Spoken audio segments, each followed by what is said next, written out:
What is up, everybody? Welcome to Open Mic Night here on the Cassadine Studios, the Noah Foster channel, the Sylvan Studios, right? Noah, that's what we're calling it? That's correct. The Jay Hebert 95 Studios and the Jeff Meacham Network. I am the founder. We'll call me that for today since we're going with the Jeff Jarrett love theme here this week, according to JJ. Because he is a horseman. I admitted it. It's documented now. Anyway, I am Jeff Meacham, and joining us today, of course, for now, Stat Boy Mike, the simple man with a spectacular voice, Noah Foster, and our moderator, the Renegade, the man who very, very shortly will be celebrating yet another birthday in his life. I turn it over to the man himself, the Renegade JJ Williams. Man, I don't even know where to start off there. You know, first of all, you acknowledged Jeff Jarrett as a horseman, both on social media and here on the channel. I've got to say, hearing that live on the air is just too sweet. He still killed that one. He still killed that one. Noah, was that a shot I saw you take during the introduction? So we finally broken you? No, it's not due, but my sister got me a gift from Florida. So, I mean, it's open mic night. We're all going to be drinking our own thing. So, cheers to y'all. Wow! There we go. This is a day. I dig it. Well, in that case, right? Seeing Noah taking shots, even if it's just Kool-Aid, it's just weird to see him with a shot glass in hand. Oh, it's empty. I forgot about that. I had to use my sister's gift somehow. God bless her. No Mikey Moonshine. That's a bad Mikey Moonshine. No, for them. Not for me. For them. Oh, okay, yeah, go ahead. But Noah's even more of a lightweight than you are. This is accurate. He's also straight edge for real. So yeah, if Noah even sniffed a thing of moonshine, he'd probably pass out drunk. Noah can sniff Mikey's moonshine from where he is in Ohio and pass out drunk. Let's not kid ourselves. And Mikey's in Tennessee. So now that we've had that hilarity here on the Jeff Meacham multiverse of media. I like that. That's good. Welcome, everybody, to Open Mic Night. And like I've been putting out there on social media, like I've been saying in the groups, we have 6 big topics that we're going to be getting into today. All right.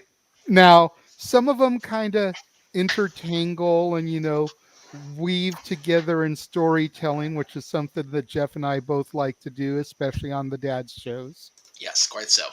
We've illustrated my love of long-term storytelling here very much recently. So there's a couple things that kind of weave together. You could maybe say there's really 4 topics, but it's split into 6. We're just going to jump right into things here.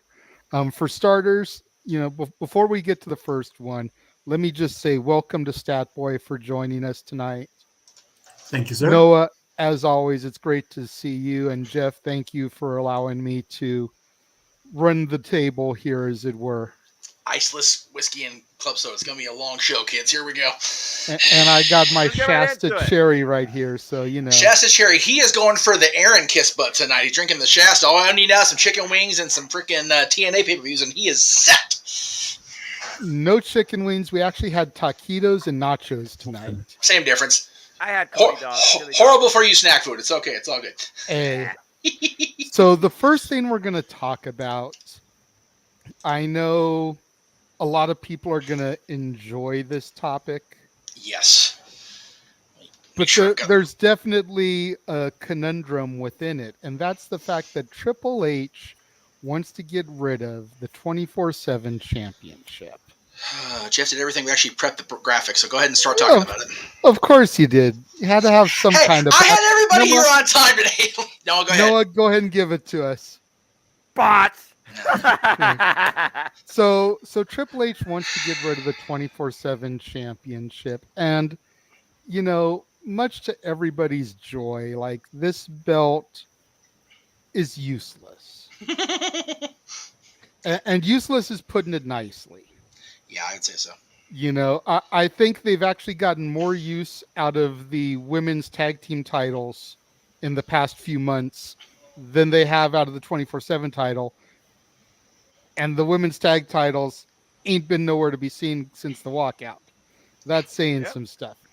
Accurate. Now, the problem with all of this is that the 24/7 championship was supposedly ushered in by the USA Network. It was something that they wanted on their channel, give something to look forward to seeing, fought for, defended, kind of like a television championship. Right. You can tune in every week and you're going to see somebody fighting for this title. And it just degenerated Yeah. into this worse than the 24/7 hardcore rules Ooh, championship. brutal. So since you were tardy, we're going to start with James. Yeah, that's right. What do you think about getting rid of the 24/7 championship? I mean,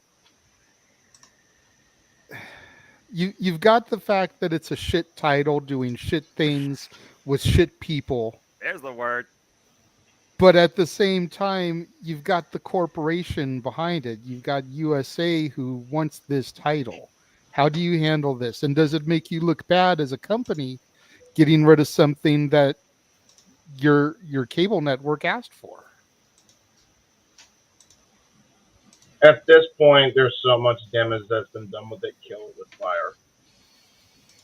There's really nothing else to say on that. It's such a tired concept at this point that nobody knows who the heck. I think the last one was Dana Brooke. Still Yes, has. she's that's still the the most- champion as far as I know. Yeah, so I mean, here we go. Who cares? Ooh, super. I mean, Where's Dana unless Brooke then? unless This is JoJo supposed to Siwa elevate beat her talent. at the press conference. This was supposed to be a thing to elevate talent. All it is a joke title, and it's not even a funny joke. They didn't even do it as good as the hardcore rule was back in the day. Like, they just half-assed it with it from the word go. And now we're supposed to try and take it seriously now. Maybe, I mean, you honestly would probably get a better use out of scrapping it all together and then just making it to appease the network, make a television title for the USA Network specifically. You'd have a much better opportunity in line there. That way you're not pissing off the network entirely, and you're not going crazy with this 24/7 hoopla, which seems to keep going in circles and circles and circles. It's like NASCAR with this thing. They're making a left turn. It all goes back to R-Truth, just like in NASCAR, it always goes to Martin Truex for some reason. Hey, what? Hey, don't be crapping on Truex. Hey, it's okay. Start with me, James. Hey, Don't forget, I my like roommate Truex is a too. NASCAR person. She can hear you from a mile away. So's my mama. yeah. She will come in here and whoop your ass. Especially on Truex. Anyway, go ahead. Go Chase Elliott. That's okay too. Hashtag indifferent. Hashtag non-sports. That's right. Same here when it comes to NASCAR. No, I'm right there with you. You're Damn. gonna die. Last time I cared about an auto race, it was called the Toyota Grand Prix of Long Beach. I'll give you that one. Fair enough. You know. And that's only because I worked that shit for like 8 years. Accurate. So James, anyway, back to what we were talking about. Sorry. Yeah, I that was my ending statement. All right. It's just scrapping. Mikey, Dead.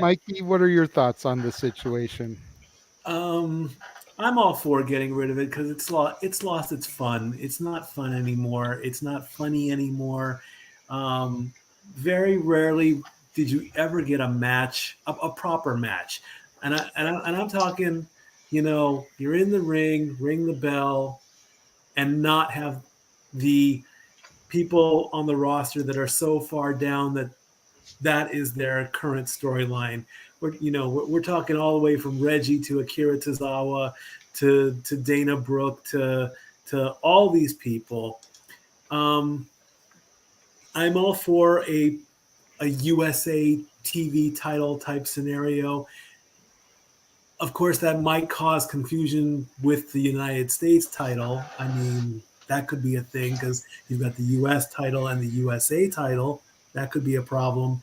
But yeah, get rid of it. Put it out to pasture. It's done. It went everywhere from former people R-Truth had it the most times. They're definitely going to bring up that stat. He's a 50-time champion or whatever, but they dump it- can't bring up the fact that he's a 2-time NWA world champion.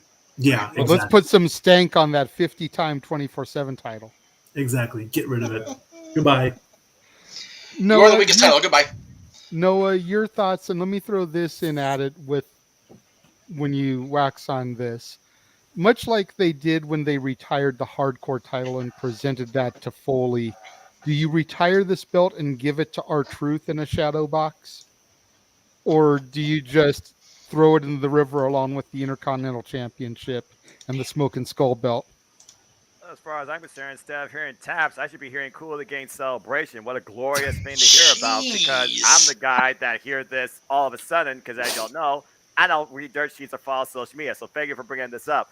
As far as what to do with it, throw it in the trash can and have R-Truth be his crazy self like Eric Young, find it out of the trash can, and still call himself the champion. Maybe he shows up with it on TV, but it still holds no relevancy to anybody else. He just does it because, well, he's R-Truth. And maybe he'll say my bad at some point.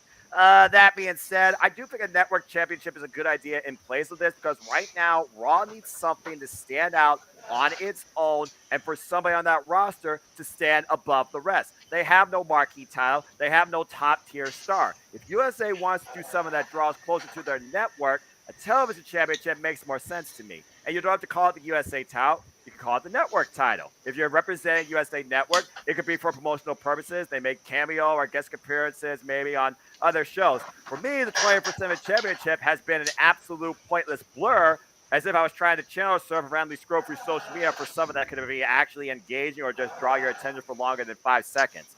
The only time this 24/7 title actually mattered to me was at one point where they tried to make it humorous with Corey Graves and Byron Saxton fighting over it. Other than that, this has been absolutely waste of television time and talent potential. If you're talking about using a title to build somebody up, this title was not used for that. This title was simply used to draw eyes. It was their own way to try and form some sort of recreational entertainment, if you call it that, even for the people in catering. And I think people would rather have a plate of beans and a piece of cake than fight for this title at this point. So yeah, at this point, retire it and do like the freaking Lord of the Rings and throw it in the volcano and never be seen again. You call it recreationally. You would have a better high smoking marijuana recreationally than you would watching 24/7 matches. Well, Matt Riddle probably could attest more to that versus your actual statement, but I think you're on point there. Bottom line, 24/7 title, it should never existed in the first place, and I'm glad to see they're finally removing someone that is nothing but wasted time and wasted potential. I have an idea too. If you want to appease both networks, have one represent. Oh, we have the WWE Network title, and another one we have the WWE Television title. Done. Yeah, instantly have more credibility. Done. Well, Don't again, you feel? Jay, Don't you overtime. feel that would be copying the TBS and TNT titles from AEW too much? Everything's been done in wrestling, so yes, they're gonna point it out, but who cares? About to say, what is original anymore in professional wrestling? Damn it! But I digress. They Buy brought the T-shirt. They brought the 24/7 title to try and be a hardcore title without the hardcore elements to it, and it just didn't work. No. But so this seriously, it's a better upgrade at this point than trying to recreate lightning in a bottle with 24/7 stuff. Exactly. Fair. It wasn't like it wasn't like you were gonna have Kevin Patrick or Caleb Braxton try and roll up somebody for this, like a freaking Taryn Reynolds did for the Hardcore Championship. Yeah, I'm not going to lie. I wouldn't mind seeing Caleb Braxton roll someone up for it, but I digress. No. Jeff, any other thoughts on this? You want to bring this topic home for us before we move into the transition here? All I have to say is a couple things. We have a super chat. I'm reading it against my own personal beliefs, but I will read it anyway. I was going to say, if it's a super chat, kind of got to put it up there. Yeah, I know. 24/7 title is more useless than the Dallas Cowboys. Thank you for the $5, G, but you're a butthole. Okay. Anyway. No, G, I'm going to say this, and I'm going to say this to try and help spare the man whose name is above the marquee. The 24/7 title is more useless than an Anaheim Ducks Pacific Division banner. Oh, And I feel better. hey, hold on. I got to say, Big G, dude, the Dallas Cowboys can never ever be useless on the very account that they have the best cheerleading squad in the entire NFL league. And That's I fair. don't watch football, and I agree. If he That's agrees, fair. then they can never be useless. The Dallas just a Cowboy law. cheerleaders are on the same level as the Laker girls. They are just synonymous with the sport.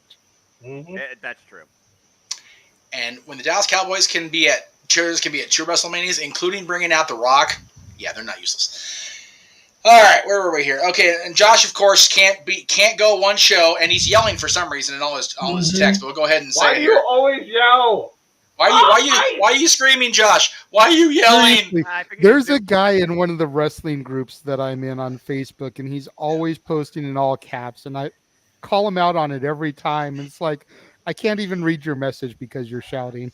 That's right. Say, is their shift key broken? Do they need a new keyboard? So he's angry and he's a gimmick thief on top of it. So it's terrible.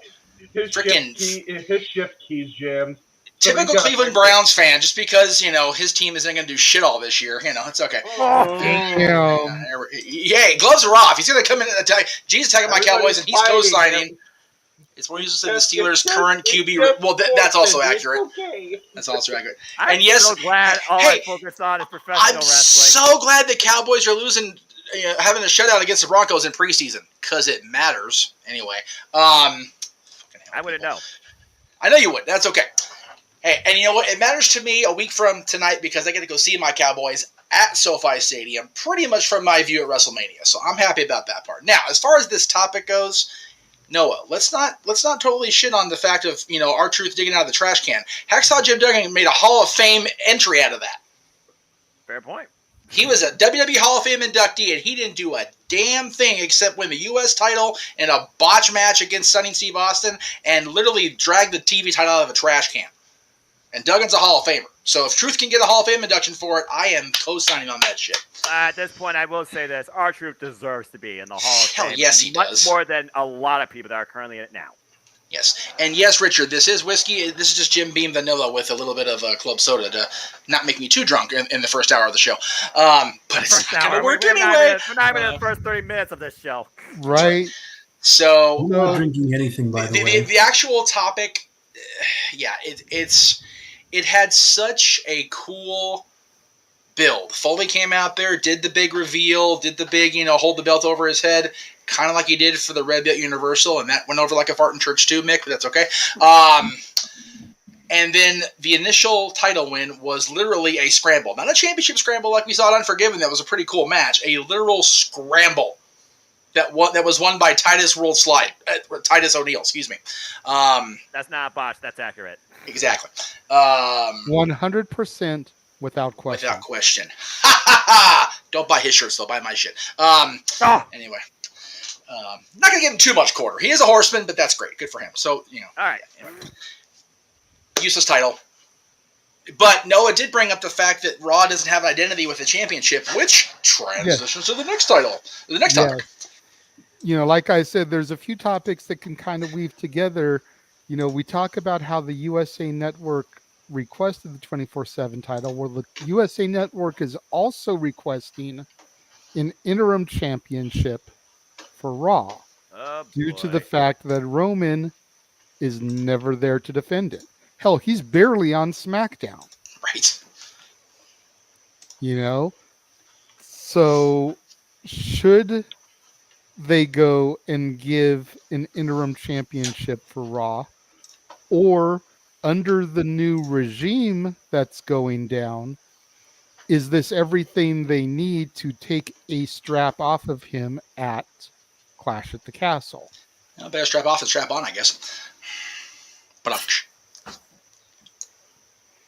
Jeff, you rounded out the last time. We'll have you start up first this time. That way you can go to muting your microphone if you need to and whatnot.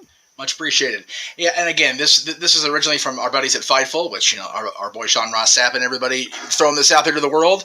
They have indeed asked for an interim champion, and I disagree with it 100%. And yes, JJ, without question.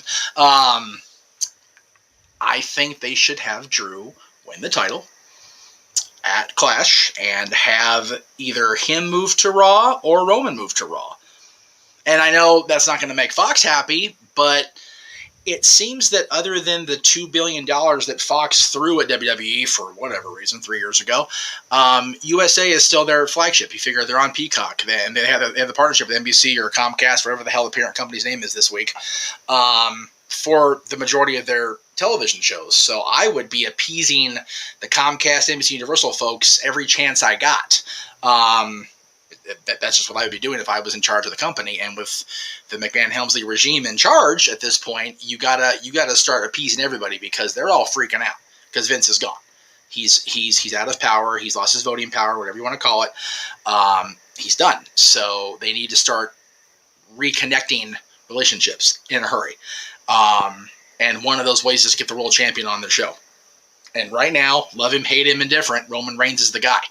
And if you take Roman and maybe even the Bloodline off of SmackDown, put them on Raw, and have Drew continue his championship reign when he wins it at the Clash on SmackDown, SmackDown still has a solid champion who beat the guy on a premium live event. I don't see a problem with any of those. Interim champion, I have a major problem with only because it looks, again, James talked about there's nothing original in wrestling anymore, and there's not. But this looks obscenely like they're copying both AEW, which also, took the idea from MMA, UFC in the first place. So, number one. Number two, we got teased with a interim champion or a brand-specific champion before at one of the shows that JJ and I think you were there. I don't know if you were there. I know the No DQ team was when they had the Raw Super Show 2005, where Batista was drafted to SmackDown in the lottery after JBL had been crowned the SmackDown champion because both world champions were on Raw. So it just doesn't work to have a brand specific or a interim champion. You got to have one of those distinctive world titles on each show. And I know people, you need one champion, you need one brand. It's like they're not willing to commit to that, to have one world champion, one set of tag champions, one women's champion on each show. But I think they should for the world championships, personally. Get the comments going here while I mute. Carry on. I mean, I enjoy the fact that they've unified the tag and the world titles, but they need to have a champion that's willing to appear on Raw and SmackDown. And if Roman just isn't that guy anymore, I don't care if he's been champion one day less than the mighty Bruno Sammartino. Got to get that strap off of him because he's not willing to be that guy. I mean, obviously he hasn't had the belts that long, but by the time he defends them at the Clash, he will have held the belts for over 2 years. And to not be the guy that shows up on both shows, we need someone that's willing to do that. Stat Boy, your thoughts? I can accept an interim champion for injury purposes. AEW did that beautifully with Moxley since Punk is out. If USA is asking for this, it almost sounds like a demand more than a request. Richard Morales said in the comments, make it a triple threat, make it 2 out of 3 falls for both titles. Genius idea. Keep the Universal title, the blue strapped belt on Roman to keep his reign going, and then let Drew have the black belt, the WWE title in Wales.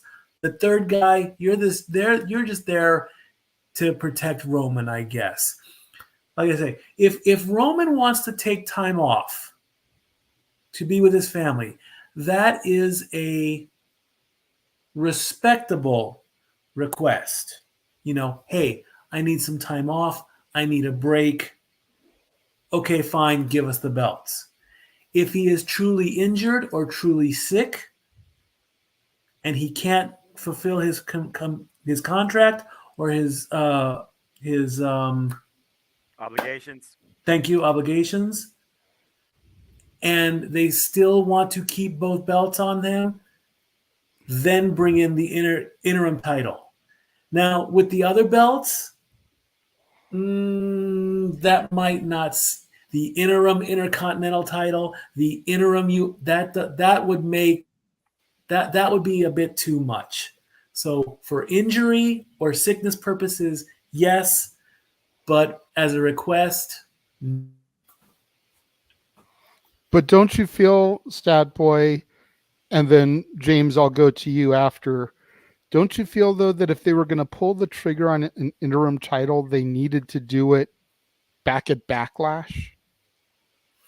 Because by then we were already starting to see Roman had won both titles, unified them at Mania, and we were starting to see that he wasn't really showing up on Raw by the time Backlash came around. Like, shouldn't we have pulled the trigger then, not 4 months, 5 months later? if Vince was going to stick around, Vince should have made that call. Now Triple H is in charge, so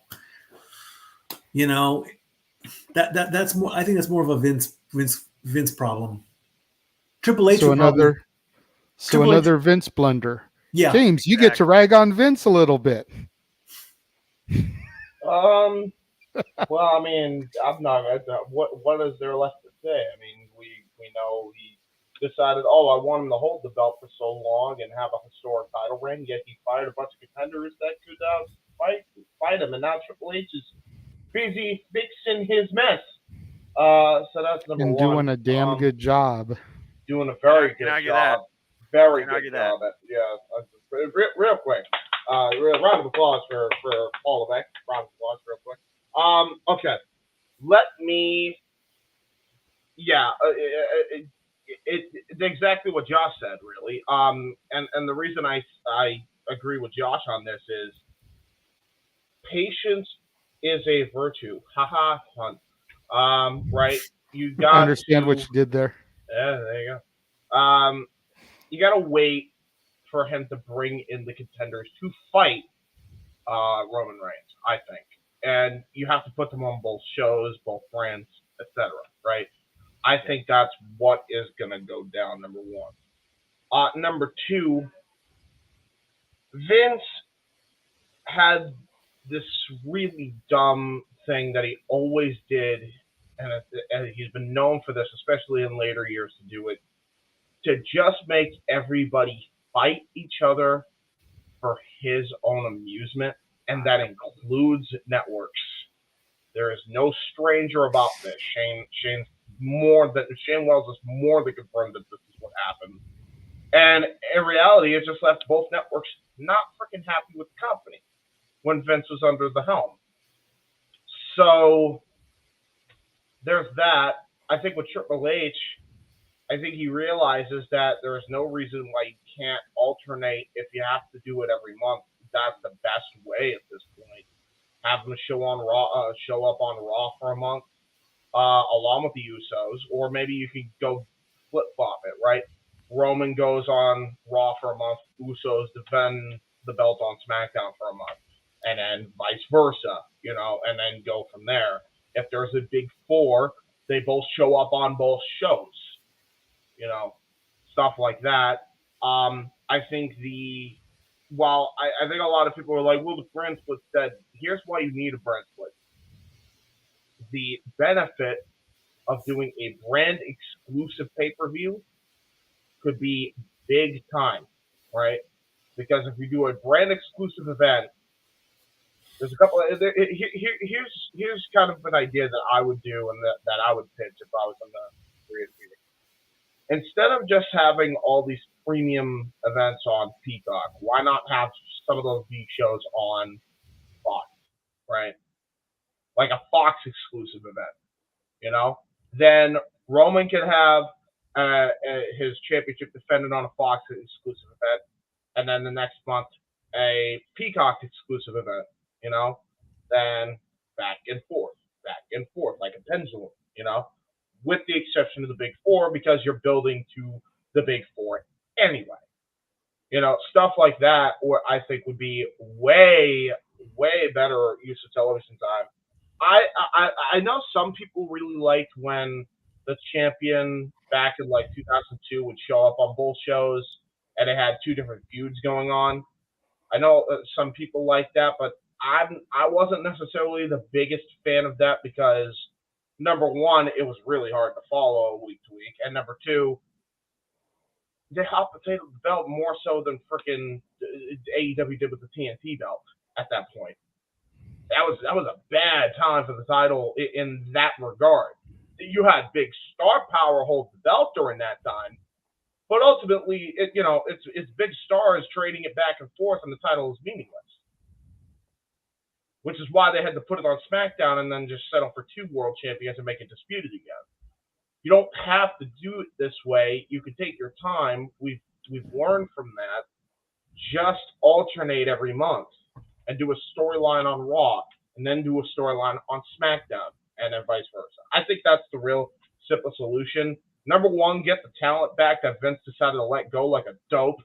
And number two, alternate every month. That's my idea.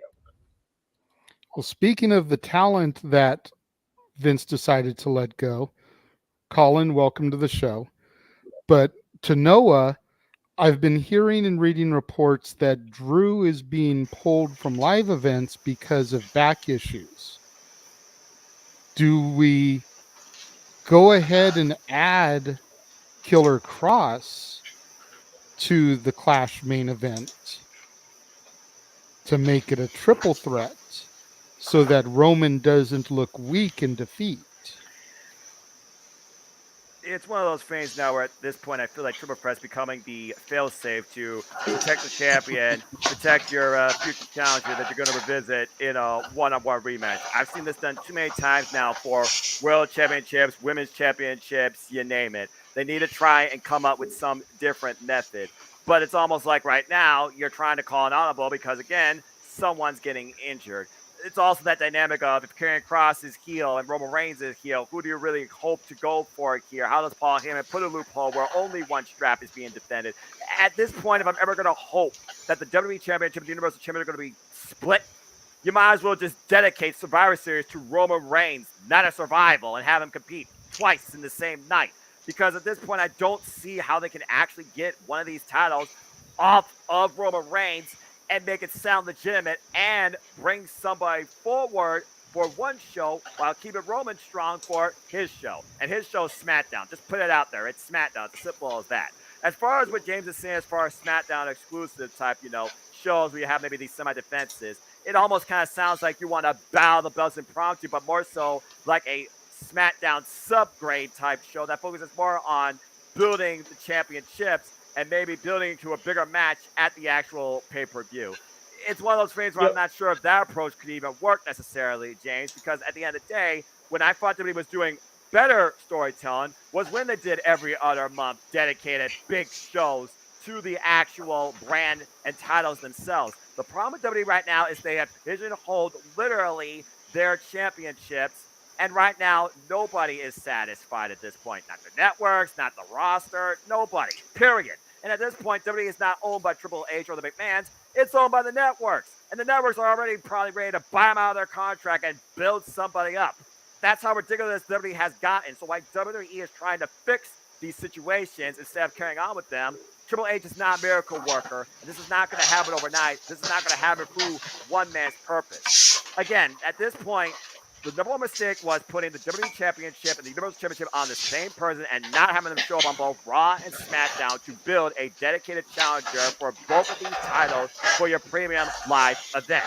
Instead, they are pigeonholing the premium live event to Drew McIntyre and Roman Reigns with insert extra asset here, Karrion Kross.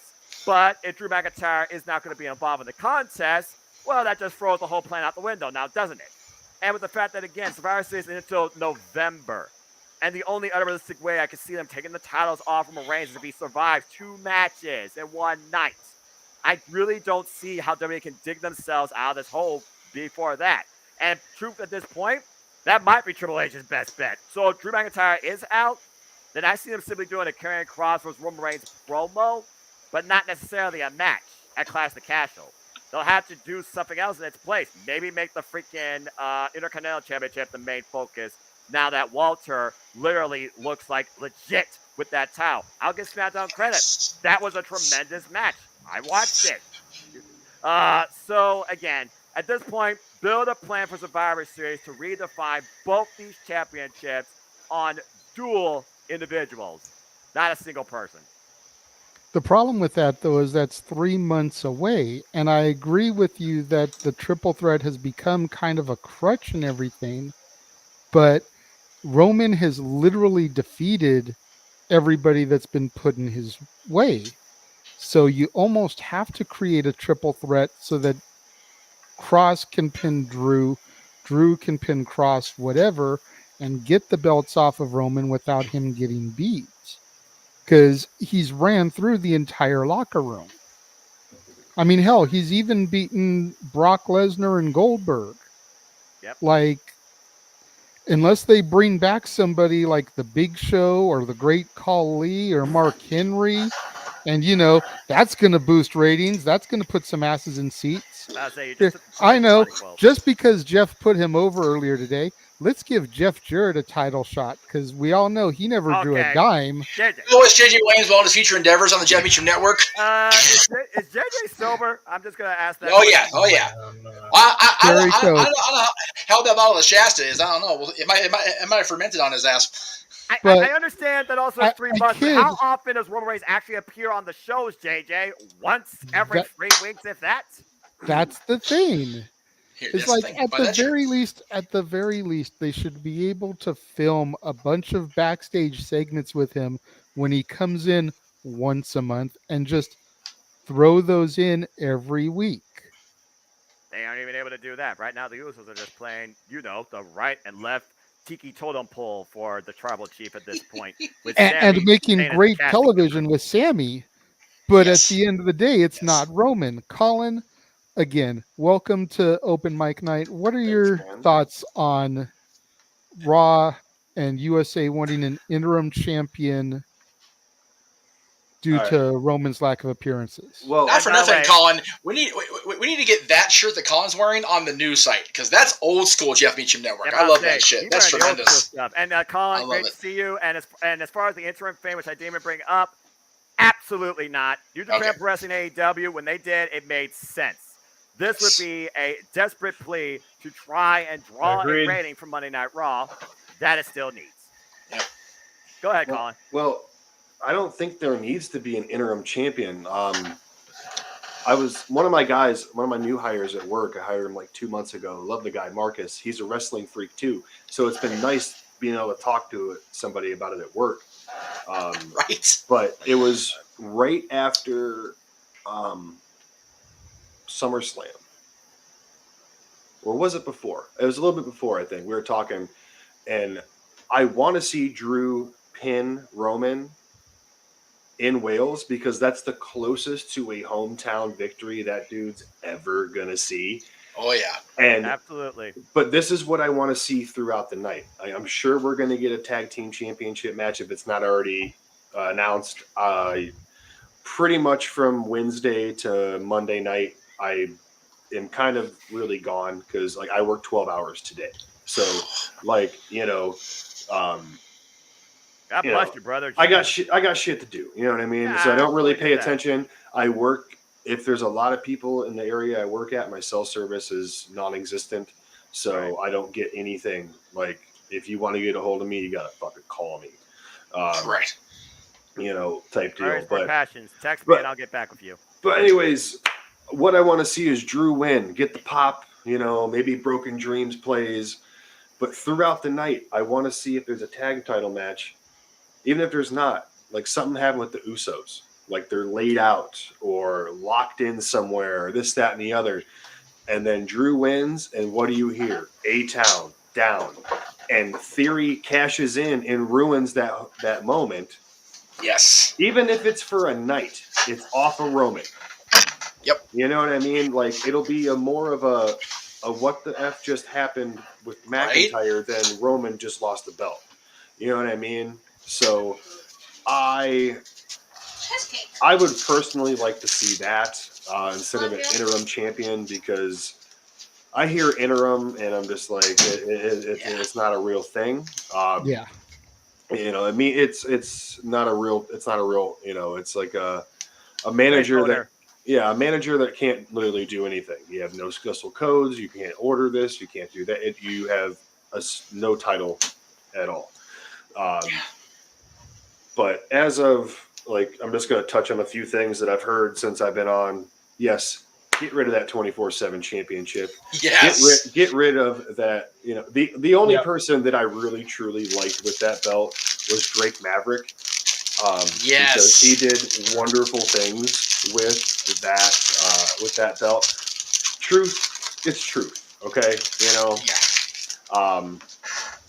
But it's just, like, don't take this the wrong way, because, you know, there's a bunch of cancel culture. But, like, when the women started getting involved with it, and, you know, how are you supposed to pin a woman when you can't do intergender stuff and this, that, and the other? And it just, the whole timing of the era, it didn't work. But I'm just going to throw it out there. I wouldn't mind seeing Raw Underground come back with it. You know, I kind of enjoyed Raw Underground. I'm not going to lie. There you go. All right, let me read this comment before you take it away.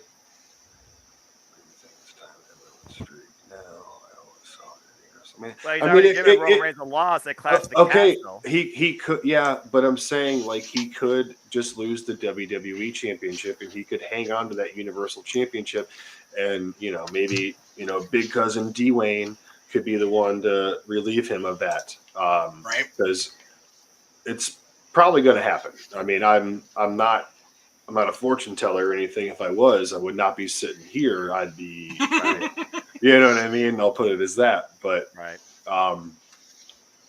yeah, man.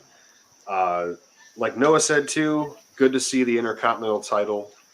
Oh my God, yes, so good. Being focused, because that was my championship when I was a kid. You know what I mean? Like, my favorite championship of all time is the European Championship, but I always loved the IC title when I was a kid. That was the replica. You know, remember when they were foam? And the tag team straps were gray. The world title was black, and then the Intercontinental Championship was brown. You guys remember that? Oh yeah. Like, I had the brown one. My brother had the heavyweight title. I never wanted the heavyweight title because I liked the Intercontinental Championship. And then it started changing all the different colors: white, light blue, yellow.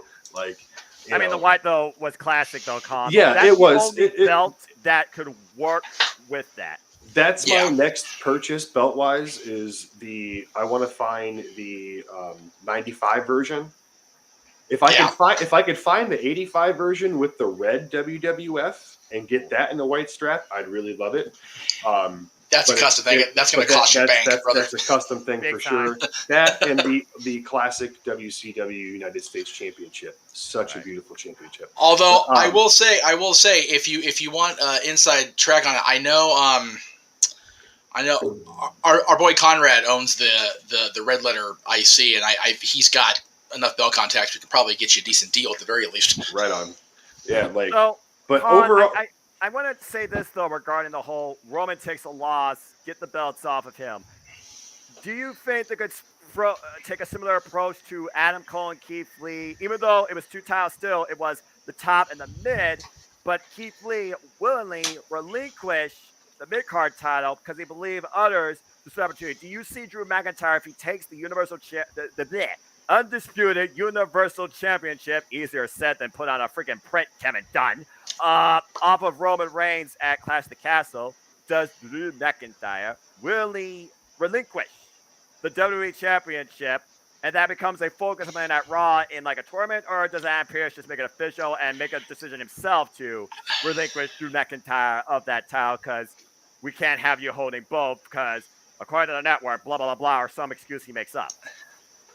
It's not a bad idea.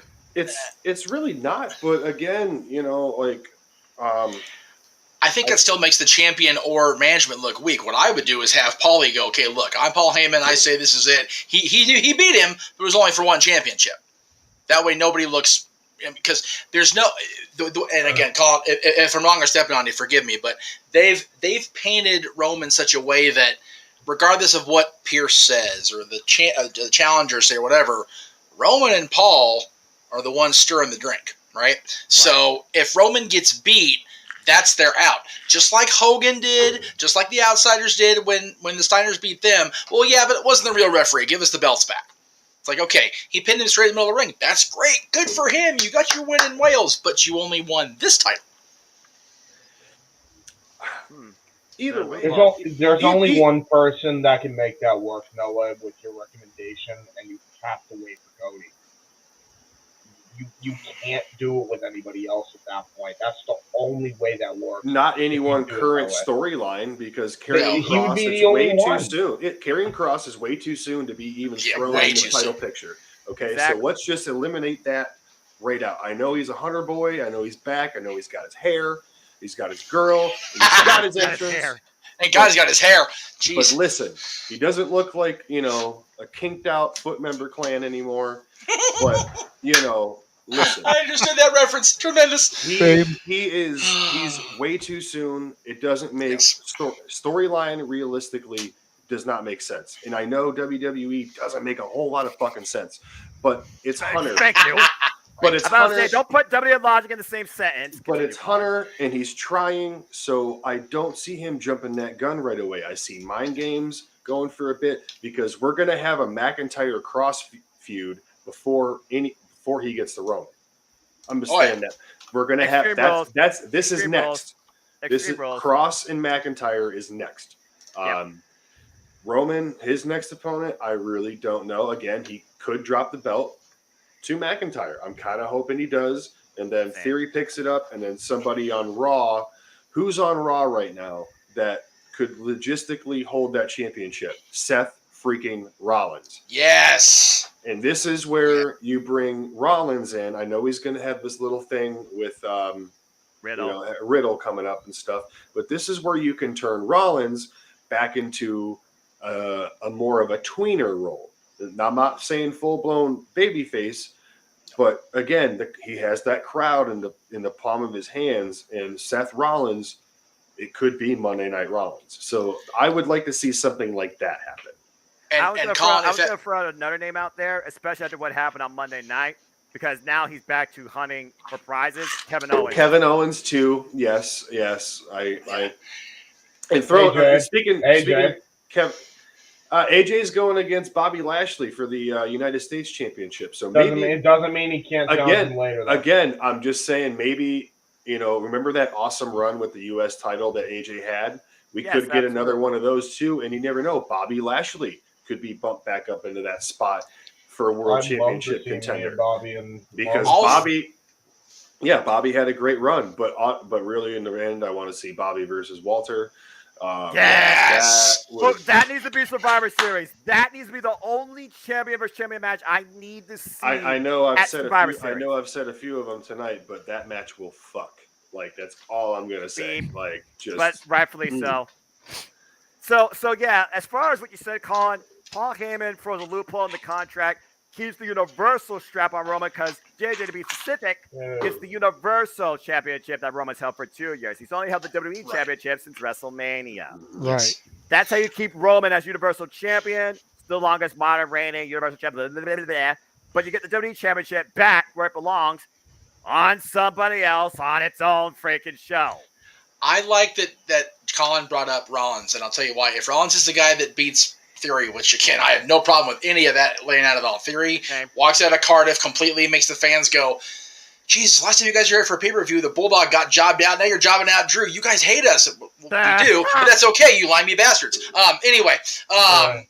When they get back, Rollins takes the title back, and then Rollins has a stranglehold on that title. Oh, that a boy. See? He's got the good stuff out tonight. I got this for my birthday for my two favorite regulars at work. So my birthday was on Wednesday, so I'm, doing work. Different form of the bubbly.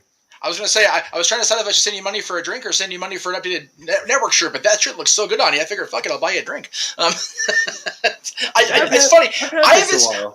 I've only seen that shirt. Literally, I was going through old because we're moving still. I felt like, oh shit, I forgot I had that one, the old Talk Wrestling shirt. I'm like, whoa, that's all my workup's popping out. Anyway, Rollins gets a title, and then they build toward him, and eventually the Royal Rumble. And who could be back from a major pec injury at the time of Royal Rumble and challenge Rollins at Mania next year? Cody Rhodes.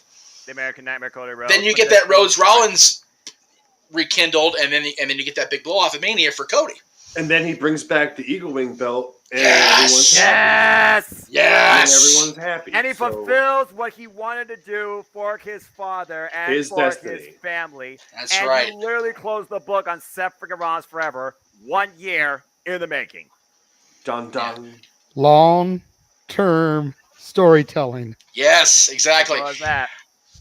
I like the idea of bringing back War Games. My problem with, and I was actually going over this when I'm talking about my content I'm going to have toward WrestleMania, War Games is not War Games anymore. Because it's not, submit or surrender. It's not anything that resembles what it used to be. If you want to watch War Games, watch Dynamite, because apparently they allow it on free TV now. It's called Blood and Guts. My God, that was awesome. Lord. But I digress. Anyway, JJ. All right. Did we we get a lot? Did we get everybody? Mikey, did you weigh in on this? Yeah, I think so. Okay, yeah, so I'll make sure. He weighed in before me discussing how interim makes sense in context, but it depends on the situation. In WWE's situation, Right. So the next topic that we have on deck today is an interesting one because it comes from just outside of the WWE AEW Impact bubble. Huh? A brand new series from Vice TV, executive produced by Dwayne Johnson and his ex-wife Danny Garcia. Ooh.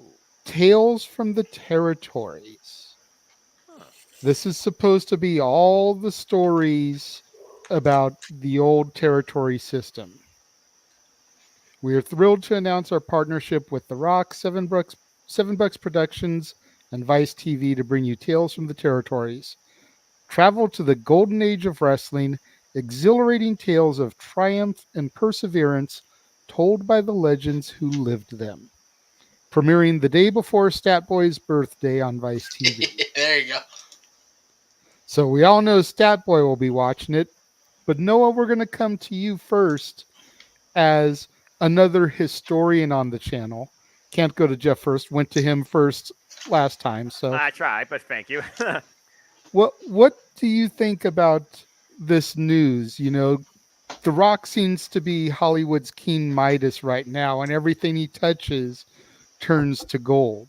I was joking with Jeff off camera when I first showed him this and presented this topic. It was like, if The Rock dropped Doom today, it would still be the most shitastic movie in his arsenal, but it would do 1,000,000 times better at the box office because he's built that reputation.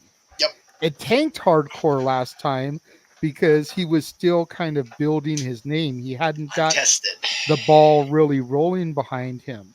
But with everything that he's done just within the last 5 years, let alone the last 10, right. Like if that movie came out today, it would be #1 with a bullet.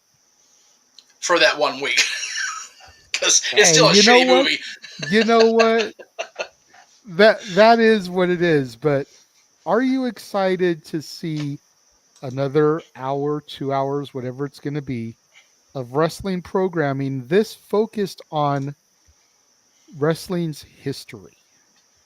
It's one of those things where, as a fan of professional wrestling, again, like I said, this industry is not one-dimensional. You got respect it in all of its presentations and all of its backgrounds. And for those that truly appreciate what is now, you need to have some sort of, I feel, interest or intrigue or some sort of feeling of what was.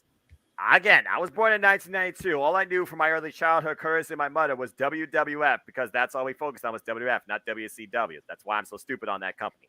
That being said, then I found my way on my own in 2002, and my mom had a fallout with the WWE, and so did I. And I discovered everything else that was professional wrestling, starting with TNA and WA Impact, whatever the hell you called it, and then the Ring of Honor, and then WCW, and you go from there with what I watched today as a list longer than the list of Jericho from WWE.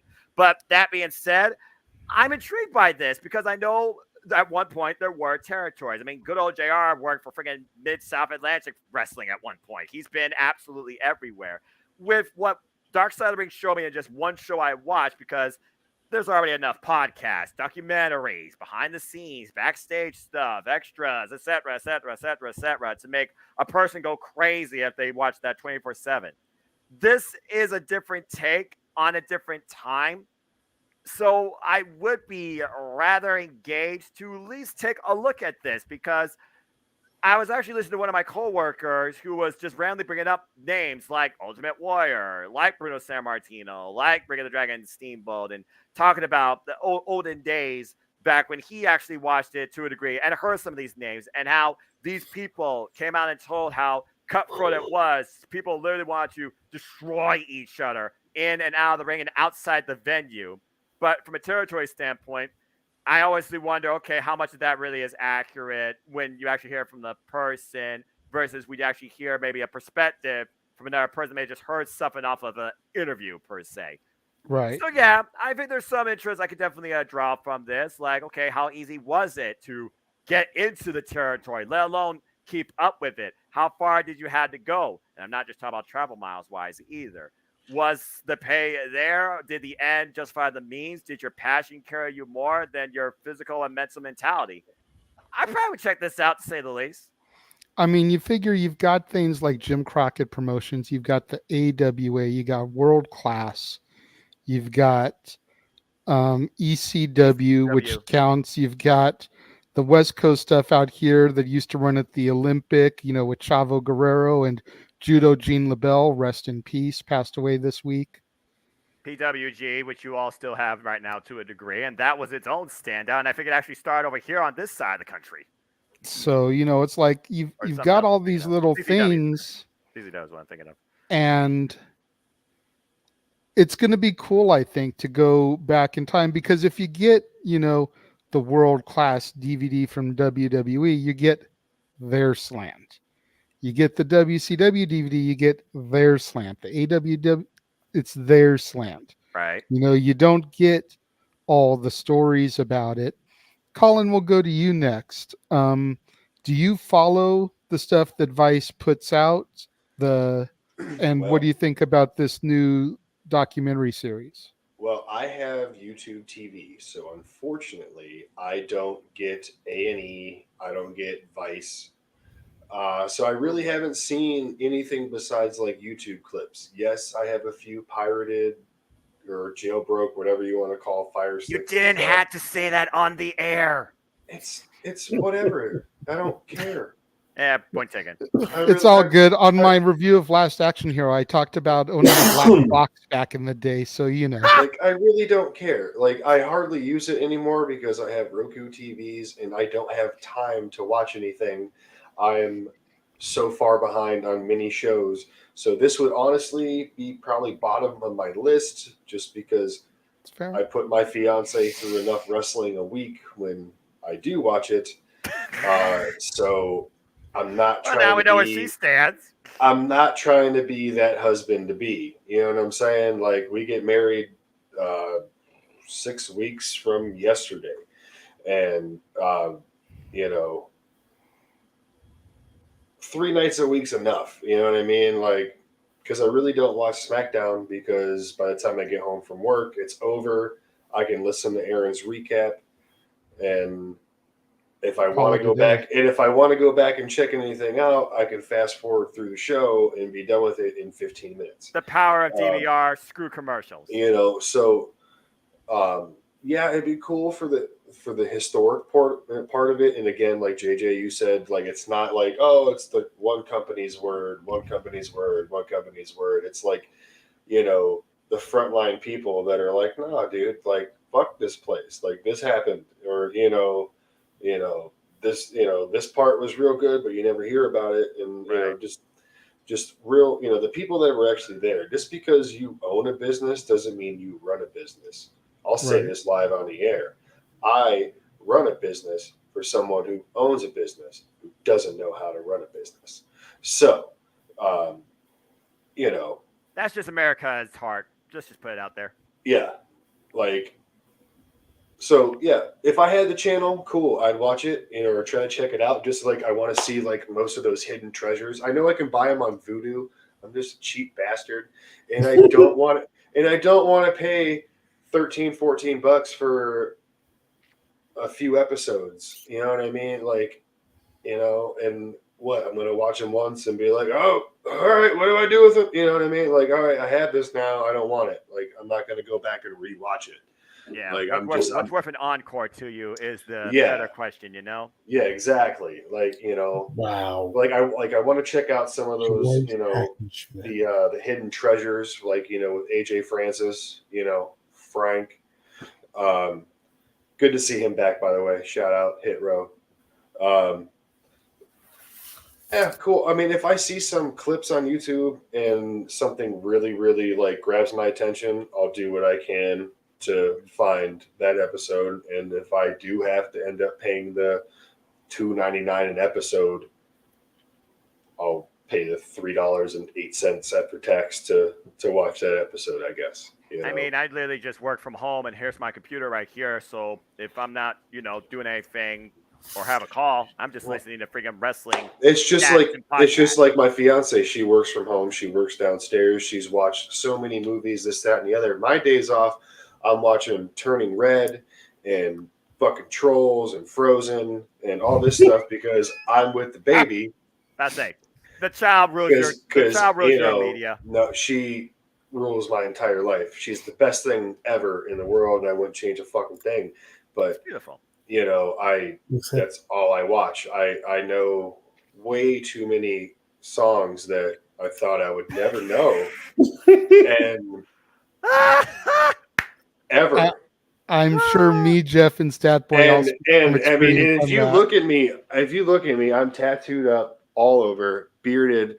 I'm 6'3", 215 pounds, and I can be the best damn ballerina you've ever seen. Just throwing it out there. I'm a girl dad. He is Mr. Nanny, damn it. He is Mr. Nanny, straight up. I am a girl dad through and through. Hell yes. And I will be until the day I die, because that's the dad I am, and I want to give my kids the best freaking time they can have, because you're only a kid for so long. My son starts his senior year of high school. I was going to say your son's going to, yeah. So it's gone by fast. Uncle. Seriously, freaking one of the shouts that was going to be the end of the night, I was going to shout out my son for starting high school, but he don't want his picture on camera because he's too cool for that. So, but yeah, right. But yeah, you've got the little girl that you can be your girl dad. Dude, hold on to that shit. I tell you what, because this one's little girl is now a year younger than mine, and none of us are cool enough to be around her or watch anything unless it's Mighty Ducks. Then she's all over that shit, still. Or the Sandlot, which has the same guy acted it, but it's okay. Oh, my little Ella, my two of them. 7-year-old princess. When she comes over, it's Woody Woodpecker or playing Mario on my Switch, asking me for help. I like her. I like that. That's a good idea. Peyton's new thing is Dennis the Menace, the old, what was it, like 94, 93 release? Yes, the movie that nobody... Yeah. I love it, but it's funny because she calls it Dentist the Medicine. And that's great. It's the best thing in the world, dude. And nice. So that's been living in the PS3 lately. Like, that's for those that think I'm a hardened individual, Ella brought over Just Dance, and I did the Chacaran dance with her, so I will actually show a kinder side to myself.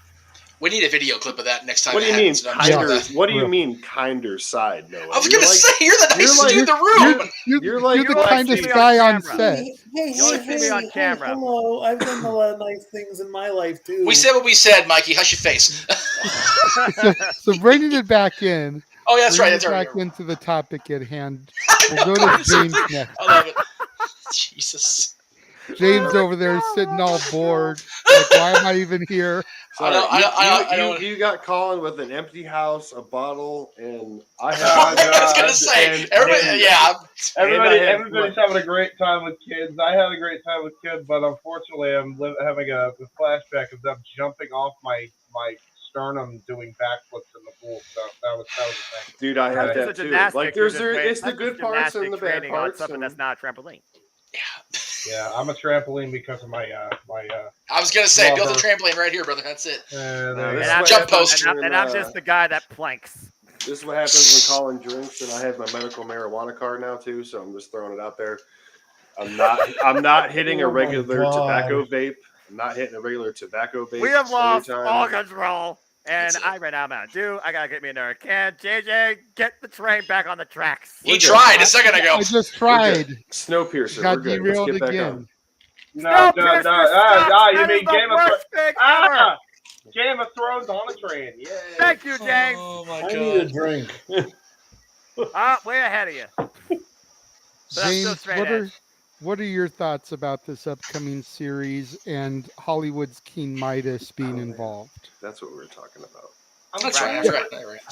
I'm cool with them doing it. I think it's going to be cool for those who want to go back to those territories. A lot of people really like them, I'm sure. For me, I'm not sure if I'd go out of my way to watch it. Because it's funny that they're doing, retrospectives of the, Wild Wild West, where it's like, oh, we have great things to say about it. And who knows, maybe there'll be some horror stories thrown in there too. But Oh, I'm sure. Oh, definitely. I don't know. It's hard to kind of look at anything Vice ever since. I'll be honest, ever since that Benoit, because that was a hard one to get through, and they released it. Jesus Christ. James, I'll put it out there for you. That is the only thing I've ever watched from Vice TV. That first episode with Benoit and freaking, and I was like, okay, this is it. I'm done. That was a rough season opener. I'll tell you what. You should see if you can find the Owen Hart one, Noah. That one is a That good one's one tough. too. That one's tough too. I don't know if I could do that. I already told you what my very first match was I ever saw. Do you really think I need to see that? That's true. Fair enough. Anyway, continue, James. Sorry. Yeah, I'm all set with but it's hard because it's like they're gonna try to put a positive spin. It's like, well, clearly you're not very great at that. Yeah, no. Sorry, Why is it a positive not. spin? Well, but you know what But though, it's James. the Rock's production. I was company. to be fair, you got Dwayne and Danny. They tend to. The true story does need to be told. There's no doubt about that. And Right. there was a question earlier about going back to the Hackenschmidt days. The territories weren't even really a thing in the Hackenschmidt days. It was pretty much out there in the Northeast. And if you saw wrestling anywhere else, Abe Lincoln was a wrestler in his part of the country, back in the 1800s. But, as far as the actual organized wrestling, even before it became, kayfabe or the Goldust Trio or whatever, it wasn't all sunshine and rainbows by any means. You read that book about the NWA by Tim Hornbaker, there was some dirty shit going on. The U.S. government was involved trying to get in there for some antitrust shenanigans. So if they're going to tell the story, Dwayne slant, Danny slant or not, they've got to tell the whole story. I would hope they would. Yes, sir. Go on. I just want to chime in before I forget it. Since you said the truth needs to be told, do you guys remember the Rise and Fall ECW? Well, Oh, yeah. I think we need a non-WWE produced version of that. Definitely. There kind of was, because Douglas and Borash did the Forever Hardcore, which really told the stuff that WWE didn't want out there. It didn't do well because the Rise and Fall completely squashed it as far as promotion and generating publicity and advertising. I still remember but yeah, the day I bought that. right? Yeah, I still to That this was it. day have that YouTube saved on my, because I go back to it. It's like, man, this is the real shit. Like Last this I, is mean, Friday- I go to YouTube and look at like these retrospective channels on WWE Superstars today, how they came from, the different phases they went through, like John Moxley, like AJ Styles. I look at the age of Inokiism and New Japan Pro Wrestling's early days. And then you had guys like Brock Lesnar and Bob Sapp come into play and get the IWGP championship. And it's like, good grief. Yep. So, a couple things before we move on to the next person. Josh, I've been saying since the whole Vince news broke, never say never. This one I might make an exception. I don't think we're ever going to get anybody to, and again, not anybody, but enough people that have the balls to actually do it. Yeah. Like the people that actually know the stories, they're not going to have the chutzpah to get on camera and actually talk about it. Otherwise, I'd buy the whole case of it and sell it out. Especially in recent events. Right? We're not going to see the self-destruction of Vince McMahon. No, that's not going to be a thing. And as far as the super chat, thank you, Psycho, for the $2. I don't want to inflict that kind of pain on Walter and Mikey T because Colin will rule that ass. Like, no. I will rule you. I am so glad that got brought up in the freaking chat today, and Josh didn't know who it was, and I was disappointed in you, Josh. I know, dude. How have you not seen Ready to Rumble? That's because Josh was like 2 or 3 years old when that came out. Doesn't matter. No excuse. It's on Amazon Prime right now, currently. For free, as far as I know. I've watched it twice in the last month. Josh, go look it up. It's called Ready to Rumble with former WCW champion David Arquette. There's a lame brain. Okay, well, first off, sorry, James. Yeah, he said it. There's a lame brain pop song called Ready to Rumble that was used as a Royal Rumble theme. Okay, all right. Here's what we're gonna do. I'm making an executive decision right here, right now. Uh-oh. We need to get together, the group of us, and find a free calendar day. We are doing a watch along of Ready to fucking Rumble, right? just for Josh. Dude, like seriously, this is upsetting. It's David Arquette. It's Scott Conn. It's Oliver Platt who plays the guy in the picture, Jimmy Keene. And you've he got plays Goldberg. Dr. Charles You've got on Chicago DDP. Yes. You've got a non-signed, still training in UPW, John Cena cameo. He's in there. Yep. You got Juventude. You've got unmasked Rey Mysterio. Right. And Juventude. And Juventude, yeah. You've got Perry Saturn, who's one of the heavies who by the time it came out was on WWF television. Bam Bam. You got a guy called Cyrus before ECW made Don Callis a thing. Cyrus the Virus. Right. I wonder where that guy is right now. So, look, I shit on this movie for so long. I really did. I hated it. Yeah, seriously. Rose McGowan's a Nitro girl. There you go. And you've got Martin Landau, who's basically a fictional version of Stu Hart. Stu Hart combined with Killer Kowalski. That's, yeah. The last time I did a watch-along for any movie, it was and Nathan makes a very good point. Don't forget about Sting! He's also Roy Giovanni would rip your throat out if you forgot that. That's right, he would. Definitely, anyone in this stream, if you have not seen it, go check it out. I'm pretty sure it's on Amazon Prime. Put the link in the description down below. I'll go change it when we're done, for real. Mikey, or somebody. Yeah, go ahead, Jay. I think it's just you and Mikey that still have to talk about this topic. And I've gone last already, so yeah, I'll go ahead. You figure you mentioned the whole Vice and the spin they put on things, and keeping in mind that it's The Rock, it's $7 production. You figure the fact that his dad was a journeyman, who went from territory to territory to territory. Grandfather too. I'm sure. I mean, you throw the image back up. Soul Man Rocky Johnson is one of the people on the image, or at least of what. Yeah, there in the middle. So you get the Soul Man, the King. Prominent. Yeah, Soul Man's there. Arn's there. The King. Carrie. And I forget the women's name. Forgive me. I forget who that is. But I mean, you know that these stories are going to be told with love. Because of what his father went through. I mean, it's not all going to be sunshine and rainbows. Nothing. But it's not going to be, here's an hour and a half about the plane ride from hell, and let's just murder everybody that was on it that's not already dead. Jesus. Right. Yeah, it's one of those things, Jay. Like, it's one thing to tell the story; it's another thing to romanticize the story. And I think that Dwayne, with all of his experience, I mean, you figure he's been doing the movie, TV acting stuff for well over 2 decades now. So he knows how to quote unquote play the game, right? So what has he directed though is the question. Well, no.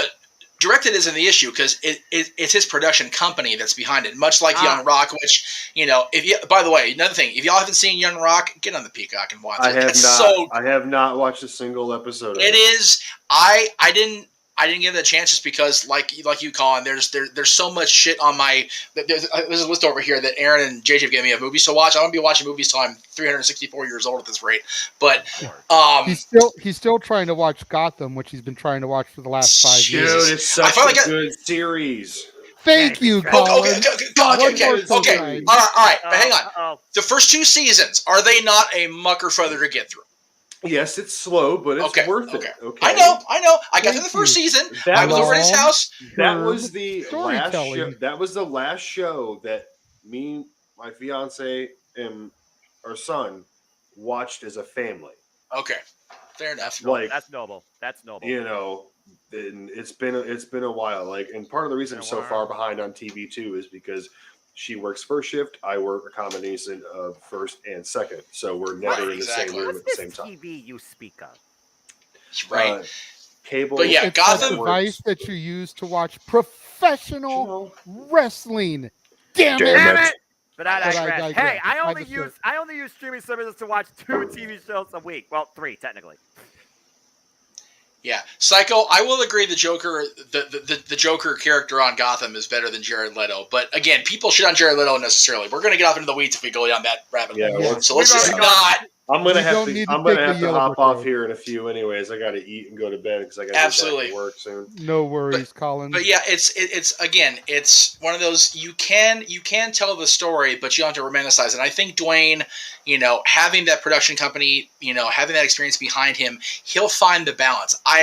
It's much like the XFL. People are like, oh, the XFL is gonna flop again because it's not gonna be the same thing though.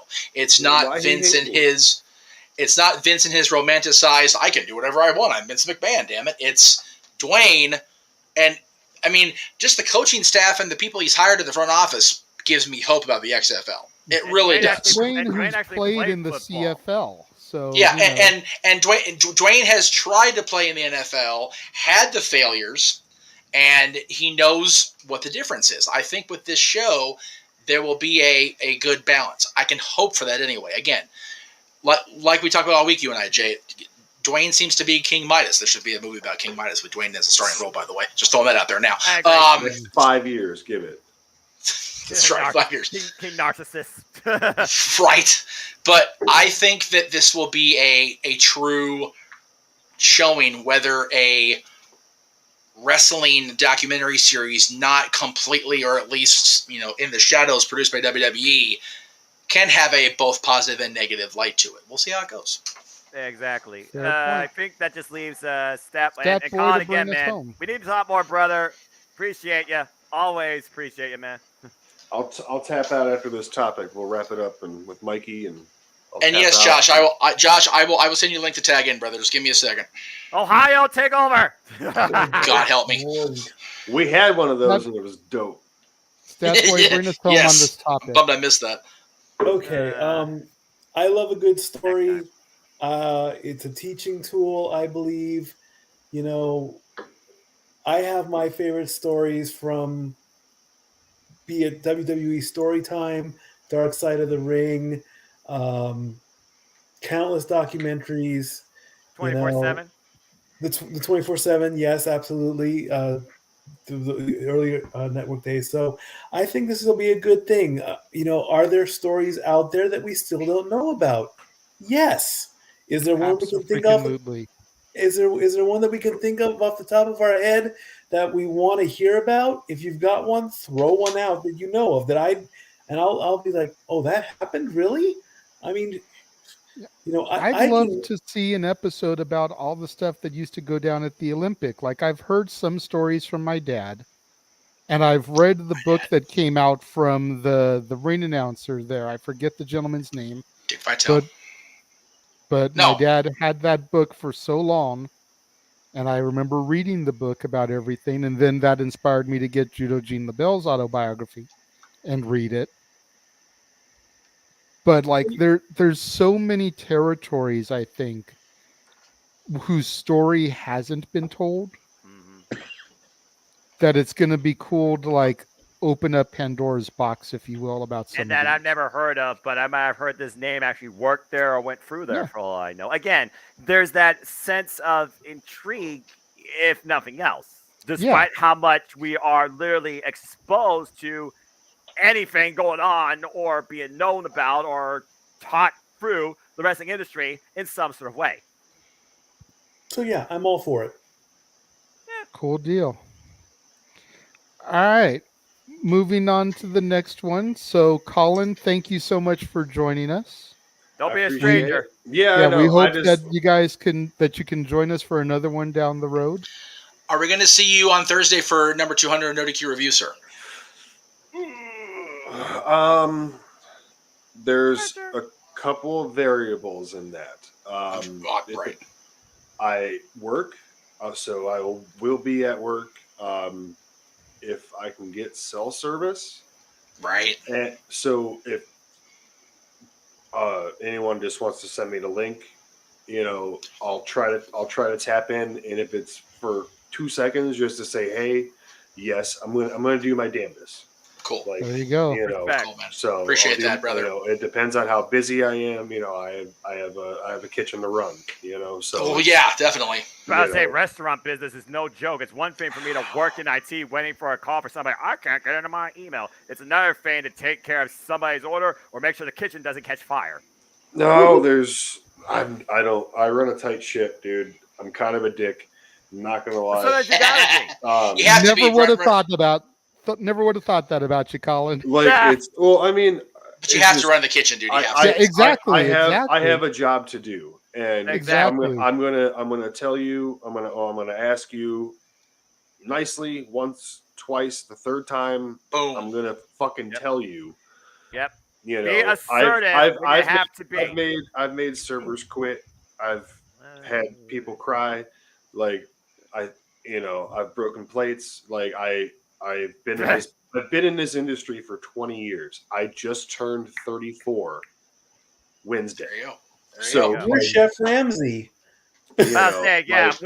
How many Gordon Ramsay moments have you had? No, because Colin actually knows the difference between maintaining balance and still getting the shit done and being an asshole for television purposes. That's the difference. Like fair I yell when I have to, and it's just because I have to. And some people don't understand. Look, because I'm one of the chefs that I work my line. I just don't stand there and bark orders. Like I'm working my station. I'm working a station. You know You're what I'm saying? in action.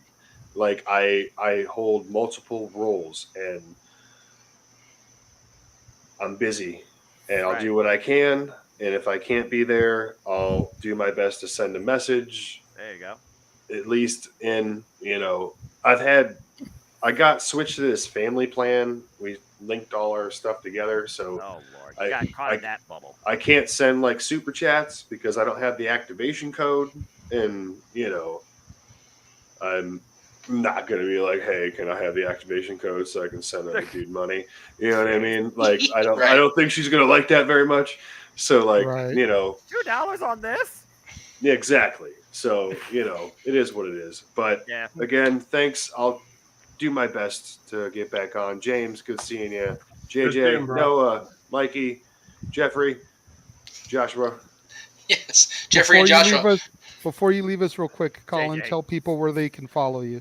My Twitter handle is Rapalomi, NoDQ, Colin Andrew. You can follow my YouTube channel, The Cleaver, Colin Andrew. I've been kind of lackluster on it just because, again, I'm a busy man. Priorities for passions, my friend. And it's just, I don't know.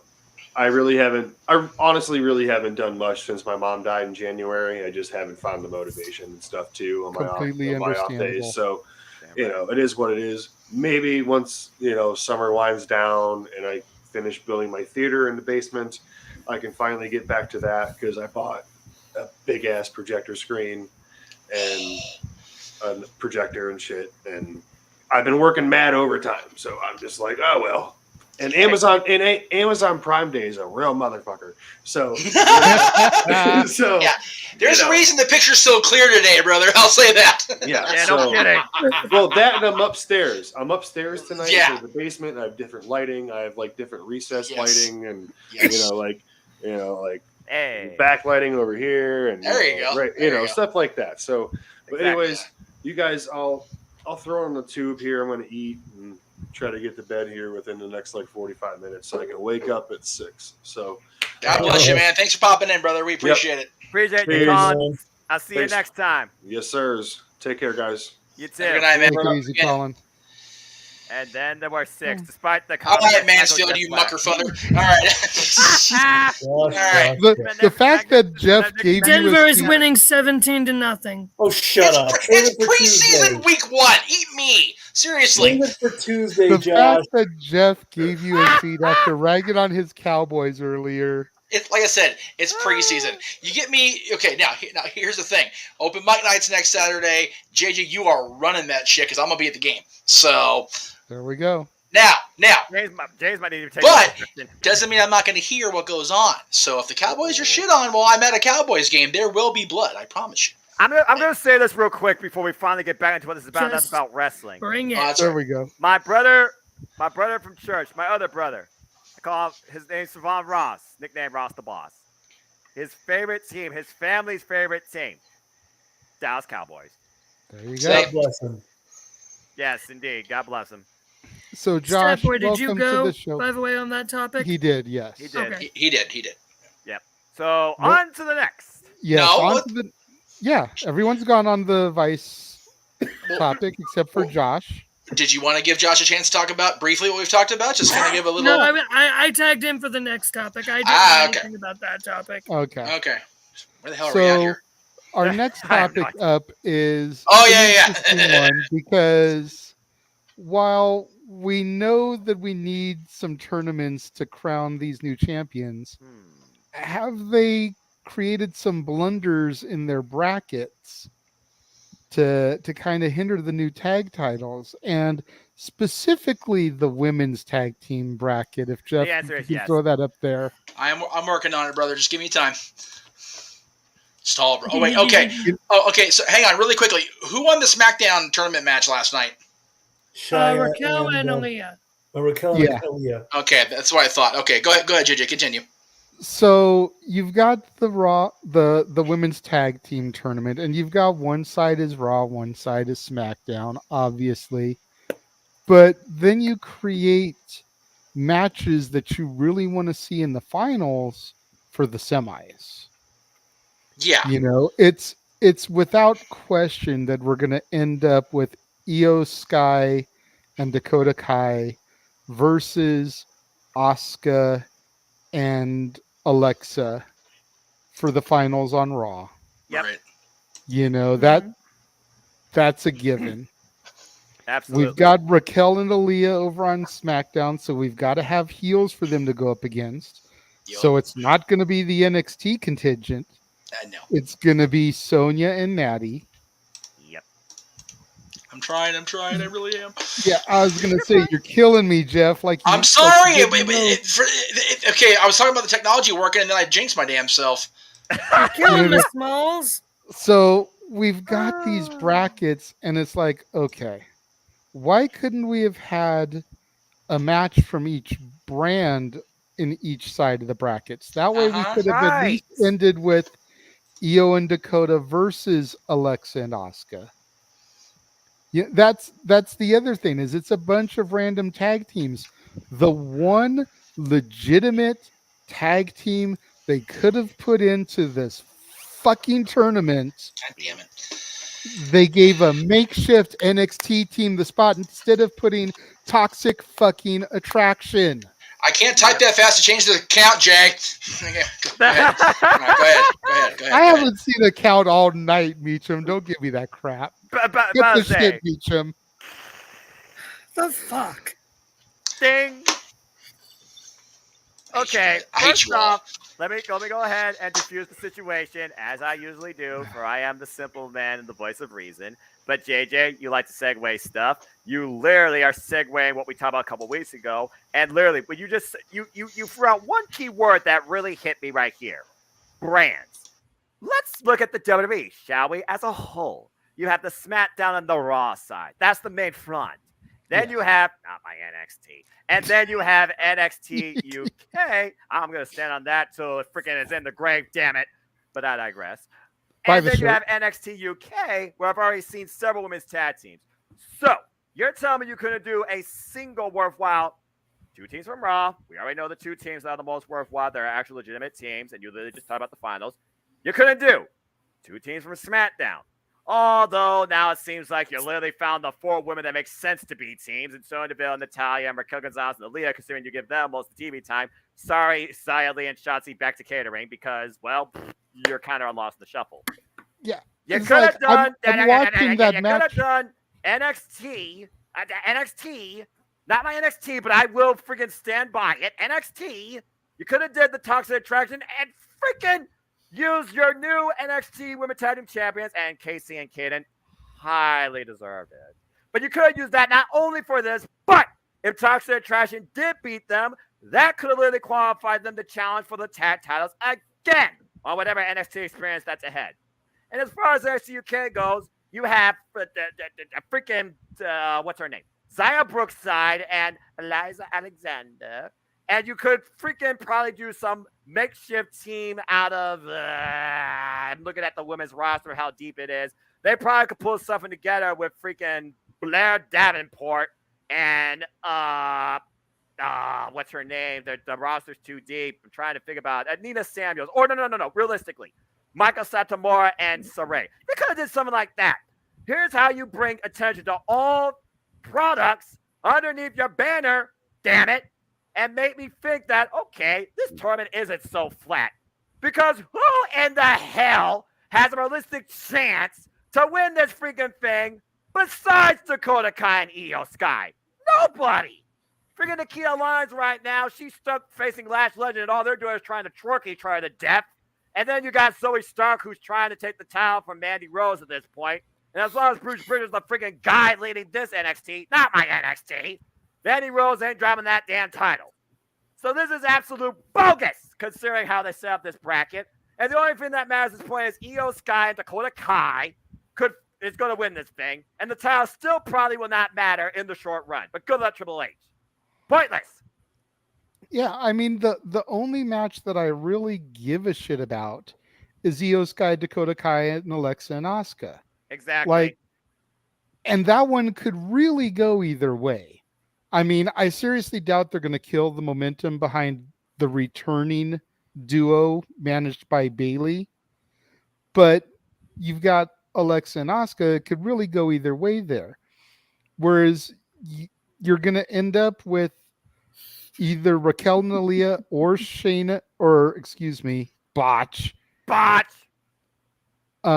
Natty and Sonya. It's like no one cares about those teams. I figure it'll probably be Raquel because they've been pushing her to the moon, to steal a phrase from Cameron Grimes. Cameron Grimes. What the hell is he doing nowadays? Nothing. Oh, okay. They keep having Joe Gacy trying to proposition him to join his cult faction. Because, that's going to be interesting television. Not my NXT, but continue. And then on the trios tournament, Jeff, have you got that bracket ready, or do I need to stall some more? Just a second. This Jeff Meacham production is brought to you by the Jeff Meacham Network. Buy a shirt. Go to the Pro Wrestling Tees store today and buy a shirt. But I digress. And now specifically buy one of these 2 men's shirts. Josh, the Cleveland combatant, will one day have a shirt when he learns to appreciate the Dallas Cowboys as much as Jeff Meacham. But I digress. That'll never happen. That could never happen. Let me put it this way, Noah. Go ahead, Josh. Tonight, I was at Mass with my bishop, who is the former chaplain of the Pittsburgh Steelers. Ooh. And I flat out told him, go Browns. Oh. So, what does that tell you? He probably told you blasphemy. No, he just laughed. Oh, okay, well that's noble. And then we have the AEW Trios tournament. Yeah, And while I feel they did do a little bit better here, they did. Jeff, you were talking about the one match that you wanted to see as the finals, and that's going to be the semis on this one too. Right, exactly. Which match is that? Yeah. Shit, wrong. Hang on, wrong. Sorry, my bad. I meant to do that one. Okay, botch again. There we go. Okay. Botch. Honestly, the final should be Ospreay and his boys against Young Bucks and Kenny. And at best, we're going to get that in the semifinals, like you said. Mm-hmm. So did the AEW tournament botch things with their placement of teams on this as well? There's a lot I could say about this too, but I am not the only voice that watches AEW in this room. James, Well, no, take it away. we all watch AEW in this room, I think. Oh, Josh is shaking his head no. Noah, Very little. let JJ moderate. That's his job today. That's his job. Gotcha. Okay, thank you. Okay. That's my job every Saturday, and I strive to get fired in future endeavored every Honestly, week how when many I times do have you it. been future endeavored though? Is the thing I'm wondering. Well, yeah, but the problem is we're not in on Jeff Jarrett anymore, so he has to be creative about it now.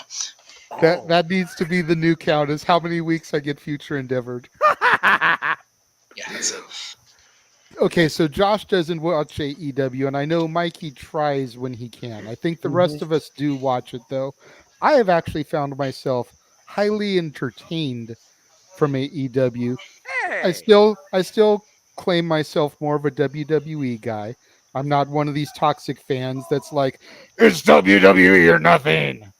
You know, I I thought you can were a Britney appreciate Spears fan. both. I can appreciate both for everything they bring. But yeah, we'll go ahead and throw it to James next. Do you feel like they kind of jacked up the tournament brackets here? Stay awake, James. Oh no, I'm awake. He's focused. Okay. I'm gonna just call it as it is.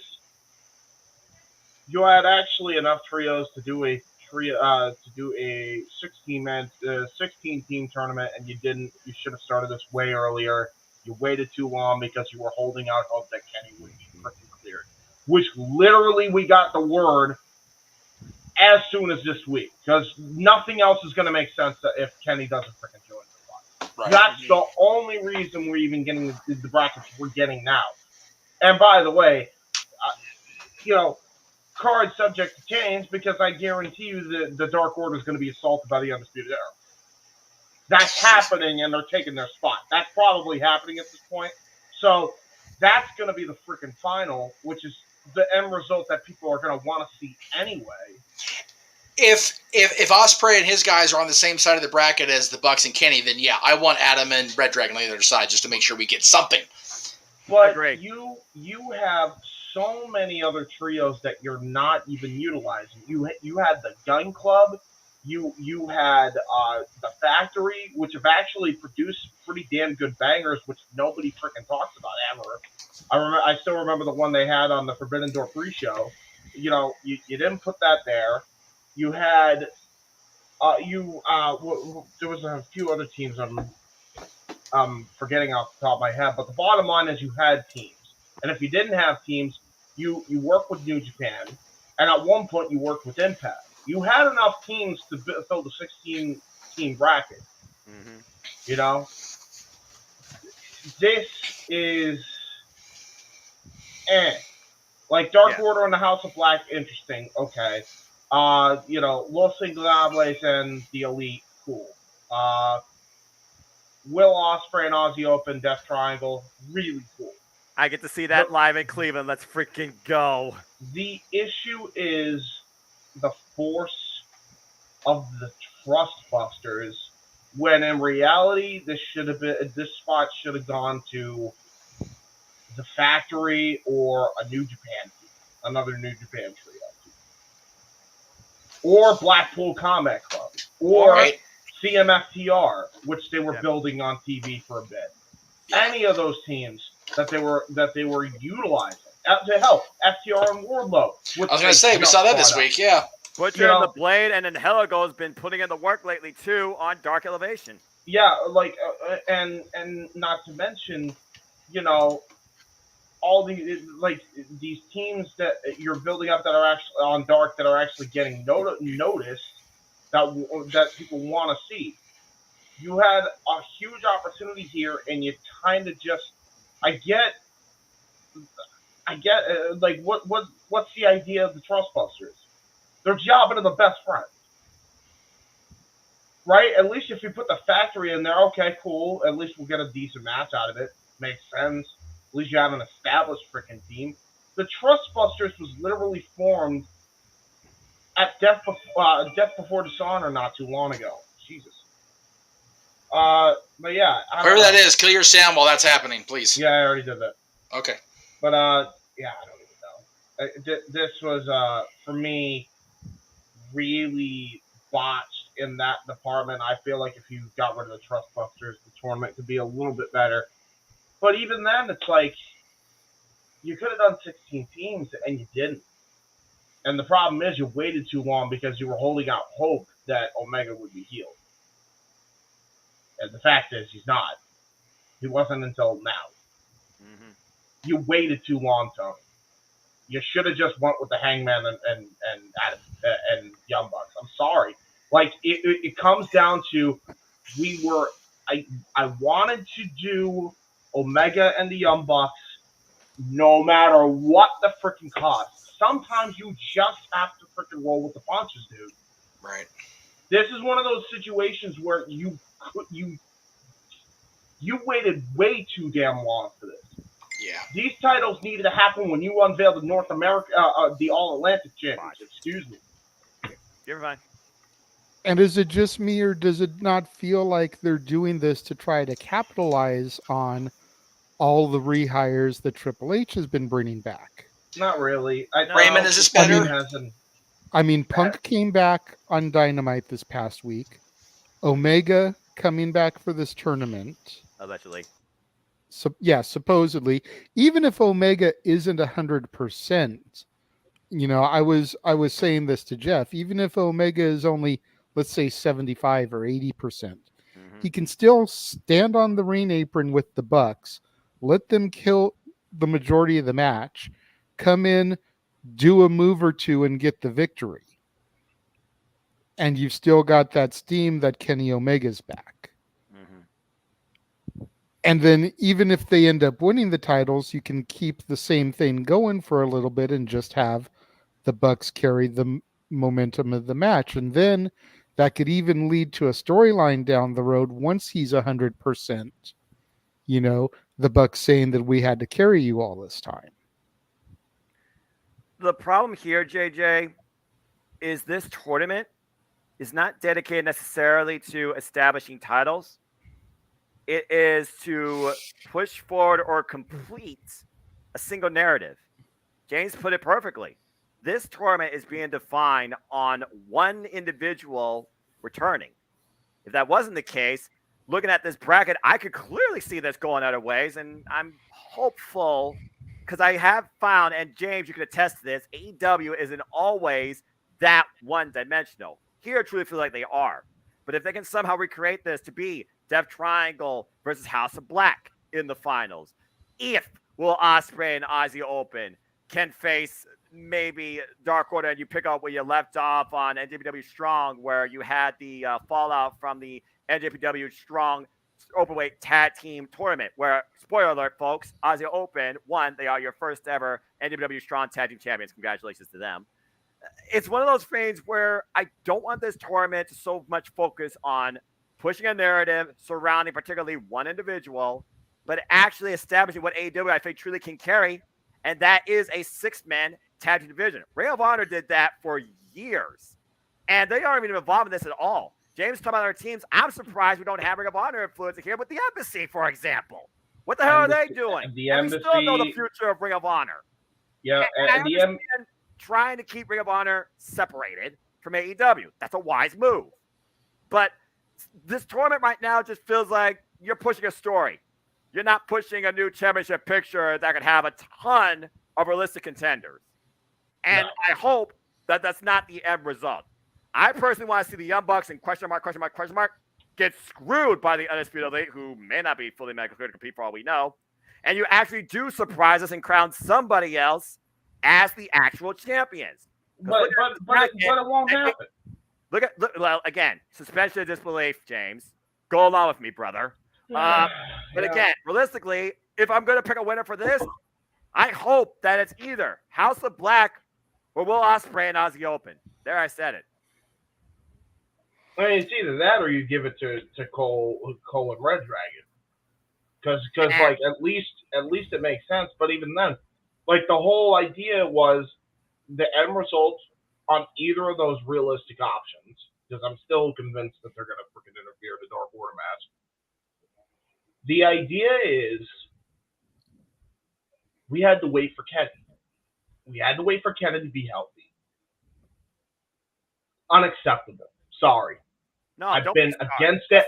I've been against it from day one when they conceived of that concept, and day one when they announced they're waiting for Kenny to be healthy. You needed to move on, and you had 15 other trios, possibly 16 to do it.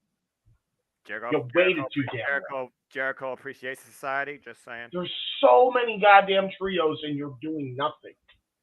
You did nothing for ages because you were holding out hope for freaking Omega. Never do that shit. No. It's one of those things where a personal agenda clouds professional development, especially in the wrestling industry. And unfortunately, this tournament feels exactly like that. Hello, Roman Reigns, who's holding down the WWE and 2 titles. But I digress. Yeah. Buy the T-shirt. Mikey. That's pretty much it. Yeah, that's all I got to say, too. Mikey, have you got anything to add on this? Because I know you don't watch AEW as much as the rest of the room here. As far as the tournaments, I think I briefly touched on it at the end of Step Boy Sports Bar. I did. They kind of dropped the ball on this one. They kind of looks like they threw it all together. I did say that on the left side of the bracket, there was going to be a clash between Alexa and Dakota and those teams.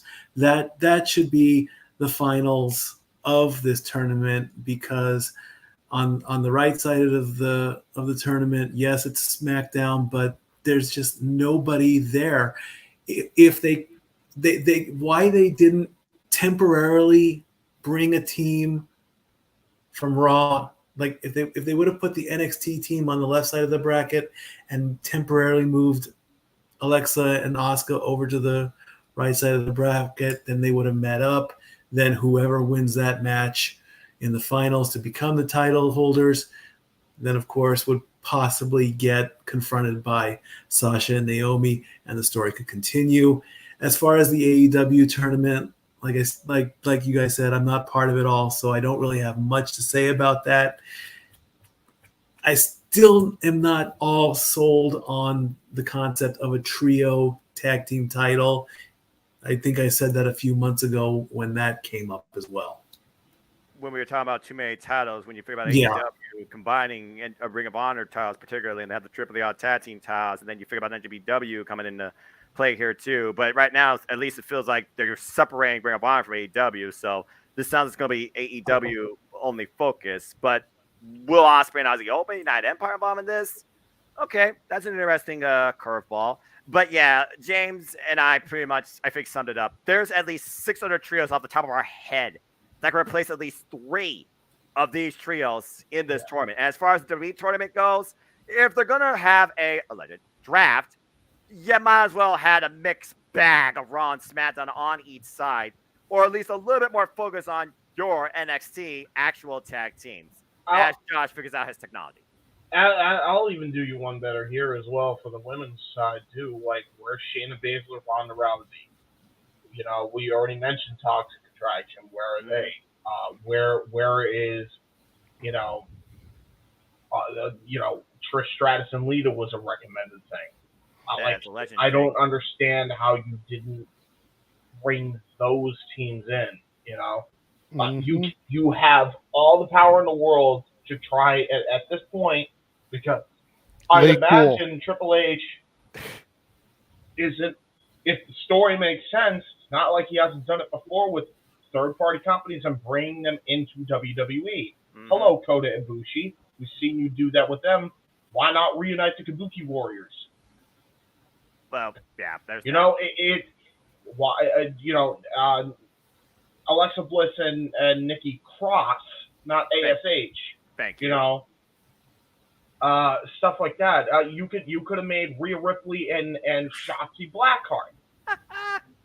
You know, like there are teams here you could have made, and it's like you just did it because you have one team in mind, and it was for Io Sky and Dakota Kai. Same problem with, you know, the trios title, except in this case they just have one team in mind, whereas Tony was just waiting for somebody to get healthy. So. Right. And James, you said Dakota Kai and Io Sky is the focus of this tournament. Again, the end game focus, according to everybody, is Sasha Banks and Naomi. Yeah, exactly.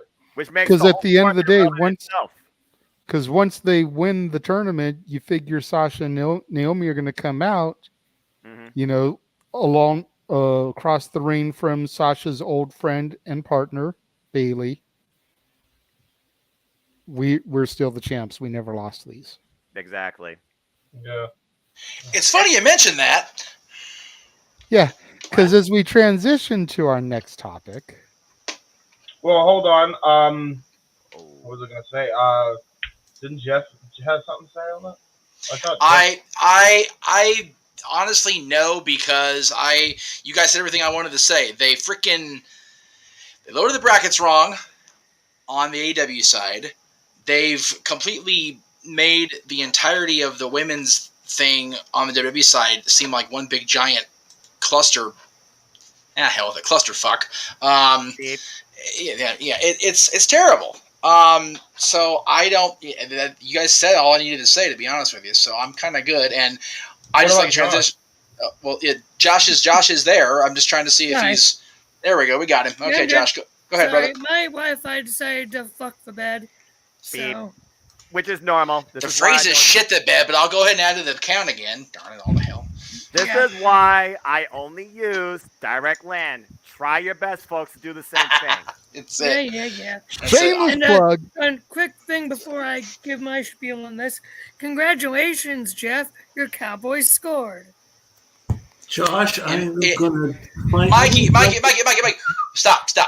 Mikey, I love you. Don't defend the Cowboys winning, losing, whatever. It's preseason. It's the first week. I could not give any less of a shit if I actively scooped it out of my own ass and threw it away. Like, I don't care. I'm only going next week because... I only care because it's at SoFi. I'm going next week. Otherwise, I wouldn't even go to the game. Like, seriously. Let's focus, gentlemen. Mikey's trying to earn that 5-year extension. Josh is trying to get himself thrown off the air by going off topic, like he's not supposed to do a no DQ either. Focus on the topic, Mansfield. Sorry, yeah. Professional wrestling. Slain, Women's damn it. professional wrestling in particular. Yes. Damn it. But I digress. Okay. Buy that shirt, Josh, if you're going to keep talking. So trios titles don't really care about. It's AEW, could care less. The women's tag titles, it makes sense what they're doing. Yeah. It makes sense to have Raw side and a SmackDown side. Yes, it reveals how Triple H has work to do on the SmackDown side when it comes to the women's roster. I think he's going to. I think when Toxic Attraction debuts, not if, but when, they should be put on SmackDown flat out. Oh, yeah.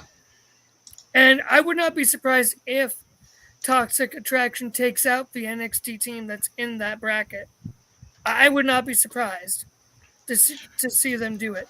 Well, we'll see what happens on Tuesday because Zoe's facing Mandy, so there could very well be a direct correlation between those two things happening. Which is true. Which is very true. If Zoe wins the title, then obviously we know what's happening in the. Yeah, if Zoe beats Mandy, I think Mandy's girls have all the reason to cost her the tag titles on SmackDown. Absolutely. If it's still Bruce Pritchard's NXT, that ain't happening. I don't think it is anymore, though, Mikey, because you got to remember, Triple H is in charge of all things creative. According to Shawn Michaels, it was never Bruce or Vince's NXT. It was Yeah. Well, Jeff, I didn't say anything just now. That was Noah. Sorry, Noah. I'm sorry. Brain. Okay. Also, Freudian also, vomit. I apologize. Freudian vomit. I Also, apologize. let's be real. Anybody believing watching that product that wasn't a Vince and Bruce Pritchard production is, come on. I mean, they're Well, trying to get to the people I can that believe don't know Sean. how to lose their virginity, and also the people that lack brain cells. But yeah, Okay, now we're getting. I take a little offense to that. No, I was gonna say, I enjoy the there's- show, but then again, I wasn't exposed to your NXT. which is why I have that mentality. Nothing against you. Okay. Yeah, You're not the focused demographic, though, either. That they're trying to get back. Though. This is also accurate. I will give you that. So back to the tag titles for the girls. Yeah, go ahead. I think it's gonna be Alexa and Asuka versus Io and Dakota. Oops, my Alexa went off. That can't. Well, on the Raw side, not in the finals. Yeah, on the Raw side, that's what it's gonna be. Okay. Which is interesting, especially because we're getting that 6-woman tag at Clash of the Castle. Right. So the tag title tournament finals isn't going to be a Clash of the Castle, obviously. So, Well, you really think that they would have them do double duty? No, but they can always change the booking on the fly, or look like they're changing the booking on the fly. Carson, I don't see Triple H doing that. I just don't see him trying that. Triple H grew up in the era of Carson Witch change. I think he absolutely would do that. I think he absolutely would do that. And we got the SmackDown's tile being defended. It's kind of weird that the Raw tile is not being defended. Fair enough. I mean, I honestly, like you guys know, last time I said there should have been Divas of Doom, should have been Lay Cool, should have been the Bellas. Yes, fight me. I don't care. Oh boy. I get. You know what? No, I get why you say that now, because looking at the brackets we got. Yeah. No, I mean, realistically, those three teams sound more realistically like a competitive bracket than what we have now. When we talked about it last week, we didn't have brackets. When we talk about it this week, I have a much clearer, less drunken perspective than I had last week when I came on here and bawled your ass out for it. Again, I wouldn't mind having Natty and Beth be in there, but they seem to want to push the narrative of Natty being this cocky, I've set every record in the women's division heel, and Sonya is perfect because they're doing shit all with Sonya right now because of this not being an official thing anymore. So, yeah, have them be the team. If they lose, which they won't lose the first round at least because they're going to face Zoe and Nikita in the second round now. I'm sorry, they're facing Zoe and Nikita this round, and the baby faces have already advanced on the other side. So we'll have that match be in the semis unless they go completely babyface versus babyface booking, which again Triple H has never been opposed to before. But yeah, Natty and Beth would have been fine. Beth is in the best shape of her goddamn life if you follow her social media. Holy shit. The Bellas though are not there. Like they can get all glossed up and do the little butt twirl thing and whatever. I'm never doing that again, by the way. That's never going to happen. That was just really awkward for me to even think about doing that right now. As I did it, it was kind of awkward. I kind of scared of myself. Not going to lie. If you want to see Jeff do the butt, No. Okay, there's his real future endeavor for the night right there. There it is. Good grief. Negative. Quit trying to be fired. Not enough money in the world right now. For real. I'm trying to get you a good do the Bella's entrance next time on the Greg Cherry Show. Or alcohol. Seriously, for me to get up and actually do the Nikki Bella butt twirl, there's not enough money in this chat room or booze in this house. Okay, now so Bella's wouldn't be physically ready, especially if you watch the recent thing they did on A&E, which I did watch, and I actually did find myself captivated by their story. So there is that. But Brie, I think would possibly. I think Nikki is just like she's done. She's over it at this point as far as the physicality. But they went with what they were able to go with. And again, we don't have to like it necessarily. I know that they did that big speech with the big man. You're going to give you what you want. It's like they're giving us what we want with the means they have. And I think the still non-believers, and I know the two gentlemen in the upper corners here are actually watching more often, and they're seeing what they've been missing, or they're seeing what they're trying to fix of what they've been missing. So I don't have a problem with it laying out right now.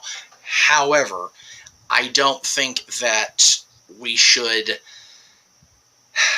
James has always preached to us off air and on air. Always keep your expectations low. That way you're happily surprised rather than extremely disappointed. Mm-hmm. This bracket, these 8 teams we have, kind of is what it is, right?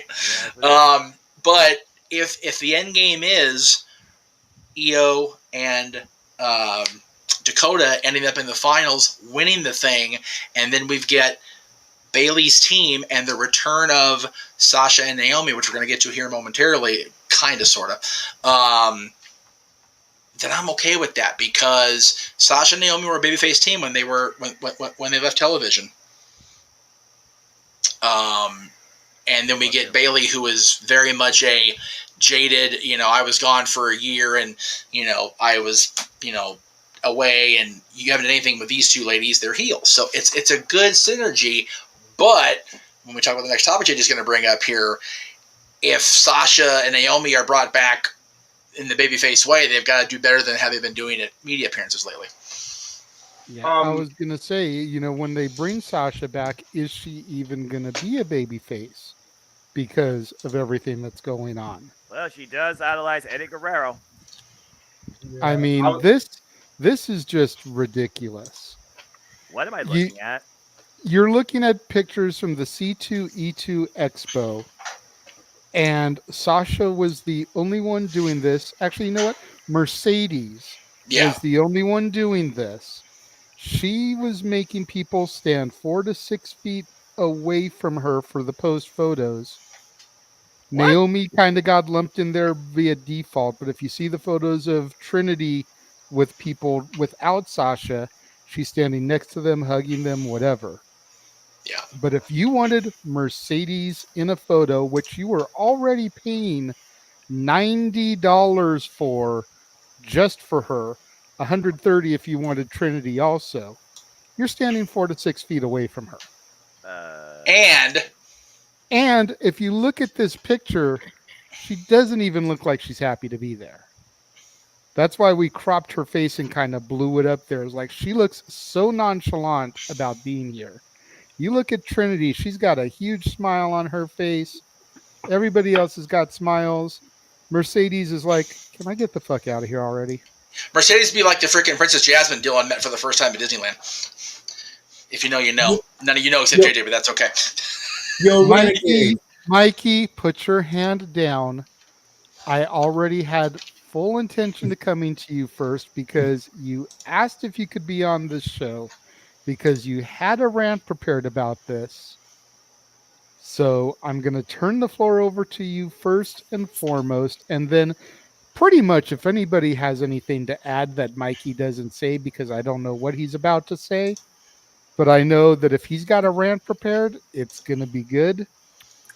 But we can just go to you afterwards. So if you've got something to add that Mikey doesn't address, raise your hand once he comes to be done. Play this out. Stat Boy, the floor is yours. Yo, Renegade, something to say? I'm an old stat boy on a war. I'm done. This is going to be a bloodbath. Mercedes, what the fuck is wrong with you? Oh, hell, here we go. You think just because you're getting paid $30,000 to appear, to have fans meet you, and you have the right to call them icky? Okay, if they have hygiene problems, that's one thing, okay? And they're paying their hard-earned money to come and see you. And you want to treat them like they have COVID without a mask on? Oh, you have to stand 6 feet away from me? You know what I'm going to do with that $90? I'm going to put it in my pocket and say, you know what? You're not getting my money and you're not getting my time. That is a huge disrespect to anybody who would do that, okay? Now I get it. If you don't want them to put your arm around you in a picture, that's one thing, okay? You can stand next to each other. You can smile. You have to have that honest smile, okay? You know, and like I said, I'm not calling you by your stage name. I'm calling you by your real name because you are You're acting like you're on a talk show. I can do whatever I want. I'm getting paid $30,000. Okay, Whatever I do, I want. exactly. Take that $30,000 and buy yourself a better attitude. Okay, your cousin would gladly put his hand around somebody. And he did at the party the other night. Oh yeah, and I want to quickly talk about that big gold belt that he threw out. That's the greatest belt ever. But I mean, come on. Okay, now the fans will love you if and when you come back. The first night you come back, if you come back, which we're hoping for, they will cheer for you. Then you'll go into heel face mode and they'll boo you either way. But I mean, this does not make me want to spend my time on you anymore. You know, if you come back, I'm going to be like, I'm not going to see Sasha Banks. I'm going to see Mercedes, and I'm always going to go back to this person who's just oh, autograph. Here you go. Next. Oh, I'm getting paid. You're almost the Kyle Busch of WWE right now. How about that one? You're Kyle's only actually doing okay. it for the money, and you're doing it so you won't get fined. How about that one? How about that? That at least make more. Okay. Well, I'm sorry. I mean, I there's no secret. I don't like Kyle Busch either, and if he doesn't get a sponsor in 2023, well then drive your car through that garage door and don't come back. Okay, so God bless you, Trinity, for putting up with Mercedes. Okay, at least you walked out with her. That's one thing, but you're going to come back with Trinity's going to get through with this without a thing. But I don't want to see Sasha Banks ever again. I don't want to see her with a title around her waist. I don't want to see that blue hair, red hair, green hair, purple hair. I don't care what color hair it is, because I don't like it anymore. Right. I'm sorry. I am a cool guy, Darren. I'm just upset at the whole situation. I'm sorry, okay? If I made you upset, Darren, I apologize. I wasn't even going to address the comment on there, but I go, okay, well, since Mikey went ahead and addressed it, I'll go ahead and throw it up there. Like I said, I'm entitled to my opinion. I do not like what she has done. It is wrong. And, to the guy who even paid you the $30,000, what were you thinking? Why would you put out that much money when, okay, well, if he is okay. I've also been taught that even though I don't like the guy, he is a good driver. I will give him that. But his attitude outside the track is something. His attitude's gotten better. He's been better the last couple of years. Fine. Okay, but fine. I also want to question the people that ran this convention. Why would you drop that kind of money? Did you get a profit off of this? Did you make money off of your $30,000 investment? Because if you didn't, I'm sorry, you lost out on that one. All right. Before anybody else takes over, let me just say this for two things. First of all, again, I don't disagree with Mikey's attitude of the situation, because she was way off base to act like that. It could be the virus, it could be whatever, and that's fine. And no, Big G, for the record, Noah's not asleep. He's actually auditioning for the BET version of Weekend at Bernie's. Anyway, go ahead. I understood that reference. That's profiling, but I'm not necessarily incorrect. Anyway, movies with one sequel coming soon. Actually, that's true, because there was a Weekend at Bernie's too. Somehow they got another movie out of that crap. Oh my god. Okay. All right, JJ, go ahead and take it back. I'm good. I mean, is there really anything about either of these ladies that we haven't already said ad nauseum? I just think that this is a new low. Okay. I get the whole virus thing. If that's the concern, then why are you even at this convention? Right. Why are you leaving Boston in the first place? Why are you taking $30,000 to come to this con if you're so worried about the virus in the first place? Right. So that's how I know it's not a virus thing. Right. Because she wouldn't subject herself to the travel, the airfare, the hotel, being in the building, the hundreds of people that lined up to meet her and get autographs and those professional photos. Again, $90 just for one with Mercedes, $130 if you wanted Trinity too. Yeah, that's ridiculous. She wouldn't have subjected herself to all that if she was concerned about the virus. Right. Now, I get that a couple of the girls in the past have had stalker issues. Well, yeah. We see these photos pop up online from time to time from male fans kind of posing with the women that more or less look like prom photos. Right. You know, where their arms are like around their midsection and they're kind of cuddled up to them. And it's like, okay, I can even get that some of us male fans can come off as creepy. I get it. Yeah, me. But I wasn't going to throw you on under the bus, but if you want to Regina George yourself, go right ahead, stat boy. Hey, Right. if it's the truth, I'll But, say it. I don't care. But again, if you have those issues, then just say, I'm only going to sign autographs. I'm not going to do pictures. Right. Then you Josh? don't create this issue where you're charging people $130 and they feel unsatisfied, because this was the common thread coming out of this con. Right. Is people were sharing these photos on social media talking about how they paid all this money to get this distance between them. Right. And again, it was only Mercedes. It wasn't Trinity. It wasn't any of the other celebrities that were there. No. It was just her. Josh, do you have anything you'd like to say about this before I throw it up to James and Noah? Well, I'll be honest, I didn't even see any of the backlash. Like, I saw the photos, obviously. I never really thought much of it. I'll be honest. Like, I get where everyone's coming from. I never thought much of it. It's Okay, like, oh, she's just wanting to keep her distance. but you put know, yourself in their position. I never read much into it. What Okay, but you put guys yourself did. into the fan's position. If you had paid $90 for this picture, Right, and that's yeah. the way the picture was, would you feel like you got what your money was worth? I'm not sure how I would feel. Part of me, I'm playing devil's advocate a little bit. I get that, and I appreciate Part of me that. would be like, there's still a picture. I'm still talking with her. Yes, it's a lot of darn money, but that's because she knows what she's worth. It's Sasha freaking Banks. I don't think it's a looking down at the fans. She might be upset for the amount that did turn on her and Trinity when they walked out, even though the majority of us supported them in that. I did.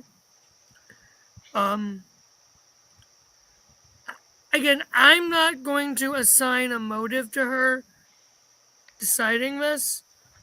I'll leave that for her to say. And I would not say that she is the Kyle Busch. I mean, Tony Stewart's just as bad as Kyle Busch, but Kyle Busch is Lord, a piece of almighty. shit. Oh, But God. I digress. Buy the shirt. 10. Hey, I have a reason for that, but I digress. That's 11. fair. I mean, if you've got a personal reason, 11 what?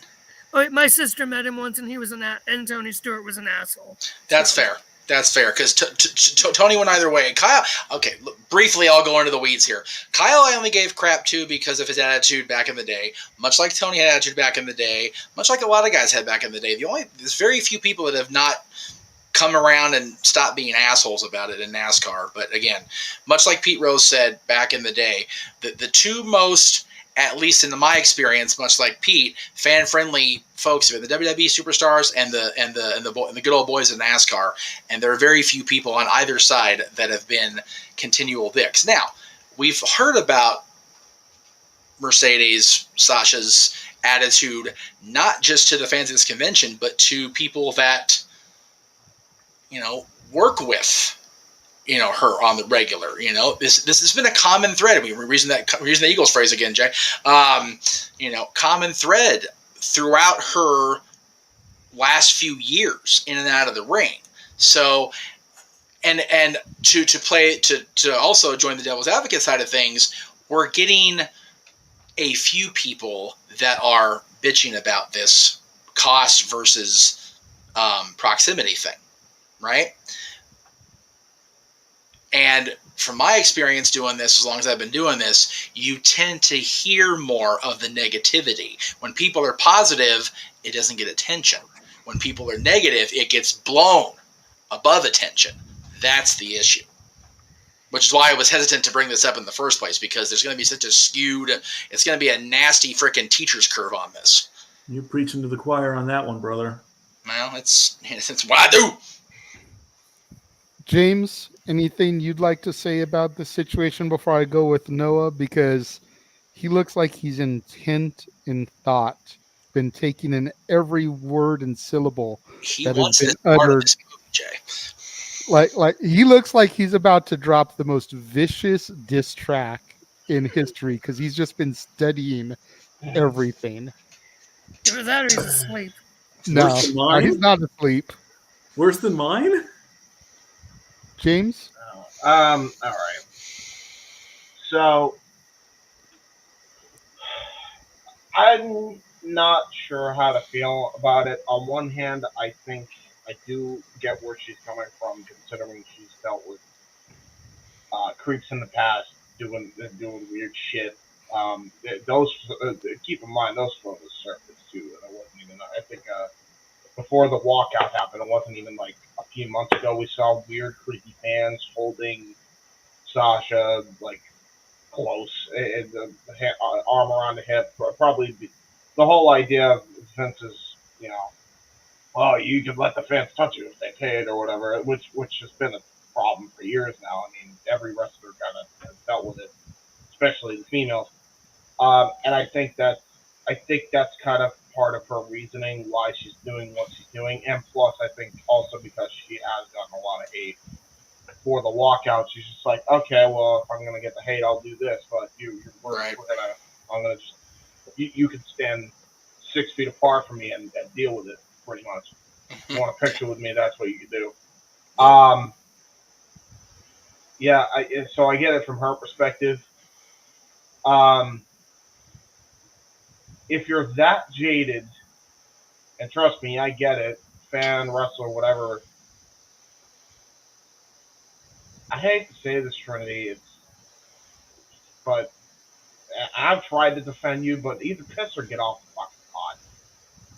Seriously, just go home and and take a year or two to just not do wrestling if this is how you're going to be. And it seems like you're going to be this way no matter who's in charge now because you've been so jaded. You're obviously not mentally fit to be in this line of work anymore, and you need time to get to that point.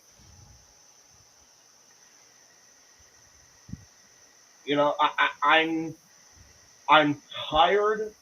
I'm not your freaking lawyer. Nobody here is. Even if they're a fan of yours, God for that. go home. Go home and sit on your ass and collect your shit, get better mentally, and then come back.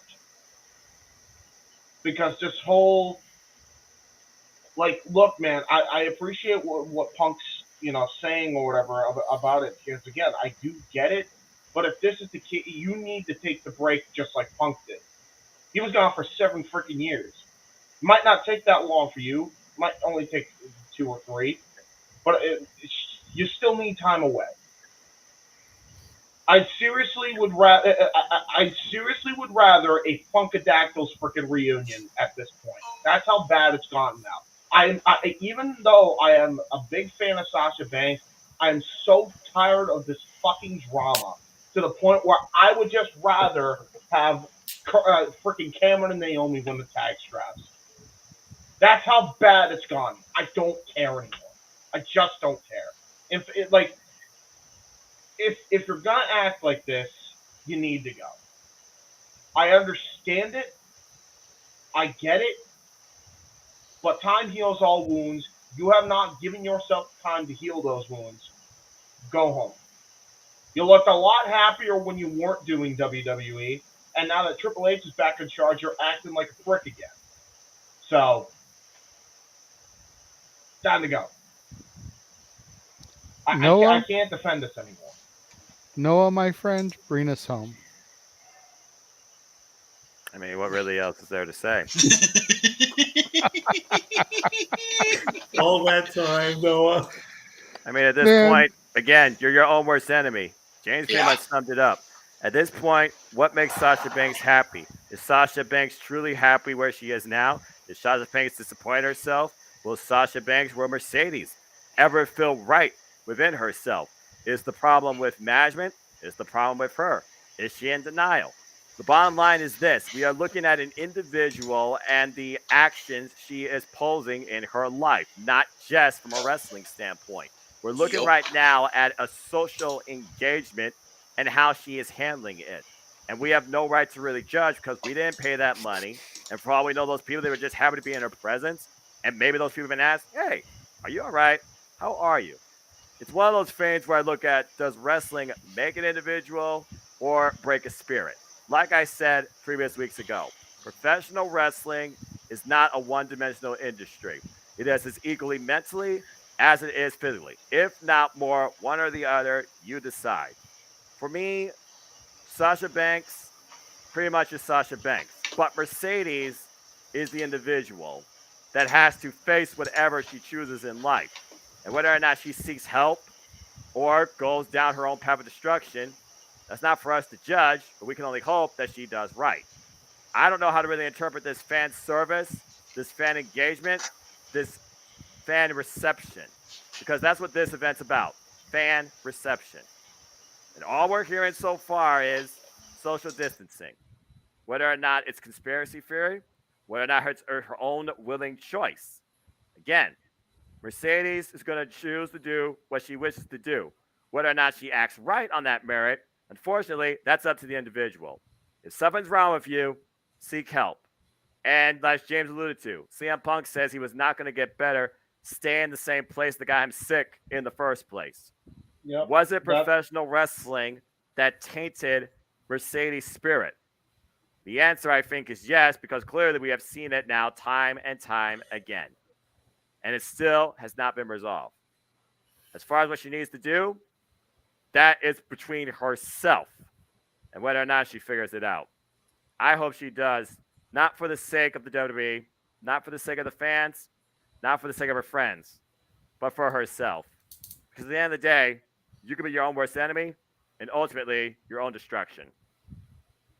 By the way, on the comment of is it the management or is it the individual, I think both parties are too fucking blatant here right now. Period. End of story. I mean, the fact that we're even at this point is on management. The fact that we're still at this point is on Mercedes. that's fair. That's the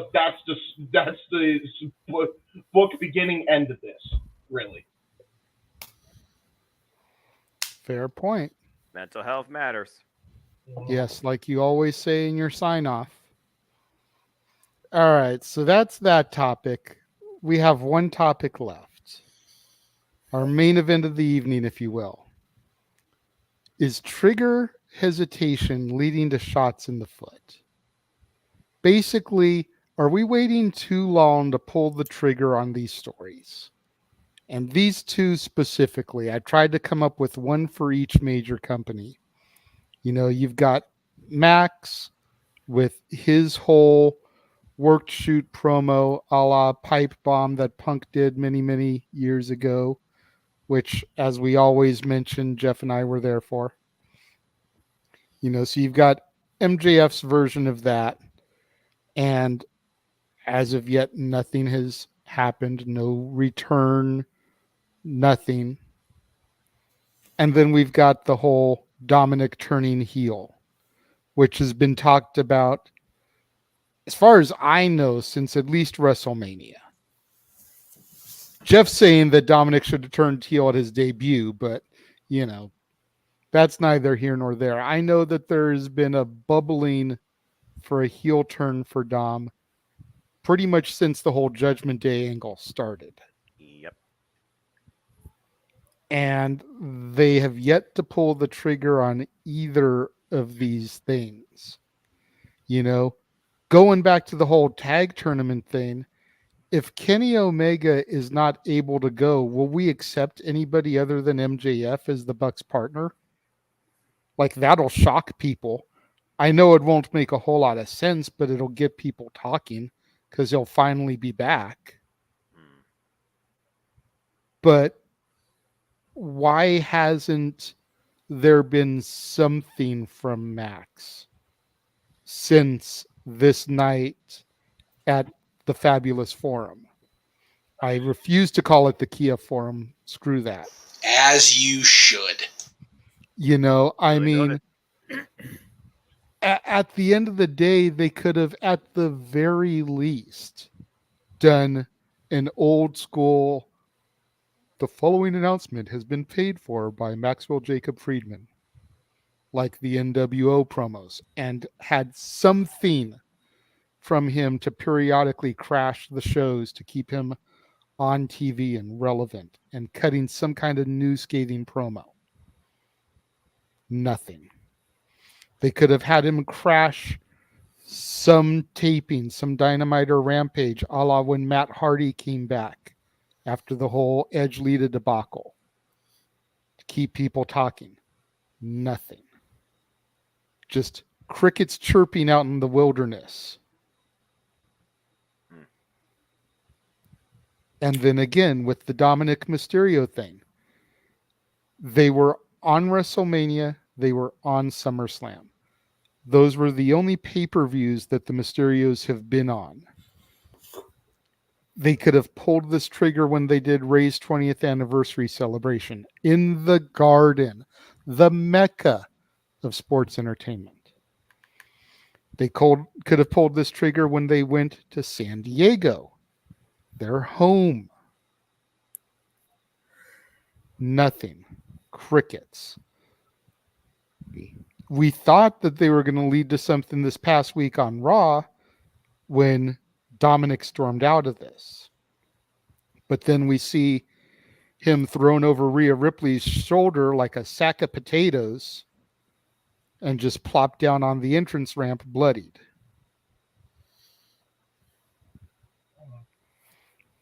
Noah, I'm going to start with you on this one. Have both companies waited so long that when these triggers are finally pulled, no one is going to give a shit? It's one of those things that comes down to your preparation for the final execution to reach the destination or the climax of the story. I think for the MJF thing, possibly, although Data Bringer DMD definitely stirred the pot, as well as FTR and Wardlow with the way their tweet spelled out MJF vertically. So there still might be that suspension of disbelief.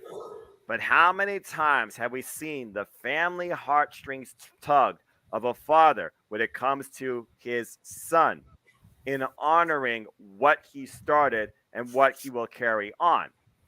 Now Rhea Ripley has assaulted Dominic, allegedly. And now we wonder if Dominic is going to be the deciding factor in Judgment Day's next turn. Like when Edge and Rey Mysterio, which I do feel inevitably is going to be a tag match that happens between Finn Balor and Punishment Martinez, Damian Priest. I feel like Dominic is going to be that X factor. We keep talking about, is Judgment Day's leader really Finn Balor or Rhea Ripley? Right now, to me, Rhea Ripley is pulling all the strings and controlling the narrative. So I think Rhea Ripley will be the one that somehow sets this up for Dominic to betray his father, maybe rip the mask off his face, and say that he doesn't want to carry on the Mysterio name. He's going to go his own way. So I do feel like there is still time for WWE to capitalize on this at a premium live event, or even, if truth be told, a rumored WWE draft. But as far as AEW, at this point, MJF is the guy we are waiting, AEW original, to be the AEW World Champion. It's as simple as that. He has all the tools in and out of the ring to carry this company into the next generation. Period.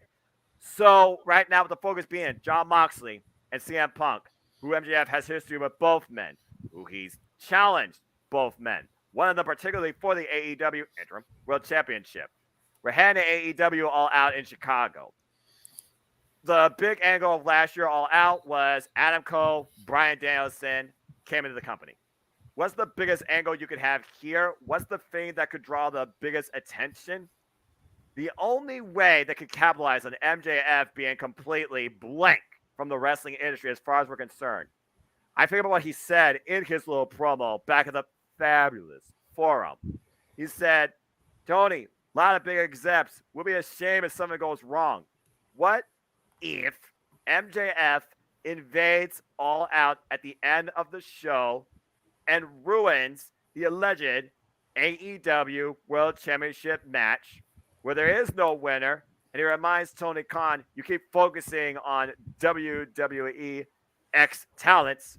Yep.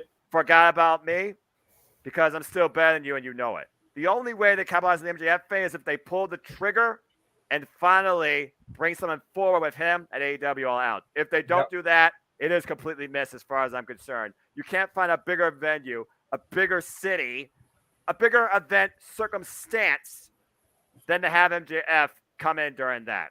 The Dominic thing, I feel there is still something that can come from it, but it comes down to when you do the tag match and if Rhea Ripley is the one that executes it. Josh, where do you stand on this? Okay, so I'm gonna get my thoughts, then I'm gonna give my plug real quick, and then I'm gonna skid out because it's 12:30 and I'm exhausted. Yes. No worries, man. This is the main event, anyways. Okay, so y'all are still operating under the impression that the next time we see MJF on a TV screen, that it won't be on a WWE screen. Yes. From what I've seen from Sean reporting on Fightful, there's nothing from MJF. It's not a work. It's a shoot. It still is a shoot.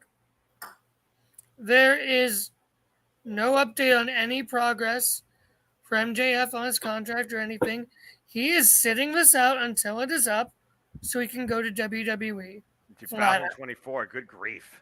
He is. There's been reports, yes, it's ringside news, so take it with a grain of salt, of Tony Khan basically being worse than Vince McMahon backstage in WWE. I know, huge grain of salt, take it, huge grain of salt, and people wanting out of their contracts and him not letting them. Again, huge grain of salt, but I don't think we're seeing MJF in this tournament. I don't think we're seeing MJF back on AEW programming, period. He's gone. He's gone. Now, there is no trigger to pull because the trigger is no longer there. Okay. No, the Dom situation, we have to remember this is going from Vince creative to Triple H creative within a few weeks. Triple H is learning the ropes on how to do Judgment Day and Ray and Dom and all this. You've seen Triple H finally starting to pull that trigger that Vince was not. Because you're actually seeing a build-up. Vince would have probably just had Dom just turn out of nowhere randomly for no reason. Or book him one-on-one losing a match main event isn't a reason to turn on Ray. What you've been seeing now and what we will probably see are reasons to build up to that. Like people say, oh, he should have turned after WrestleMania. For what? Like, give an actual reason. I've always hated we lost a match, time to turn. That's stupid. That's how tag teams break up. Yeah, that's stupid. It's stupid. It's what provoked Marty Jannetty to jump through the barbershop window. Yeah, there you go. Again, that's damn my coward. thoughts. That's a stupid way to break up teams. You might as well say there's a Marty Jannetty to every tag team in WWE history. Anyway, continue. But I digress. Out of count. 12. Buy the shirt. I really. We will see Dom turn. I think it's coming soonish. but it's got to be actually built up more in story, and I think that's what Triple H is doing to actually build up to a believable Dom turn, I think not the next just out of willy nilly, just Exactly. because we've heard that they're gonna turn Dom. well, like I Seeing said, is believing. turning him in the Garden, turning him in San Diego would have had serious impact. Because San Diego is the Mysterio's home ground and the Garden is the Garden. I see your hand, Jeff. Okay, I know. The next major opportunity I can think of is either this Monday or the Monday after. I forget which week. They're going to be in Toronto. So they're going to be in Edge's hometown. 2 weeks. 2 weeks. And, Whatever That it would is. be the next and Edge is huge facing moment. Damian Priest that night, 1-on-1. Yeah. Go ahead, Jeff. You had your hand up, and then we're going to throw to Mikey because, like Josh, he needs to get to bed also. Before I say what I'm going to say about this topic, Josh, you said that we shouldn't expect them to turn Dom just because we've heard they're going to turn Dom. But at the same time, you also said that you've heard, take with a grain of salt, that Tony is this. You completely negated your entire argument and contradicted I it. realize that I'm also Okay, extremely okay. tired, so Okay, all right. I'm just pointing out shit to keep you accountable, my brother. All right. God, I'm not even mad about the Mysterio stuff. Like, I honestly, it's very much like the preseason game tonight. Like, I couldn't care any less if I was shoveling the shit out of my own butt. Like, really, I'm over it with Dominic. The Max thing pisses me the hell off. It really does, because I was up in the building for it. And I felt that energy as he was saying what he was saying. And even the most jaded of people who used to work with us at No DQ on the regular that were sitting next to me at the time bought into it. Every last bit of it. Including Punk hobbling his ass out there to try to shut it down. Mm-hmm. And then, as was said, crickets. Now, Noah pointed out that there's been social media teases about MJF from different people. Cool. I am trying so hard to not become a jaded fan of anything. I think we need to have a count for the word jaded at this point tonight, too, by the way. Seriously, there's only all two over the people place. in this room that can be jaded, but I digress. Damn! That bus hit me at 100 miles an hour and ran over Mikey on the way. Some bitch. All right. Now. All right. Fudge. Anyway. Wow, that was a Greyhound that just ran me over. Son of a bitch. Flix bus. Ruh-roh. Repeat that again, Renegade. No. No, he never beat nothing. I've already been future endeavored twice tonight, okay? Let's not make it 3. JJ has been hired and fired more times than good old JR was by Eric Bischoff and freaking Stone Cold Steve Austin. That's right. I've been hired and fired more times than Paul White turned face and heel in 1999. He used that joke last week. Get something new. Damn. Hey, if it works, it works, damn it. But I digress. 13. I was sure. Jeff, continue your point. Trying to find something to Championship Network, but there's nothing around. Anyway, we're also on other channels too. Anyway, good Lord Almighty. Where's Colin when we need him with the Jeff Meacham shirt? Right? Of all people, Colin saved us with the old school shirt. Son of a bitch. I'm trying very hard to not lose my faith and my interest because I have been watching the shows.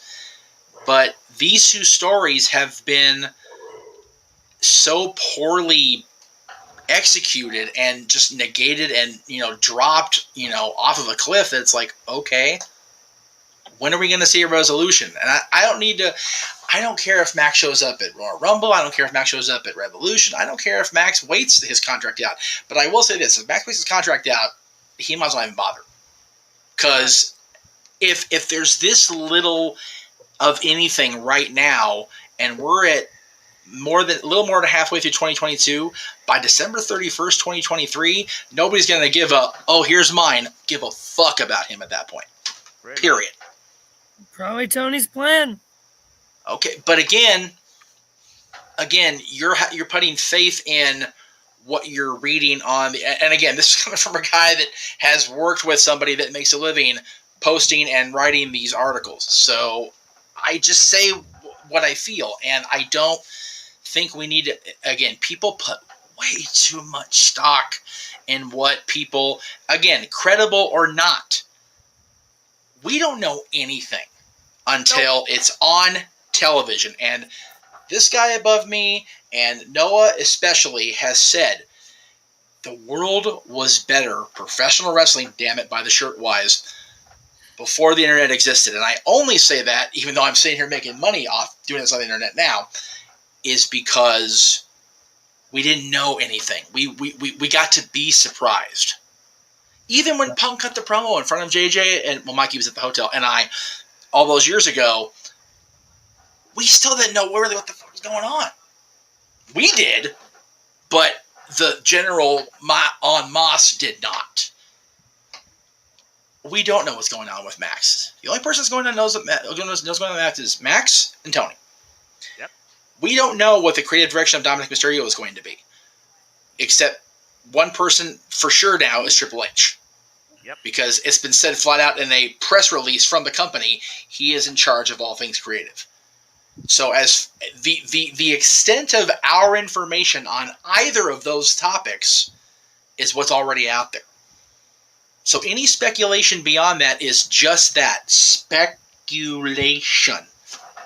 Seeing is believing. Seriously, if Santa Claus himself can be taught the lesson of seeing is believing, believing is seeing, then damn it, we should all fall in line. Case in point, I don't have notifications. Wait till that new show comes out in November. Case in point, I don't have notifications, and I simply watch the product, and as far as up at my night and your discussion goes in the chat, I'm here to hear them when I'm on here and not before. Josh, you can mess with my Cowboys, even in preseason. Do not fuck with Santa Claus.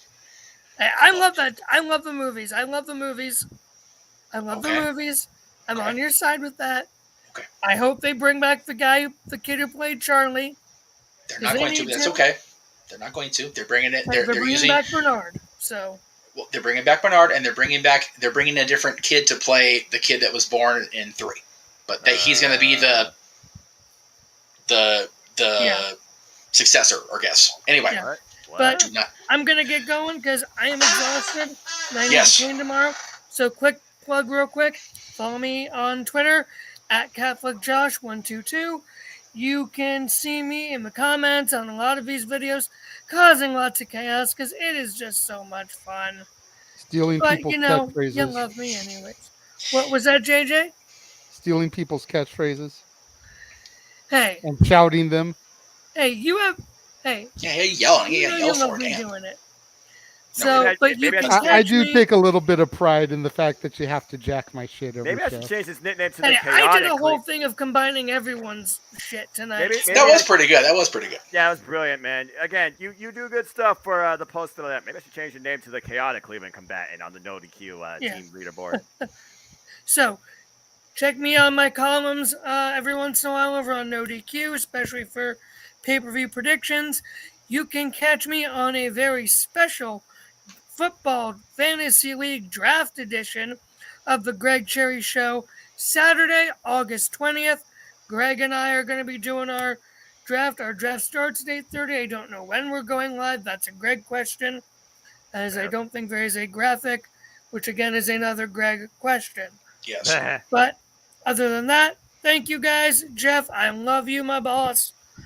Despite all the crap and grief I cause you. Week 1's coming. That's all I have to say. Oh, I know. Stat Boy, I will see you Tuesday. Yes. Looking forward to it. I'll see you. You just won't see me Tuesday. That's all. Oh yeah. Hopefully, freaking Mikey's technology holds out where you won't see me Saturday, Tuesday. Dance producer Monkey Dance. That's right. James, Noah, and everyone in the comments. Cleveland Combatant out. God bless you, good sir. Hey, stealing Mikey's shit. Exactly. All right, Stat Boy, we'll turn it over to you because you were so nice to PM me. Let me know that you're tired as fuck too. So Go ahead and do your thing, your shill, your plugs. This is gonna be the worst And we'll- F-bomb count. James hasn't said a one of them tonight. Just for the record, y'all. I'm just saying. Really? Wow. Way to And go. then we'll Yes. just turn it back to the four of us. Well, as far as the MJF AEW thing, I really don't have much on that. He'll say what he wants to say whenever he wants to say. He doesn't have a care in the world. So if he's gonna get his release and come to WWE, let's see where that goes. As far as Dominic going, I like the storyline with Edge and the Judgment Day. I think it's going to build to the turn that it like as it should be. I really don't want to see him pull off his father's mask because we all know how sacred a luchador's mask is in lucha libre. You lose your mask, you're done. You're not supposed to wrestle anymore. So in this case, this would make Dominic the top heel. He would shoot to the top of everybody's hit list than anything. So I can understand. They had the shot at Mania. They had the shot in San Diego. They had the shot and all that stuff. Why they didn't pull the trigger? If Vince was still in charge, if that's when those events happened and he didn't want to pull the trigger, then I say that's his mistake again. It's another McMahon botch. If Triple H wants to pull that trigger and say, hey, this is where we're going, and give the fans what he wants, then Triple H knows what he's doing. So, and again, this was a topic that I did not even know about, so I do apologize if it comes off as short and inconclusive, but also like it's almost 1:00 in the morning and I have work. So I'm going to say thank you everybody for having me on the show. Keep an eye out, and I'm inviting everybody to come into the Casa and Stat Boy Sports Bar featuring Dory Lou Tuesday night, 7:00. We have a big another suspension story to talk about in Major League Baseball with the San Diego Padres. We've got all the week one stats coming up in the preseason and all the shenanigans that take place in my sports bar. Trust me, if you think what happens on open mic night is entertaining, the sports bar is just as much. Thank you all to all my brothers. I love you all. I'll see you on Tuesday. Yes, Renegade. You say the show is at 7:00. Is that Eastern or Pacific? 7:00 Eastern, 4:00 Pacific. Thank you. All right. I love you all. Stat Boy out. Take care, brother. Mikey, thank you for joining us today. Thank you to Josh. Thank you to Colin who popped in earlier. King Mike X brings up a decent point in the comments saying that he doesn't think Dominic has what it takes to be a believable heel. I can buy that a little bit. Dominic is definitely still very green. Definitely could have benefited some time in Noah's NXT Damn it. to get some of the greenness off of him. But Being part what of do you Judgment think? Day, though, would protect him and his character, though. What do you think about this, Noah? It's one of those things where, as a standalone, no, I don't think he's ready for that. So, what do you do to help develop a character, or at least try to develop a character? You put them in a group or faction that helps shape that. There's a reason why we see a lot of times, people together, even if it seems odd circumstances. It's like I look at AEW and I look at the Jungle Appreciation Society. Why I feel that Matt Menard and Angelo Parker have definitely grown better from it. I feel a couple have been struggling from it, Daniel Garcia and Anna Jay. But again, not everything works on paper. With Dominic, though, and especially with all the fact that most of his interactions with Judgment Day right now have been related to Rhea Ripley, if Rhea Ripley can help move Dominic's character forward in this direction, it could lead to something down the line. You got to start somewhere. And what do you think about the whole pulling the trigger? Do you think that both companies have waited a little too long to make us care about these? I think so, but also with WWE, again, it's a fickle pot more than AEW because, again, we have a change in creative direction. And to talk about how really Open Mic Night is a continued storytelling itself. JJ, Jeff, you literally put up a graph a few weeks ago that both of these teams, the Mysterios and the Judgment Day, they were originally on main event. They didn't mean Yeah. jack shit. Now they're actually a point in storytelling on the flagship show of the WWE for the longest time, Monday Night Raw. So that's got to count for something. And as far as MJF goes, you still suddenly hear the chants. He still asks the questions at the media scrums that you can watch on YouTube. And there is still that suspension of disbelief in the fans that MJF should be the next AEW World Champion. How long do you carry that out, though, and how do you make the people forget about that is a whole different scenario. They so far been carrying this vein since the Fabulous Forum, easy for me to freaking say, and I'm not even from California, so apologies, my brothers. At least you said fabulous still, so you're forgiven. Just don't use the K word. I'll even give you Great Western because it was Great Western Forum for a long time. Great Western, really? Yeah, they were the title sponsors from. Oh God, I want to say the mid '80s until they closed originally. I thought Great Western for some reason sounded a little bit familiar to me. Again, I want to say it was a bank. Yeah, they were a major bank in a good part of the country for a lot of years, but they went under much like a lot of banks did. Unfortunately, especially in this day of inflation, Lord help America. Right. But I digress. But yeah, as far as the MJF thing, again, if they don't do anything to try and give some sort of nugget of he's still involved in this company and he's still going to try and make it about himself and stick it up Tony Khan particularly, which the fans in a way kind of do support.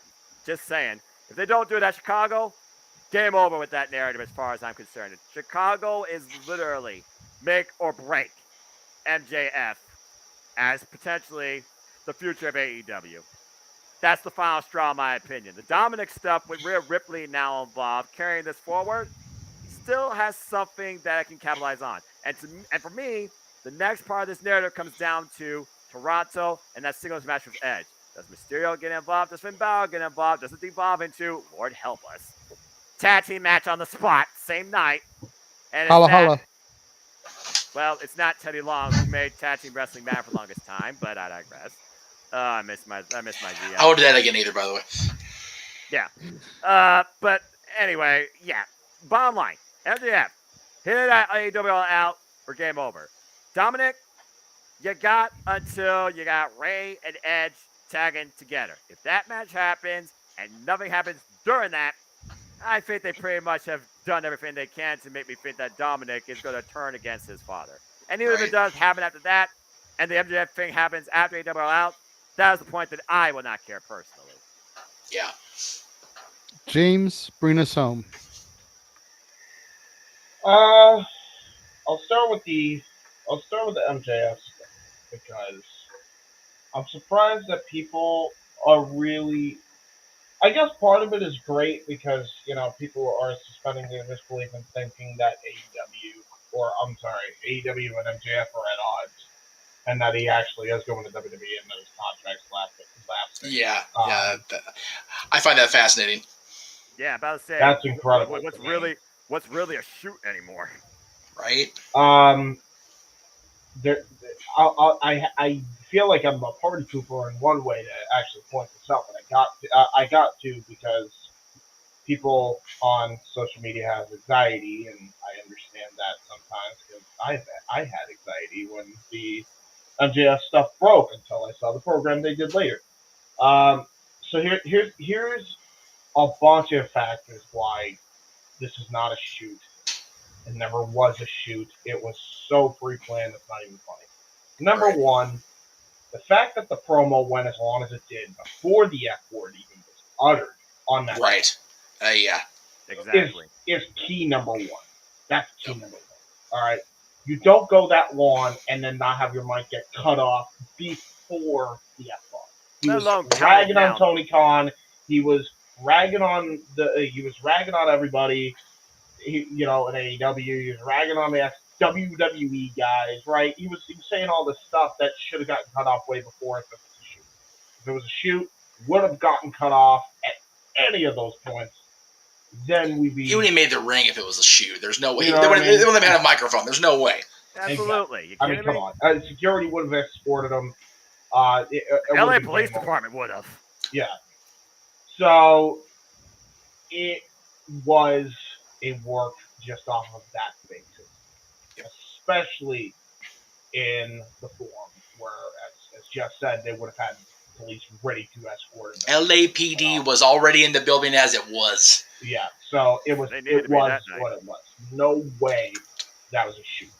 And they do have specific rule sets still, even though the athletic commission is not nearly as involved. Still, technically a thing. If you go off script, you're out, and you could get charged for breach of contract. That LA a is thing. definitely one of those towns that still keeps that part of it old school, unfortunately. So there it is. There, okay. That is number one. Number two, Discovery Warner merger happened not too long before this event happened. Okay, Mm-hmm. they wanted more reality-based television, and AEW gave them this method. Yeah. That is not a coincidence. That is done intentionally with the sole purpose of pleasing the new CEOs. That's what that was, and accomplished a multitude of things. That's number two. Number three, if this was a a shoot, we would have heard Let's things. not confuse the two words, James. We would have seen cryptic tweets. We would have seen all this stuff. The fact is, he's been radio silent. Now, sometimes that does happen, right? With shoots where people are radio silent, we've seen that in the case of Sasha Banks, with the exception of the odd picture here and there, right? We haven't seen anything from Max. Not a thing. And everybody's claiming that it's a shoot. Here's the issue with that, because these shoot sites are reporting it. Tony Khan is friends with all of them. He's the only one in this entire game that has allowed them access to the backstage and ask questions after everything is all said and done. Yep. Meltzer, Sean Rossap, God knows who else from Ringside News. Right. Hell, even Aaron Rift. Everybody is in the pocket of Tony Khan in that regard. Because if you have a pass, chances are, now I'm not saying Aaron has a pass. He's Thank you. I was going to say. But if Aaron did, he would be in the know of this. Just like Sean Rossap's in the know. If AEW ever does a pay-per-view in Detroit, I guarantee you Aaron Rift's getting a pass backstage. I guarantee. I can guarantee you more that he won't. Maybe not. Probably not. Yeah. There's no maybe about it. He's not going to go. But okay, go ahead. Anyway, guys, go ahead. But here's the thing. All right. That's the coup there. Everybody thinks this is real because Tony has them in the pot. If this really does turn out to be real, then Tony Khan looks like the biggest mark for letting MJF speak as long as he did. Okay? But I doubt that. I highly doubt that. There was so much that happened that it's impossible for that to happen. Now, the key here is the end game was always going to be Chicago for MJF to come back. There was no ifs, ands, or buts about it. It was the only place that made sense. It was legitimately the only place. You couldn't rush that, even with everything going on with Vince. No, you couldn't have rushed that. That's the place that needed to happen. That's the only place you can pull the trigger in. You always talk about it, JJ, long-term storytelling. That's the storytelling. The whole idea of MJF's shoot promo is in stone now. 2 ex-WWE guys are going to fight for the AEW World Championship. Undisputed. Yep. It's right there. I'm telling you. That's the only place you can do it now, especially with all the keys lined up for MJF. And the fact that they're going to be in the New York area for multiple shows, including Arthur Ashe Stadium. After that, yes, exactly. Literally this fall. Now, keep this in mind as well. That we always knew was probably the end game. That was the rough estimate. There was nothing after that point. Dominic, there was no point to begin with. Dominic, this whole idea that with Vince in charge, especially, there was no point. We just started with the Triple H era, and now we're seeing all these things out of nowhere happening with Judgment Day being featured, along with Edge and the Mysterios. I don't know what the end point is because there was no point to begin with, and Triple H is probably still figuring out as he's going to go. So I know some people on TV Land listen to the show because clearly that interview with the interviewer with AEW, they listened and they actually put her on. So thank you, I appreciate it. So I'm hoping somebody hears this because this is the route they should go. I don't know if this is the route they will go, but this is the route they should go. Dominic and Edge should have had this whole thing been a ruse and destroy Mysterio by the time the match happens. That is the route they should go. That's the only route that makes sense. Number one, Edge never should have been separated from the freaking Judgment Day. It was his thing. It was his creation. It should stay his creation. It's my creation. So I will destroy my creation. He should be back in the Judgment Day, just off that fact alone. And by consequence, Dominic should join the Judgment Day along with the rest. And the reason, this whole idea that, Dominic's too green, sometimes people learn on the job. They learn with experience. You're not going to get the guy experience if you just keep, I can't trust that. Let me just not pull the trigger. Let me not just do this. Right. This is the best way you can do that. Exactly. That's the route they should go. I don't know if that's the route they will go, but both Edge and Dominic should turn on Ray. And quite frankly, Dominic should change his name to Dominic Princess, because that makes sense in my head. That's fair. But that's the route we should go. Change his name to what? Principe, which means prince in Spanish. Yeah. Prince Mysterio, Rey Mysterio means king. Yeah, there you go. I like the idea of Edge still being involved behind this ruse just to bring Dominic into the Judgment Day, which he created. Even though, since we've seen this, Finn Balor's one trying to instigate this, and Rhea Ripley's just further instigated this. But again, it goes back to that special disbelief. Who truly runs Judgment Day? Is it Edge? Is it Finn Balor? Is it Rhea Ripley? If it's Finn Balor, then he's the mastermind behind this that will manipulate Dominic into the Judgment Day. If it's Edge the whole time, well, that's beyond brilliant. If it's actually Rhea Ripley, though, who we've been seeing beating the daylight out of Dominic and his father for the last few weeks, then it just tells me right there that Judgment Day is taking a whole different direction, where Rhea Ripley was probably the one sneaking in from underneath, taking it out from Edge, which is a whole different narrative in itself. And maybe that's how you bring back Beth Phoenix, and you build a Beth Phoenix versus Rhea Ripley program, which would be a whole nice nutter fantasy too, because Beth Phoenix can still go, man. That's all I got to say about that. I agree. But again, it comes down to now in Triple H's creative direction. Which way do they go and when they pull the trigger? They're still trying to do it. Personally, if you don't want to team Natty and Beth up again, Beth Phoenix and Rhea Ripley would be a hell of a freaking team. I'm cool with that. Edge and Beth Just Phoenix an idea. on the Judgment Day. Good grief.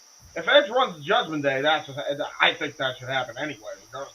I don't think you should have Beth fight Rhea until way later anyway. That's like, personally, I think you should let that simmer, as opposed to just blow your load right there. Edge and Beth do Phoenix the story then. Edge and Beth Phoenix versus Finn Balor and Rhea Ripley at insert premium live event here down the line. Yeah, exactly. So those are my thoughts on it. I think people need to. You know what? I would say normally don't get in the tizzy. Keep getting in the tizzy because that means people believe in the story. I'm glad you believe in the story. But draws attention. There's no way.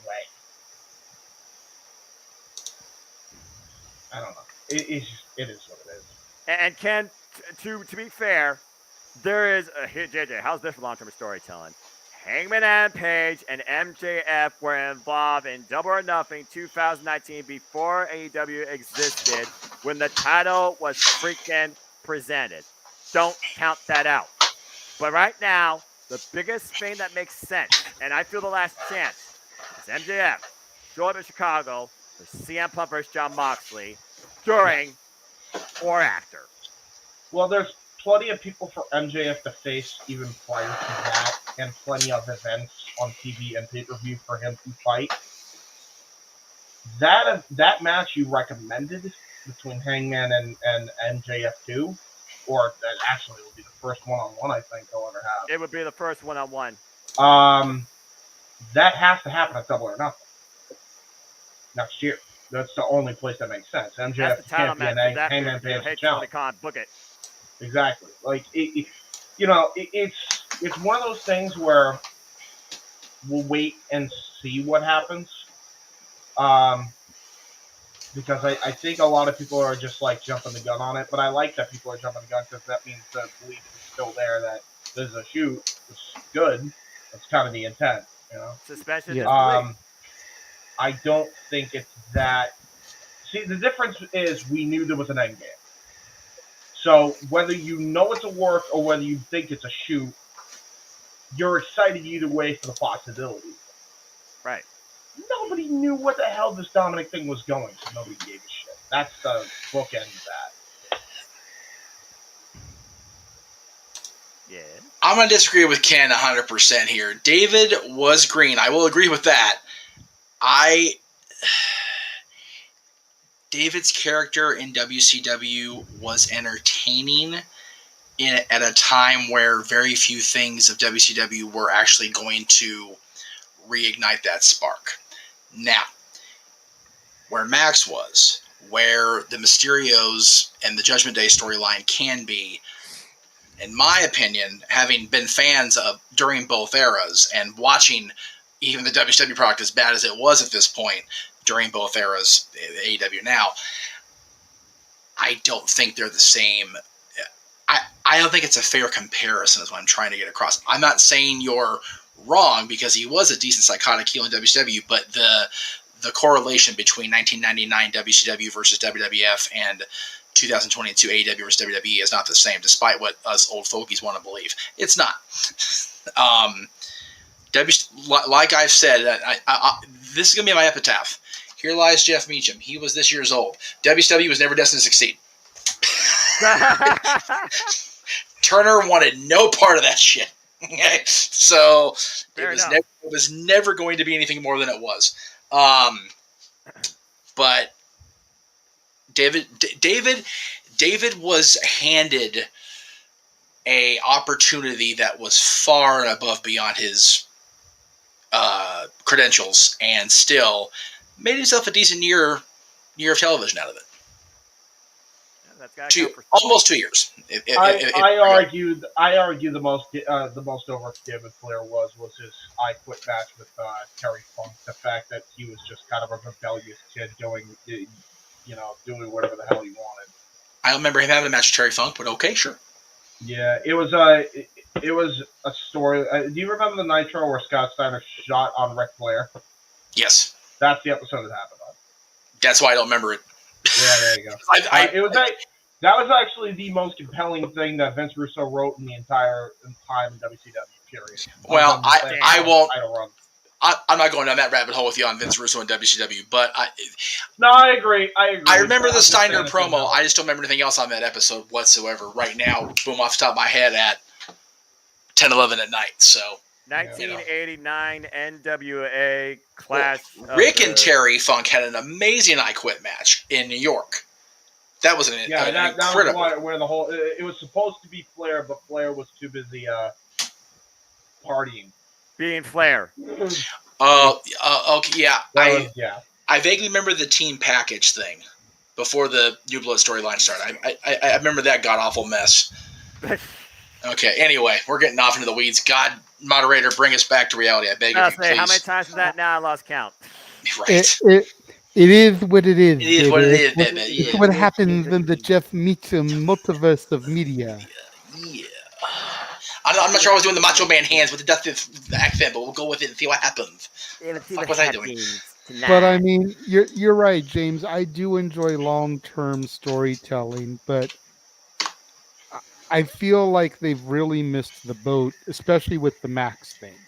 Yeah. Because there hasn't been more on television to keep us reminded of it. Like I said, even if they had just done the old school, like NWO style crash promos, the following announcement has been paid for by Maxwell Jacob Friedman, Right. and make it seem like he bought the TV time to be able to shoot and say whatever it was he wanted to get off his chest. Yeah. That at least would have kept the angle moving, as opposed to crickets. To argue the point, would we not have been including right away? Then definitely a work. Exactly. Suspension of Not disbelief. necessarily because he's buying the TV time. But the difference is, Jay, and again, I'm not. If I sound condescending, for the love of God, forgive me.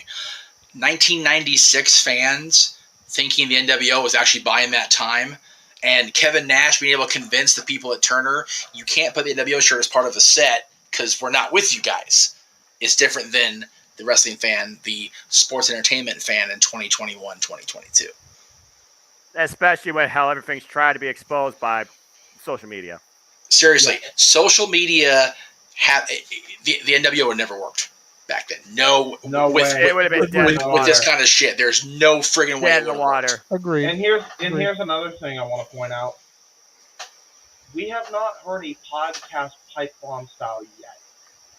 Keep in mind when Punk Shoot walked out of the company, also radio silent from until November, Thanksgiving that year. Yeah. Is when we finally heard Punk tell all. And he said exactly what he needed to say and held nothing back. Yep. We could still get that with Max. That's the only way you should be able to do something like that. I guarantee if they do one extra thing to add to the story, that's probably the next thing upcoming. But to play off what you said earlier, though, how do we know who's in whose pocket? Exactly. What podcast is going to give him that platform that he'll actually take? I can think of one website that I know Max would probably do something like that with, but it'll never happen because of reasons I legitimately NDA. Order. Anyway. But it rhymes with OPU. Anyway. It could happen, but then we would know. And if we know, then everybody knows because nobody keep their damn mouth shut. About to say, just show up on 83 Weeks with Eric Bischoff. Seriously, if you show up at one of Conrad's, although hey, Conrad put off a hell of a work shoot the last month and a half with Jared. Got me hating on Jared's ass. That might be the best bet.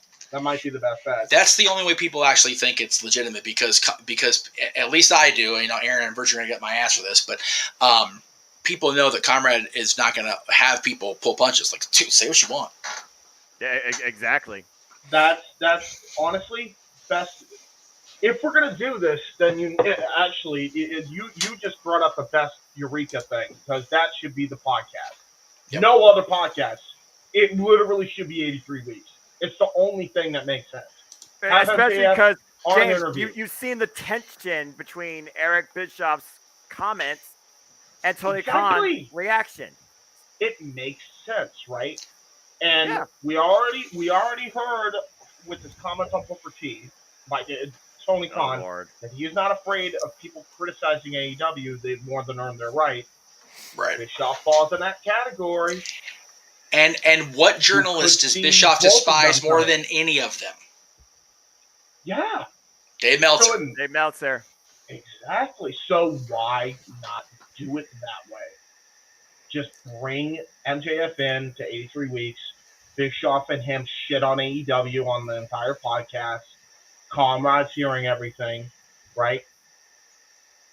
And they both come in together at All Out. That would be a big shock. Conrad and Eric, paypal.me/Jeff Meacham. There you go. Do it during the go home week where they also do the AEW Unrestricted preview podcast with Tony Khan. Seriously, boom, boom. Yeah. Oh my God. Yeah. Because it makes sense too. Because Vince did that podcast. This was asked by Stone Cold. That makes sense. We are booking AEW TV for them, and we're not going to get a single bit of fucking credit for it, and it licks a donkey dick. Anyway, that's terrible. I don't even And care then- if you do it this way. It would be great. Yeah, Hannah. Well, anyway. Sorry. JJ, go And ahead. I don't even want to say the thought that's crossed my mind about the Dominic thing because But now you I have have a to. feeling Jeff will future endeavor me again tonight. That's Oh, all right. just do it. Fudge it. We're all sober. Do You're it, gonna do be it. Peer hired. pressure, peer pressure. Do it, Do it. do Wait, it. wait, wait. Do it. Once Dominic turns heel and it denounced the fact that he doesn't want to be using the Mysterio name anymore, I want to use the name of my father, Dominic Guerrero. Oh no! That dude. He's Okay, already all right. got the mullet. Yes, yes. He came out rocking the Eddie outfit from the freaking ECW and the AAA shows, Los Gringos Locos. Man, like if he started calling himself Dominic Guerrero, I mean, hell, they made an action figure, a Build-A-Figure Latino Heat based Jr. off of that Yeah. storyline. Yeah, same. That's So- my poppy. Orderly. He's dead. So And we at so the are network would like to you. wish JJ all his best in his new promotion in the company because that's Mm-hmm. fucking brilliant. Anyway, It is. It Rhea, freaking when she is. crashed the Mysterio celebration, had the Eddie shirt on. Yes. that's tremendous. And then the first time they finally book Rey Mysterio versus Dominic Mysterio, Dominic comes out in a lowrider. Yeah. And The hell, lowrider- Can you if feel Lowrider the heat? decked out in Judgment Day look, that would be sweet. A Oh, that purple and picture black would be Lowrider. wicked. Yes. now you know what? I even do this. I even had the lowrider be driven out, and then the music stops, and what JJ just said, the can you feel the heat, the freaking heel, that little cell phone thing, and Yes! he just saunters to the ring James like, Delane. No, it's got to be Shit. James Delane that plays in the arena, man. Oh, there you go, there you Hey, Triple H, are you watching? okay, so we've Too booked, late. we've booked both these angles now. Yeah. PayPal.me/Jeff Meacham and PayPal.me. What the hell's your PayPal, JJ? You Oh. can just send it to Jeff. Jeff can forward it to me. Send it, that works. He'll split it four ways even. Send your money to me. Friends and Jeff Me- family. Friends Yeah, and friends family. and We don't family. want to get sucked in with the fees. If you guys get right with you, can we get some of the proceeds? Absolutely, absolutely, Yeah, absolutely, yeah, absolutely. definitely. Cool. Absolutely. Yeah. We're Yes, going to the so- top, boys. So if Triple H and Tony Khan pay me, you get the money, guys. I promise. Okay. Anyway. Oh my god. We just So- booked AEW and WWE television for the next month at least. There you go. Easy. So So that is the topics that we easy. had for the evening. Before we give our shout out, is there anything that anybody would like to add? Any thoughts on any of these topics that maybe came to you once we moved on that you want to get off your chest before we move to the shout out? With the championship, again, people brought up the big gold. I forgot I was wearing the big gold shirts, and that's how freaking exhausted I am right now. And it's I only would- 10:20 for us. Right? Well, I've also Yeah. had a hell of a week. There you go. Just now, fully physically, not looking like a goddamn horror victim. Anyway, I honestly don't, and I think this makes it look like I'm flip-flopping, but I honestly don't know what I want out of this. Like, do I want Drew to be the champion, like get both belts? Do I want what Colin said and have A-Town, go to town and, just bring one belt to one show and the other belt stay with SmackDown? I don't know what I want. Do I want Noah to keep doing that dance and just I'll just keep talking until he does the dance and drives himself into a spasm? That works too. It's all good. Well, you this way or mentioned this way? the Both theory ways. thing, and I've been What reading a couple of different people I'm in not. the wrestling groups Yes. Really? wondering Hell no. if Dexter Loomis could be the beginning of an extended angle. You know, In putting the way together on Raw. We had Dexter Loomis this week. The following week, have it be Indy Hartwell. And then in a couple weeks, have Gargano and Candice, Yep. leading into the big cash in, and all of them making sure that Theory is successful in his cash in. They made a big point out of Indy getting her very first action figure this week. Hey, Fury, who is your daddy? That's it. I mean, now we've booked another angle for WWE. You're welcome, Hunter. Seriously, Hunter. Before Vince, Johnny Gargano. But I mean, I've seen people discuss this. Is this the possibility of another long-term storytelling angle? That was completely broken up by the Vince regime, which, by the way, I happened to, before we came on, I was going over the no DQ post, and the Vince regime soured on Gunter. What was it, sauerkraut? Like, how do you sour on that dude? How do you sour on Walter? Especially how he got himself in fucking shape for you. How much do I bet he still thought he was overweight? Seriously, we were watching SmackDown last night here at the house. Dad and I were watching it. Let me be honest. Dad was watching SmackDown up until the main event started. And I made sure I watching our Intercontinental title match. But yeah, I was telling Dad about, I forget what show it was. JJ, you weren't at this one for once with me, where Walter came into PWG and was still big, big overweight Walter. Okay, so this is. Did you ever go to the shows in Reseda at Legion Hall? I went to like one or two in Reseda, but that was like way too fucking far for me. Okay, well, all right. Try to picture it. There's one more for your count. I know. I'll type it in a second. Just picture, if you will, I'm at the back of the bar talking to whatever the guy's name was that used to run the place. I'm not even watching the action because I'm just talking. All I have to do is hear this. My chest caved in. I'm telling Dad this, and then of course right away we see him, lay Shinsuke to rest, and Dad's like, "God damn it, I done told you." How do you sour on a guy that we brought him up earlier? Harkens back to Hackenschmidt, the original World's Heavyweight Champion, but is in 2022 wrecking Muckerfuthers. How do you sour on that guy? He's a throwback. How do you sour on a throwback when you want to be stuck in the age of... I'm not even going to go there. Seriously, the only way you should sour on a throwback is if you have old milk in your fridge. Like, seriously. Exactly. Damn. Because you're so caught up in the era of sports entertainment that you don't recognize the true professional wrestlers. Yeah, fair enough. But the Russian Lion, for all accounts, as much of a grappler and as the guy from the Wrestling Museum said, is very boring as hell. But people were still enthralled by him because he was so big and he was so strong and he could, like I said, wreck Muckerfuthers. Gunter's got that, and he's got the sports entertainment personality. And you know what the best part is, too? Hopefully this means a call up for Mr. Ilya Dragunov now, because even though he never lost the belt, I would love to see him and Ilya run it back one more time.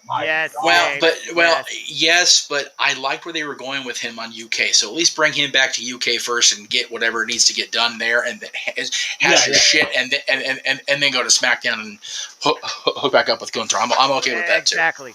Or you could pair Ilya Dragunov and bring back Damien Nightmare and have a full-on Imperium sports stable. I think that ship sailed as far as Imperium goes, James. Unfortunately, it's never going to be the same. I only say that because Eichner's now doing whatever the hell he's doing in NXT 2.0. That Giovanni Vinci, and then you've got Wolf, who's not. I don't think he's even wrestling anywhere, is he? He is. No, it's fine. Just kill the Giovanni gimmick with fire. Fine. Right. Again, expecting all the change at once is not necessarily warranted, but again, we can all hope. Exactly. So. And any change is good to see. Oh, okay. And since we're talking about Gunter and JJ asked if I had anything else to bring up, I had a late party come into the conversation who hasn't watched out there with us in a while. A member of the family said he can't stand the IC title belt as it looks right now, and talking about the old classic design. It's like, look, brother, nothing's going to beat that 85 through 98 and the Cody Rhodes Resurrection era championship Intercontinental belt. That's the best.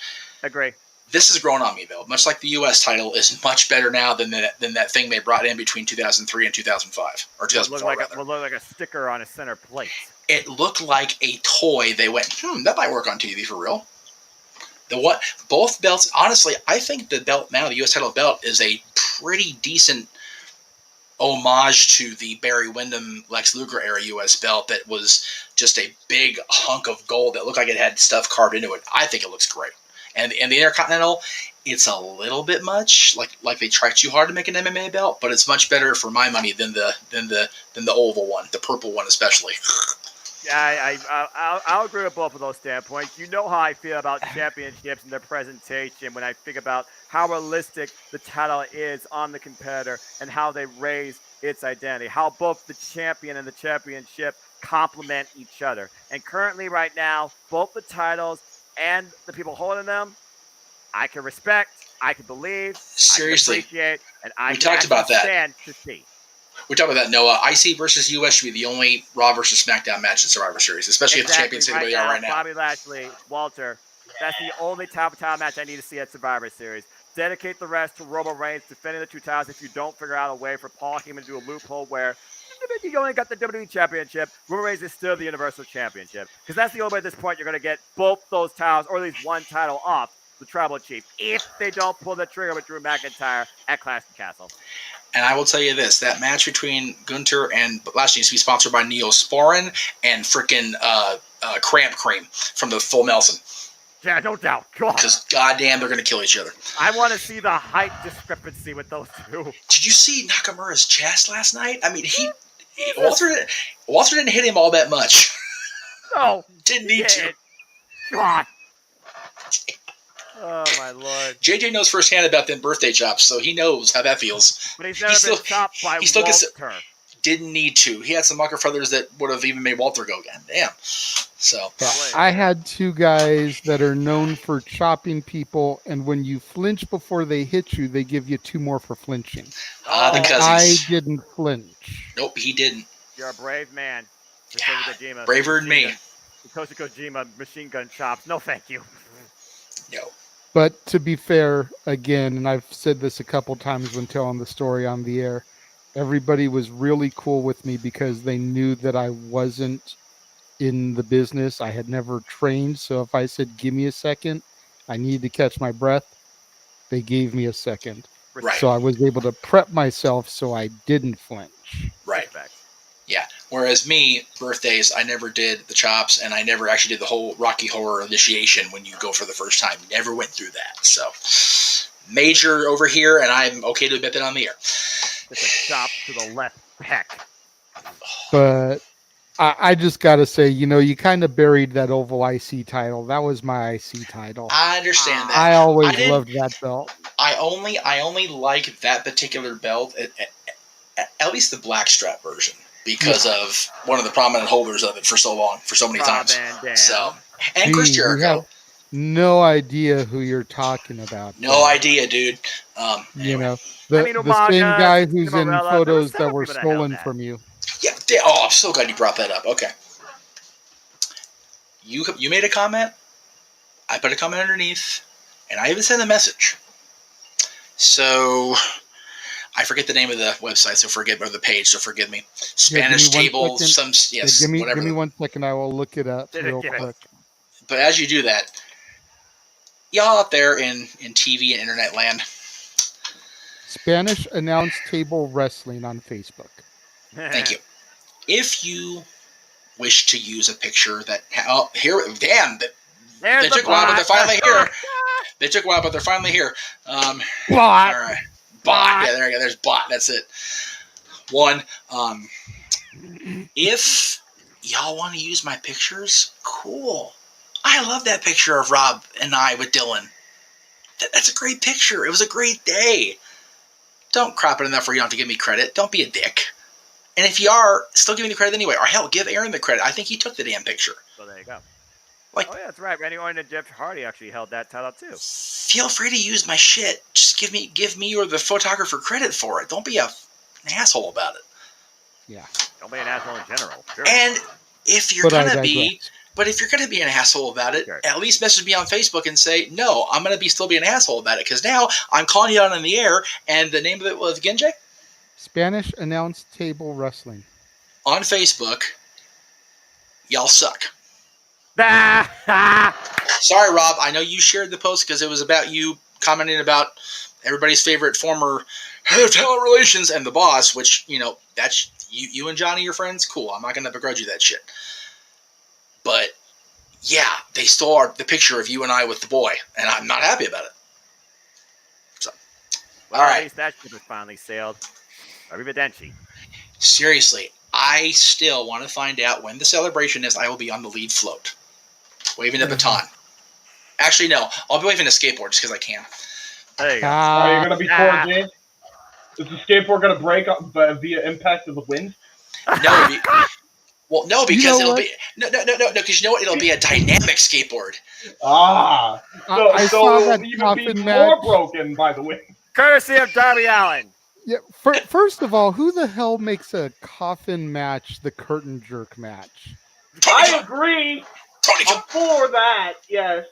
But Cora Jade and NXT, take notes. That's how you use a skateboard in a match and not have it Jeff Jarrett. Yes. Exactly. Even though he was a horseman, and Jeff admits it, Oh. the fact that the guitar basically shatters before it impacts, that was Cora's skateboard. Jeff Jarrett swung 100 guitars, never drew a dime, except that he did, and he swung more than 100, and he drew more than your ass. May you rest in peace, Mike Graham, you piece of shit. Anyway, Poor Jay was lucky she had enough for bus fare back home. well, yes, you could take her skateboard with her. No, she couldn't. Son of a God, why would? Speaking of Cora Jade, I'm too pretty to be doing this shit. What the hell? Tuesday. Yeah, yes, he Should be a good show. Like a heat wave. We got Ron Jeff Breaker singing and JD McDonough for the title. Another name change that Noah and James love so much. Yes, I'm sure. Jordan You got Devlin, Mandy Rose versus Zoe Stark for the women's title. You got Carmelo Hayes versus Giovanni Vinci for the North American title. Jay is disappointed that Hayes loses and finally gets the call up. What do you think? I don't know. Like, I thought that they had that moment a couple times with him, and they keep the belt on him. So, right? We'll have to see. The same thing could be said for Mandy Rose. North American Championship is the flip-flop title of not my NXT, and even was in my NXT. I mean, Toxic Attraction already lost the tag straps. If Mandy can lose the women's title to Zoe, which granted, I don't care for Zoe. She hasn't done anything to impress me. No. But if she can take the title off Mandy, there's nothing to stop them from moving to Friday nights. And that builds into Friday with Zoe's match being on SmackDown. So I do it. And then aside from that, you've got Santos Escobar versus Tony D'Angelo in a street fight. If Escobar wins, the Phantasma is free from the D'Angelo family. And if D'Angelo wins, Escobar is banned from not Noah's NXT. Okay, so here's my question then. If Santos loses, does Santos go up without Joaquin, and his name isn't Joaquin in NXT, so forgive me, but DJZ and the other guy, or do they all go up? Because thank you, Raul Mendoza, thank you. Sorry, Raul, I apologize, but you always be DJ Zima on than me, brother. Not my. I only discovered that's who that was. Isn't that awful? Like, I just recently discovered that's who that was. It took me a minute too. I'm like, I know this dude. Why do I know this dude? I didn't even look because I wanted to try to figure it out. I'm like, okay, I can't figure it out. This is what happens when you go Mucker through father. NXT. Damn it. Right? So, because Tony said to Santos, they're doing fine without you. They still, So will we see a dynamic of Raw and what's the other dude's name? I don't know. It doesn't say on the card here. But Raul and the other guy, it's like, okay, do they turn on Santos and stay with the family? Be interesting to see. I think they see what Andrade and Rush are trying to do is like, you want help? They're going to try to do it. They want to. You're comparing those two and Dragon Lee to those NXT people? Yeah, that's. Hell, I would enjoy it. Seeing how Noah gets so passionate about these things is just hilarious to me. Well, Noah's focused on the fact that we got 2 days of NWA 74 coming, which wrestling as it should be, damn it. So I like Legado Private del Spirit. Fantasma, actually. And plus, Oh no, I do I too. did too. They were great in my NXT. You kidding me? I don't want to be rip off freaking Soprano Godfather Steve Rated family. that's Okay, why I'm all right. saying bring them in to AEW, and they can. Tony All right. D'Angelo is no Don. Tony D'Angelo is a rip off Soprano that makes QT Marshall look more Italian. Damn. All right, Where's that's little it. Guido when we need him? That's it. Noah, when's your birthday? February 10th. Okay, so I got time. Cool. I'm going to make you a blazer for WrestleMania. I am calling, not my NXT. As you and JJ do commentary for it. And then last but not least, we've got Roxy versus Cora Jade.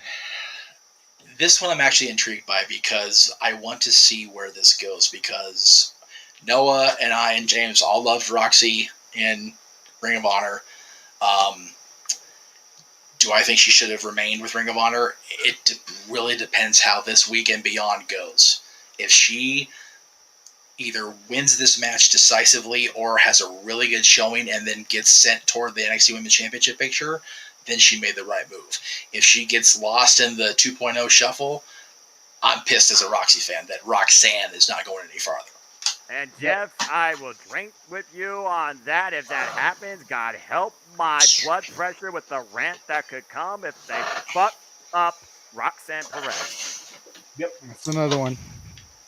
I'd just like to say for the record that we've had the highest count of F-bombs tonight on this show that we've had, and not one of them was from this guy to my left here. Not one. Right. Not a one tonight. You know why? I did have a couple. You You did? had a couple for fun, Oh, okay. but let's face it, Vince, not in WWE, has brought a whole different James Hebert. This is for real, though. I'm not really. There's nothing to be pissed about, really. Exactly. It really is. I'm He having a has good lost. time. He has lost his fucking fire when it comes to talking shit about the WWE. There's All right, nothing so- shit to talk about. so- I mean, they so- got three divisions know where they are. Except So- for not our NXT. So, Damn so it. to review, since we were last on the air together, the four of us, I've conceded that Jarrett was a horseman. And James has said on the air there's nothing to shit about in WWE, that Vince is gone. So I mean, far, there is a give few, it time. but it's, The end it's also- is here. When's that- The when's that- game when's is over. Actually, the game just started because he took over the company. I was gonna say, now it's time to play the game. When does Armageddon come back? Time to play the game. But in any event, Lord, I apologize for that. as I said, we've got Heatwave on Tuesday, which looks like it's going to be a good episode of NXT. Yes. Not Noah's NXT, but Yes. my NXT. Damn it. But you digress. I do digress. I have no idea what the count is on that one. I got no friggin' clue of that. I had no idea. I know Scatboy left. He was the one doing the count on that. Yeah. So before we get out of here, as we do, it's time to run around and do the plugs. Do you want to do the shout out first or you want to do the plugs first? Oh yes, let's do the Okay, shout out. because I We have do two shout outs. well- You have an extra one? I added one, and the one you're talking about that's for me, I took away at the shout out subject request, but I did put one in instead. I was gonna say we didn't have to throw up a picture of him, but we can still shout him out. Well, he's in the picture I used instead of his shout out, so we can go ahead and say it anyway. But go ahead and do your thing first. Okay. So quick shout out to the Hey. newly married couple. Yay! Whether you like them or you don't on television is irrelevant. They tied the knot about a week ago, and they look Yes. to be very happy.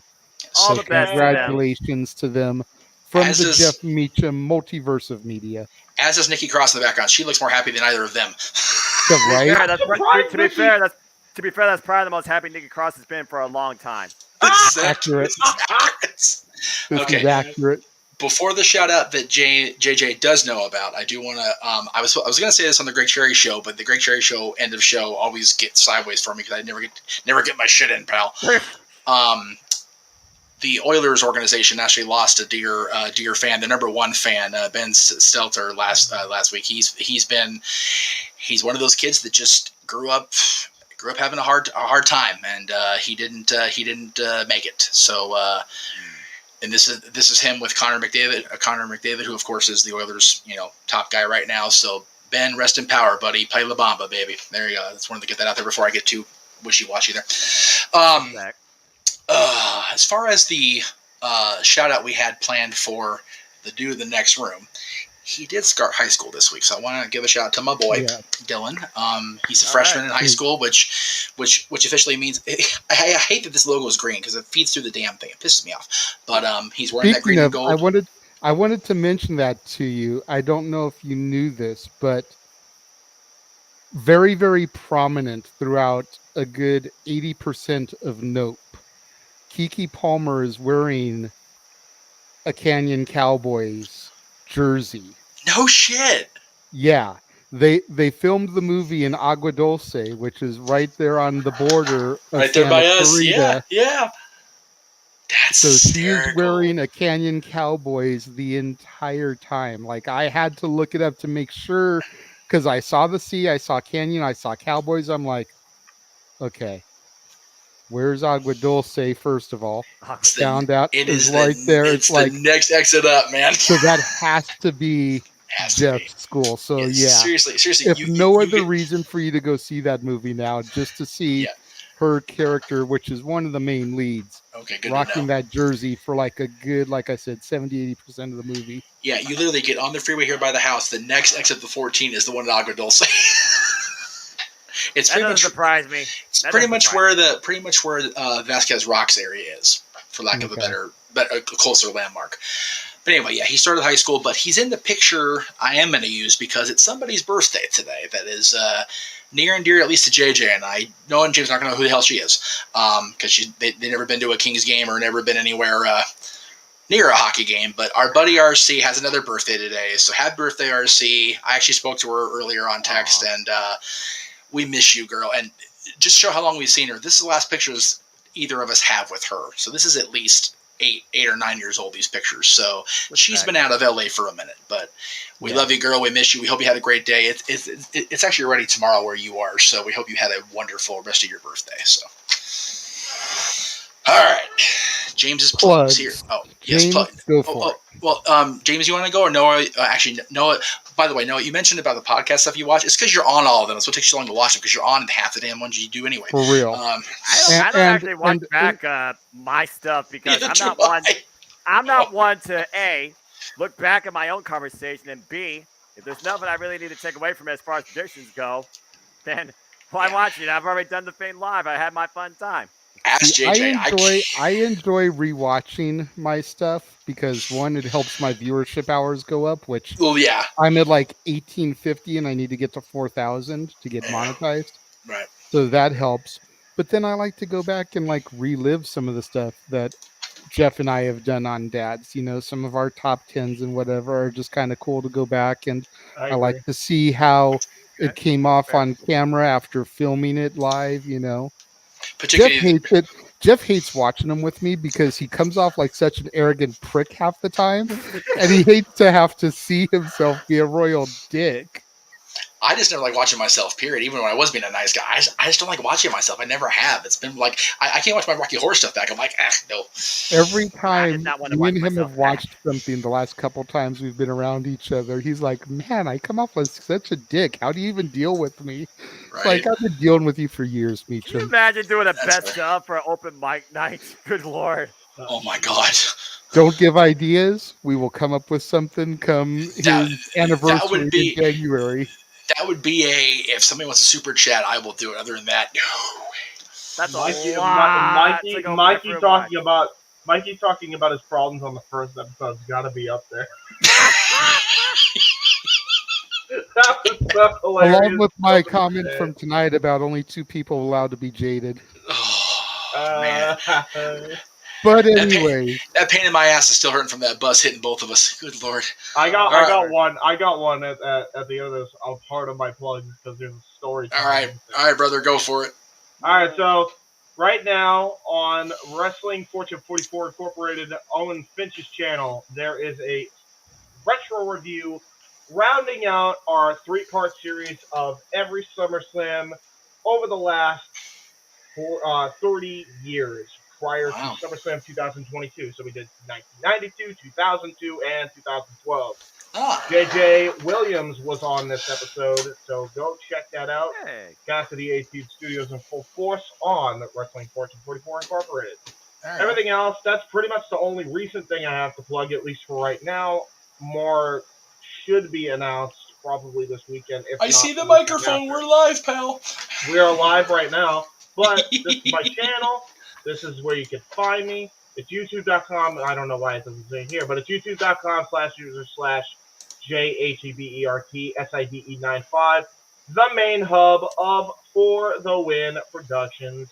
All of our content, all of our channels, including Noah Foster, and all of our friends are in the description now. Yay! So there Hey, you that's go. me. And along with Owen Finch's I'm on review, here's what I like to call story time.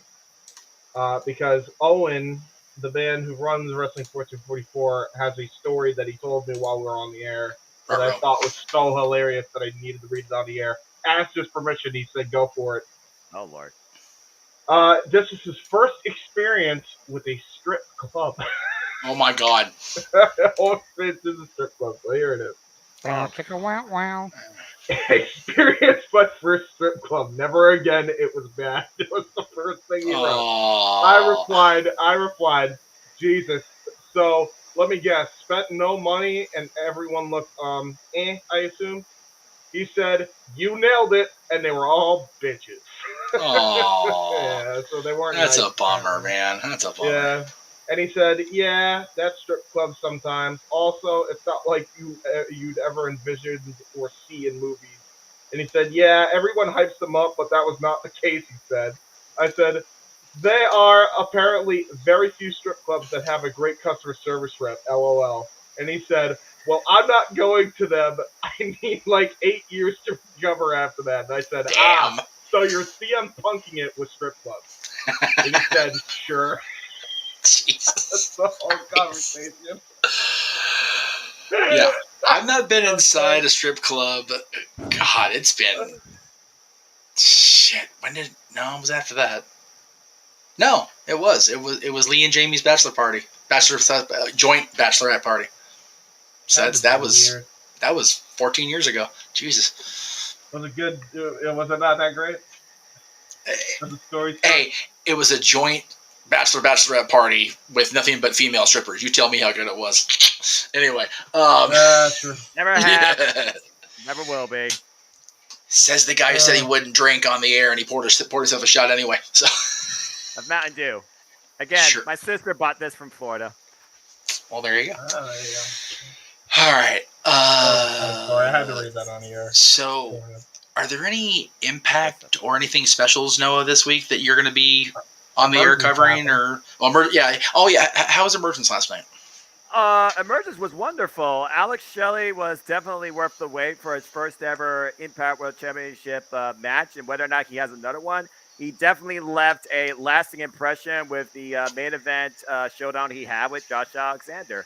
Good. And I'm seriously looking forward to Masha Slamovic's, spoiler alert, for me, I think, smashing Jordan Grace as she has now marked her and looks to get the Knockouts Championship. I'm very happy that Vex, Deanna Prazo, and Chelsea Green won the Knockouts Tag Team Championship. Speedball Mike Billy is incredible. That dude's a machine. Yes, still the X Division champion. And at this point, I'm just waiting to see what Killer Kelly does next in the Knockouts division. So damn happy to see her back in the wrestling industry. Yeah, I'm very happy for Deanna and Chelsea. I think Chelsea being the champion in NXT is NXT. Wow, there it is. Botch number 2. Yeah, that is long overdue for Chelsea to be an Impact champion. Like, for real. That's obscene that she hasn't been champion before. Deanna not being the singles champion. Believe it or not, she was a Knockouts champion before during her Laura Benet phase. When did Laurel become champion? I understand you're saying the time period. Who did she beat and who did she lose it to? I believe it was Allie. Yay, Allie. Yeah, that's right. Allie beat Laura Van Ness for the Knockouts Championship. And as far as who Laura beat for that title, was it Rosemary? That was a different era of Impact Wrestling. think it That was also Rosemary. a bit. God, I must have completely checked the hell out of that company. To I don't be remember that fair, at all. Yeah, No, she was former knockout early champ. Anthem era, 6-sided ring, Josh Matthews on commentary with Jeremy Borash. That explains every reason why I checked out of the company. Okay. Yeah, I was going to say that explains everything. 'cause Josh if Matthews, Borash on commentary, commentating- six-sided ring, which I was never a fan of. I'm sorry, and Anthem era. Yeah, that checks the boxes. It was rough. But I'll if tell the you right now, it was six-sided rough. ring, if the six-sided ring wasn't there, then there could be no six sides of steel. There could be no Elix Skipper walking it to do that horrendous Hurricane Rana. He could have walked the four-sided cage just as easily and been just as crazy and got just as drunk and had Petey Williams do that prime time. He had just as easily. Don West selling it, though, is what really brought the moment together. If it wasn't for Don West, I think that moment would literally have been a fading memory. He couldn't help but sell it. When freaking SoCal Val draws blood on my arm from gripping out of fear for her friend's life, you can't not sell that shit. There you go. So, yeah, very Crazy looking forward to mucker seeing who's next to challenge for the X-Division Championship.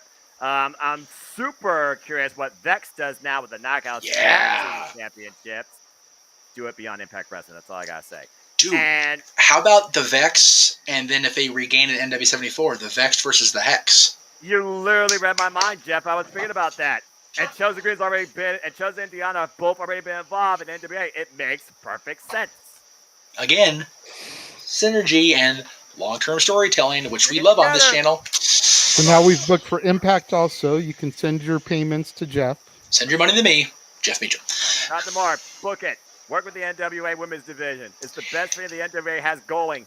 Dude, I would sell. Well, actually, they're not really useful, so I wouldn't sell my left nut for an chance for an NW74 because I don't even know if they're worth anything anymore. But I would definitely love to work for the Billy Corgan NWA just because it's not an NWA I could necessarily want to wring somebody's neck around working, which would be a welcome experience.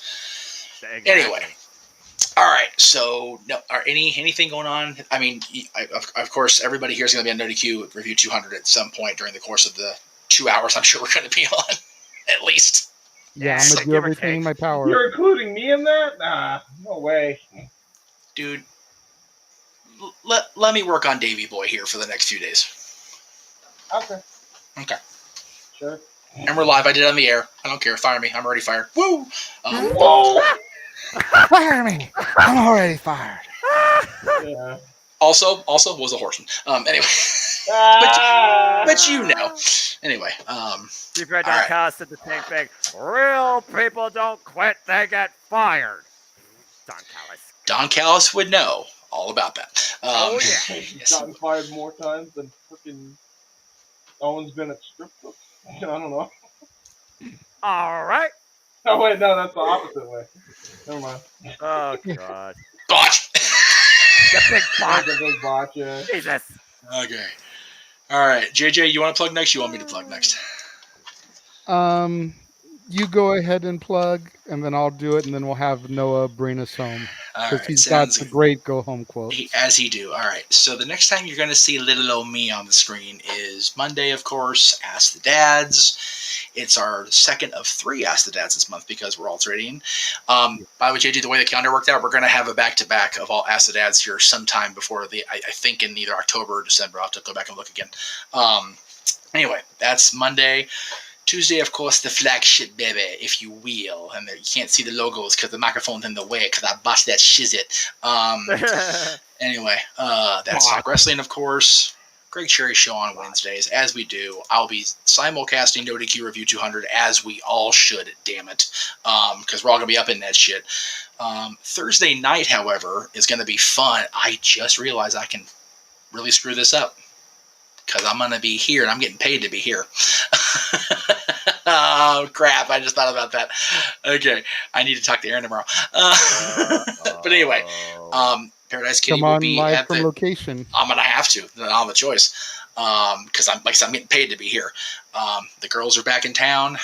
They're going to be at the Commerce Casino as part of 95.5 KLOS's summer concert series. If you're an LA person, you know about KLOS. You know about their summer concert series and how awesome it is. They are the only act that night. They're getting radio advertisements on KLOS for this. It's going to be a hell of a night. I'm going to enjoy myself thoroughly. And then right? I'm so happy for my girls. I can't even process. And they're only going to be here for that night, and they're going back out on the road again. So definitely going to see them when I can. And then we'll be back here next week for open mic night. That's it. Really, it for me. That's pretty much what I got going on until Labor Day weekend. And we get the double supercard weekend. So, oh boy, that's what I got. And then WA 74 before that. Let's not count that out. This is true. I forgot about that. Okay, so back-to-back weekends of back-to-back nights. Yes, exactly. Jeez. Here lies Jeff Meacham, September 5th. He was 39 years old. He did make WrestleMania after all. Anyway. I'm not going to have a voice. No. All right. JJ, you are right back on the air tomorrow, brother. Yes, I am. I will be back tomorrow on the Casa D18 Studios channel with the Warzone, the weekly acquisition report, where I show off some of the newest additions to my ever-growing media library. On Monday, prior to Ask the Dads, hey, it's Fat Albert. Oh, Lord. As I kick off Keenan and Kel week, it's going to be a film with Keenan Thompson as Fat Albert. Ah, here it goes. Damn right. Who loves orange soda? Kel loves orange soda. Oh, Good Burger on Wednesday. Both of them together. And then on Friday, we take a look at Kel alongside Ben Stiller, William H. Macy, Janine Garofalo, Paul Rubens in Mystery Men. Paul Rubens in his first major post-Pee Wee Herman role. Well, let's not discredit that movie for a minute, despite what the critics actually did. Yeah. And then on Saturday, 1 week from today, new release Saturday, Bullet Train. The new film in theaters got Brad Pitt, Sandra Bullock, Aaron Taylor Johnson, and a slew of other people. Bad Bunny is in it. And a shit ton of good reviews. Yeah, I've heard nothing but good things. I can't wait to get to the theaters, hopefully Tuesday this week, so I can see it. There you go. Regal usually does $5 Tuesday, so I'm hoping to get to see that so that I can go ahead and get that canned. And for the old school folks in the room, tell everybody how come you were almost late to the party today. What movie were you watching for your review stuff? Oh, today, Mighty Morphin Power Rangers, the movie. And out there. Hell yeah, dude. So that'll be coming up shortly on the channel. Actually, that'll be coming up on my birthday on Monday, August 22nd. And we've got that and the SummerSlam title changes dad's episode the same day. That's going to be a great Monday. and for a little twist on that SummerSlam title changes, whereas Jeff usually goes last on the wrestling ones, I will be going last on that week since it will be my birthday show. And all super chats and donations that day go to the JJ Birthday Fund. So save your money, kids. I'm looking at you, Big G. I'm looking at you, Josh. I'm looking at you, Colin. Save a couple bucks to throw my way that day. And yes, he's no longer straight edge, so you can do what you will with that.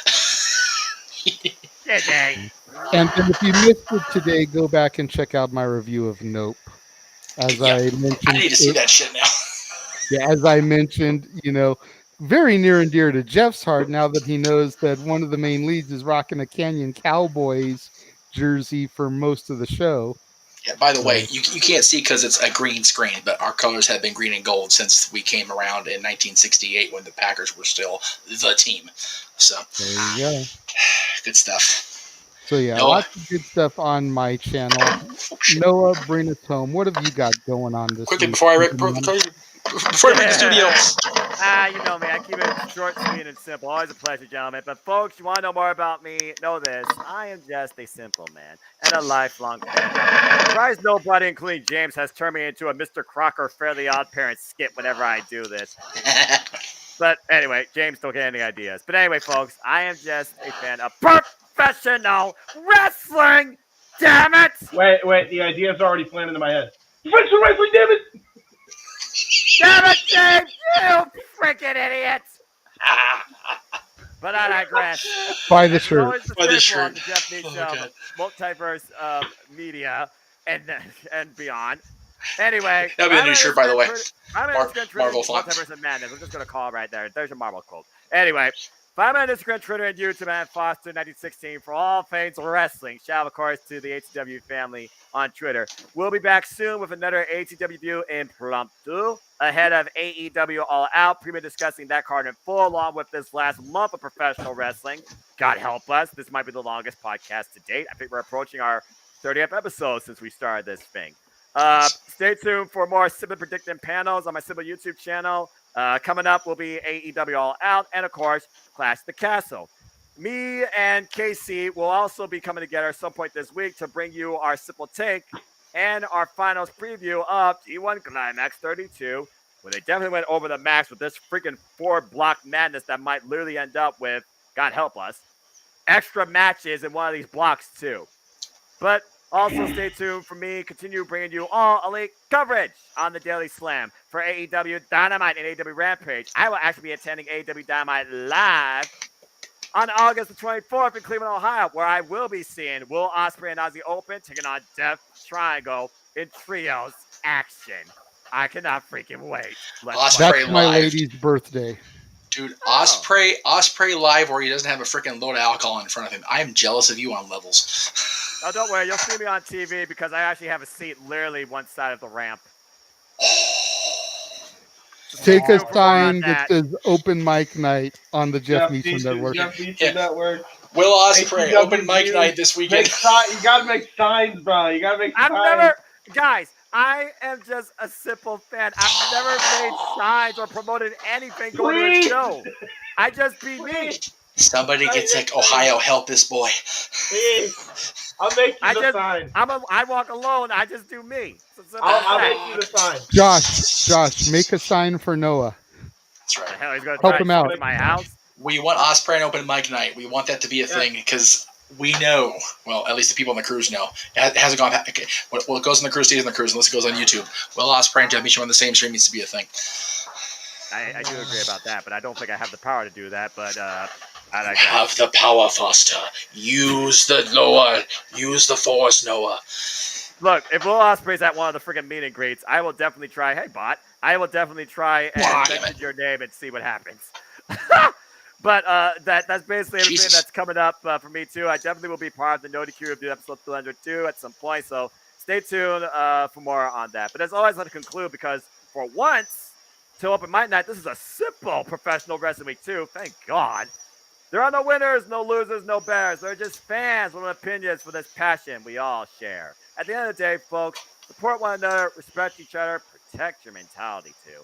And just enjoy life and enjoy professional wrestling. It's as simple as that. There we go. There you go. That wraps things up for another edition of Open Mic Night. 3+ hours. I'm a little bit surprised. Like, I knew it was 4. But, yes. Yeah, 7 o'clock. Jesus. So, you know what? It was him talking about going to 8 o'clock beforehand that threw me off there. Jesus, 4 hours. Like, I knew we were going to go long on this one, but holy hell, 4+ hours of open mic I don't night. think that's accurate at this point. Who cares? To all of you that have been here the entire time, thank you so much. Even the bots. Thank you for keeping Jeff on his toes and dropping in. We appreciate dance. Oh, Lord. We appreciate all the love and support that we get across the Jeff Meacham multiverse of media. That's the next shirt. For James Hebert, for the simple man Noah Foster, for the West Coast professor Jeff motherfucking Meacham. Damn it. I am the renegade, JJ Williams. Thank you for tuning in to Open Mic Night, and we will see you guys next week.